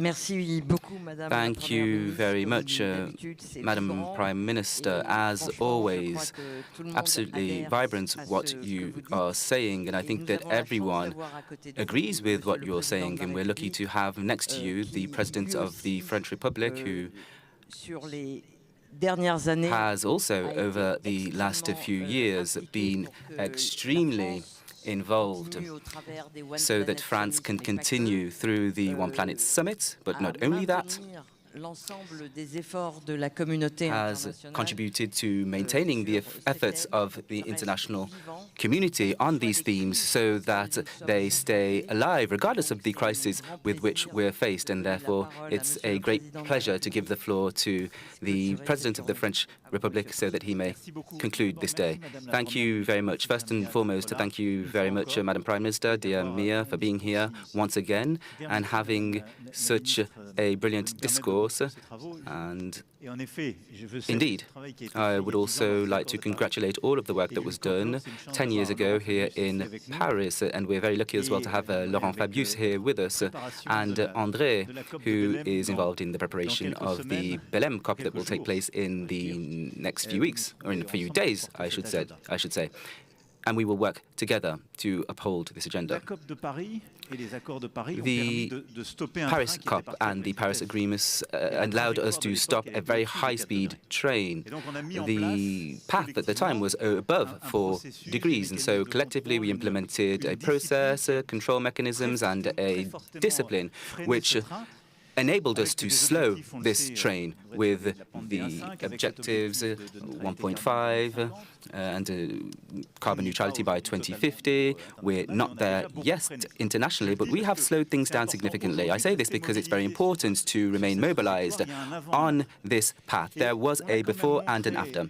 And we were able to demonstrate to the international community that we were able to resist withdrawals, backsteps. There was something irreversible that was created thanks to the Paris agreements and thanks to this collective mechanism.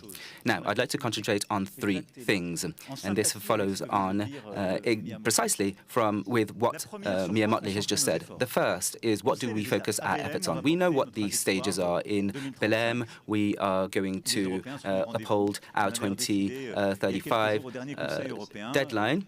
And over the last few days, we have also said that we're going to ensure that we are on the path for carbon neutrality by 2050, and we're going to ensure that we activate the right technical levers so that we can get there. Now, what must we do? We need to move forward faster on innovation. We need to support companies so that the transition is fair, and we also need to ensure that we have greater technological neutrality, because science, each sector evolves differently. And I think that we can arrive at the same result if we have greater technological neutrality. And we also need the right level of public and private investments. I'll come back to this point later on because it's key. Now, internationally speaking, if we zoom out, I think we have 2 main combats. One on methane. This was just mentioned. This is key. It's key so that we can move quickly on a high-emitting gas. We know that this relates to a number of sectors, a number of countries, but we have technologies that enable us to get there, so we need to mobilize coalitions. And it's a coalition in which we can bring the United States with us, and this is compatible with the agendas of a number of countries that may express doubt. So methane is very effective, and there is a greater consensus to move quickly. The second is coal. There are still a number of large, rich emitting countries, and sometimes they're exporters. We have countries that are emerging, that haven't yet hit their peak, and some are speeding up. But what we can do to transition more quickly away from coal, and perhaps switching to gas, this is progress in some countries, and switching to nuclear energy is even better. But withdrawing from coal is indispensable. And in this respect, what we built over the last few years with the pact that we built during the Glasgow COP, this enabled us to support countries for decarbonization and to transition away from coal. And this is vital. There is a process that we launched in Glasgow and then also in Egypt, which will support the transition. I mention this because there are many countries that continue to invest in coal plants. And if we want to reach these deadlines, we need to reinvest, if I may say, so that we can transition away from coal. And we have the support internationally. So methane and coal. Now, the third main fight obviously, funding. And I would like to emphasize the importance of public financing. And there are others that are withdrawing their public financing, but we need to mobilize a lot more private financing. And what we've done over the last few years, in particular with the One Planet Summit, in terms of sovereign funds, so I had a meeting just a few days ago with asset managers, is to create a category of assets that are identified by private stakeholders that enable us to redirect private international liquidity to classes of assets that enable this transition. That is the agenda of the Paris Agreement, and that's why we need to move forward. So we need to resist, but those three elements, methane, coal, and financing. Now, I'll move on to my second set of remarks. Over the last few years, scientists have consolidated the work of the IPCC. We have a huge challenge in terms of biodiversity, and this is not non-negligible.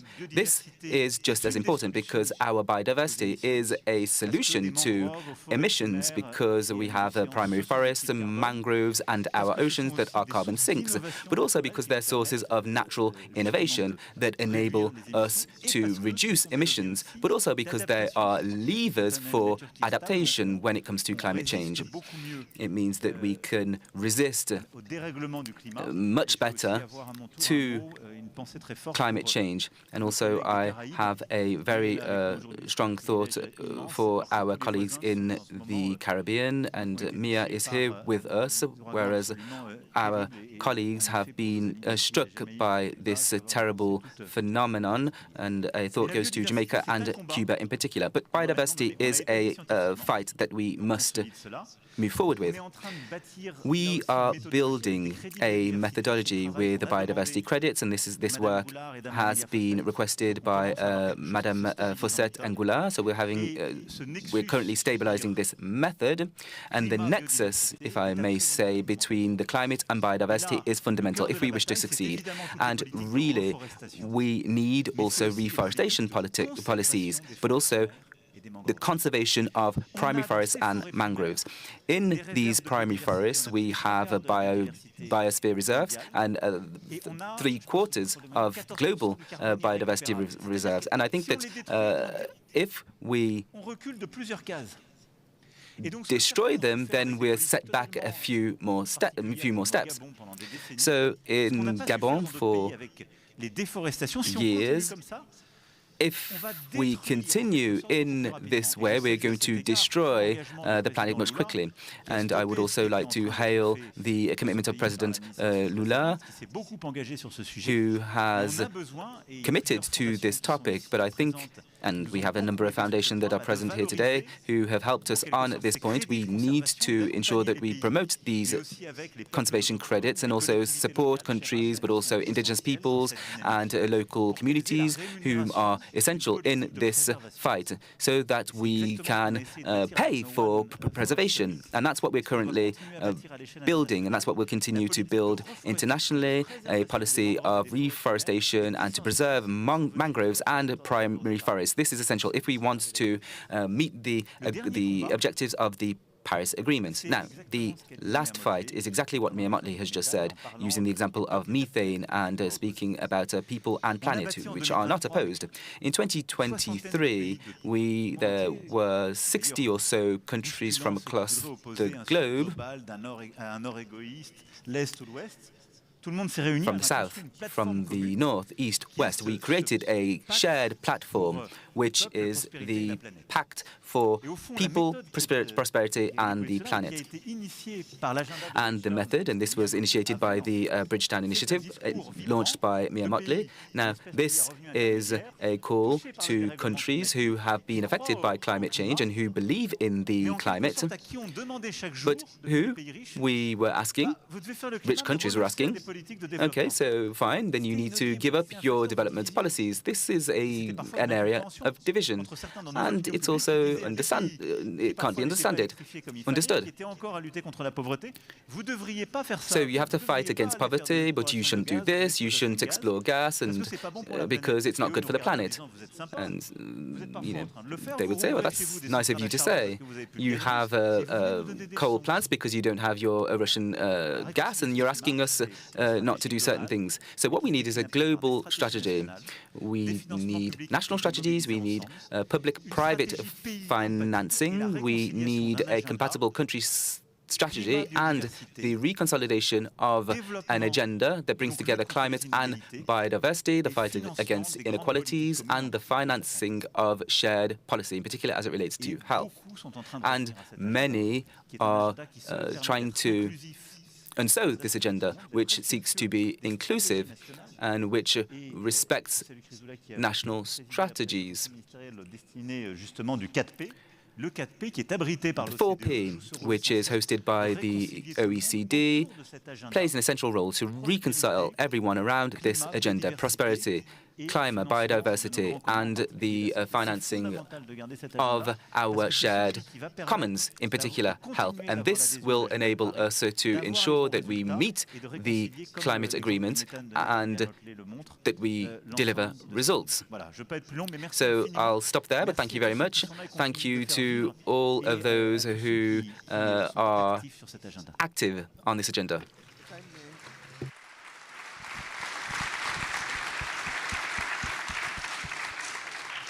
I want to thank you for that comprehensive statement, but if I may just add one or two things to give further context. On the financing issue, the reality is that it was 2 years ago here when we launched the 4Ps that the World Bank agreed to the natural disaster clauses, the climate resilience disaster clause, I think they renamed it. The bottom line is that had Barbados been hit now, we would, for the next 2 years, be able to unlock about 18% of GDP in terms of liquidity by deferring both principal and interest payments for our debt for 2 years. The World Bank did it. We went to the international capital markets in June for a bond issuance of $500 million US, and the markets gave us the natural disaster clauses, along, by the way, with a pandemic clause. What we need now to see is sovereign entities giving them in their bilateral loan agreements. That has not happened. There is no country, company, or entity that is going to unlock 18% of GDP to rebuild a country because of underinsurance and uninsurance and infrastructure damage over a 2-year period. And all this is a legal clause, nothing more, that gives greater certainty to the lender and creates space for the borrower. So this is a no-brainer. And the market is already doing it, and the World Bank is already doing it. The UK Export Agency is doing it. We need countries now across the world to do it. Secondly, we recognize that God helps those who help themselves. And I don't say so facetiously. We did not create the climate crisis. And we don't have the luxury of waiting for persons who created it to step up to the plate and to help us. So we've started in our own deliberate action. We turned a catastrophe fund into a resilience and regeneration fund. Every citizen of Barbados, everybody rather, who works in Barbados, donates 0.25% of their earnings without a cap. Every self-employed person, 0.25% of their earnings. Every employer matches what the employees are paying. And the government has committed to put in 0.35% of GDP every year, which is half of what should have been the ODA limits. Now, we do that not because we have room or because we have no further development imperatives, but like Jamaica and other countries in the region, or Barbados last year when our fishing industry was decimated by 90% and we lost our fishing harbor, our Coast Guard base was damaged and our coast was damaged, we have to find ways of refinancing in the interim. And I share these two examples because it is imperative that we continue the effort of unlocking further funds within the MDBs. But secondly, that we also go beyond the $780 million in the loss and damage fund that will be wasted in one or two disasters if appropriately utilized. So we've made that loss and damage fund almost dead on arrival by failing to capitalize it appropriately. I believe that we cannot ignore the need for further public and private sector funds, and this is not ignoring the fact that in the G7 countries there are real fiscal difficulties. We accept that, but we have to find a way of redesigning how the financial system works, and quite frankly, water, education, and health loans should get at least 30-year loans for middle-income and upper-middle-income countries, and 40-year loans for HIPC or low-income countries. If we can do that, while not meeting us where we want to be met with respect to the funding that we need for adaptation, it at least moves the needle forward. And that is what we're asking the G7 and the G20 countries to be able to use their political leverage in the IFIs in order to be able to get that paradigm shift in the loans, starting with water, education, and health. And health, as we know, has been seriously affected also by the climate crisis. Thank you. I just want also for us to say to the people of Jamaica and Cuba and Haiti and the rest who are about to face Hurricane Melissa that our prayers are with them, and that I'm sure that all of us here agree that we will step up to the plate to be able to help in the humanitarian and relief efforts that are required in the incoming days. Thank you. Thank you, Madame. Thank you, Madame Motley. I think we could spend the night debating about what are the needs for development, how we build development, and what is the link with all the climate crisis that we are facing. And of course it is obvious, but then there are all kinds of different ways to look at it. This is certainly a discussion that you will have again with President Macron, who is, okay, next week I have heard, okay, great. So, while you will meet with him next week, I just wanted again to say that we need you, Mr. President, into those debates, because we hear too much voices which actually say, let's give up on this discussion, and this is not the sense of what you are saying. You are saying that actually, yes, there are things that we need to fix, but we need to advance all together, and I really want to thank you in the name of everyone for this message to from both of you. Thank you so much.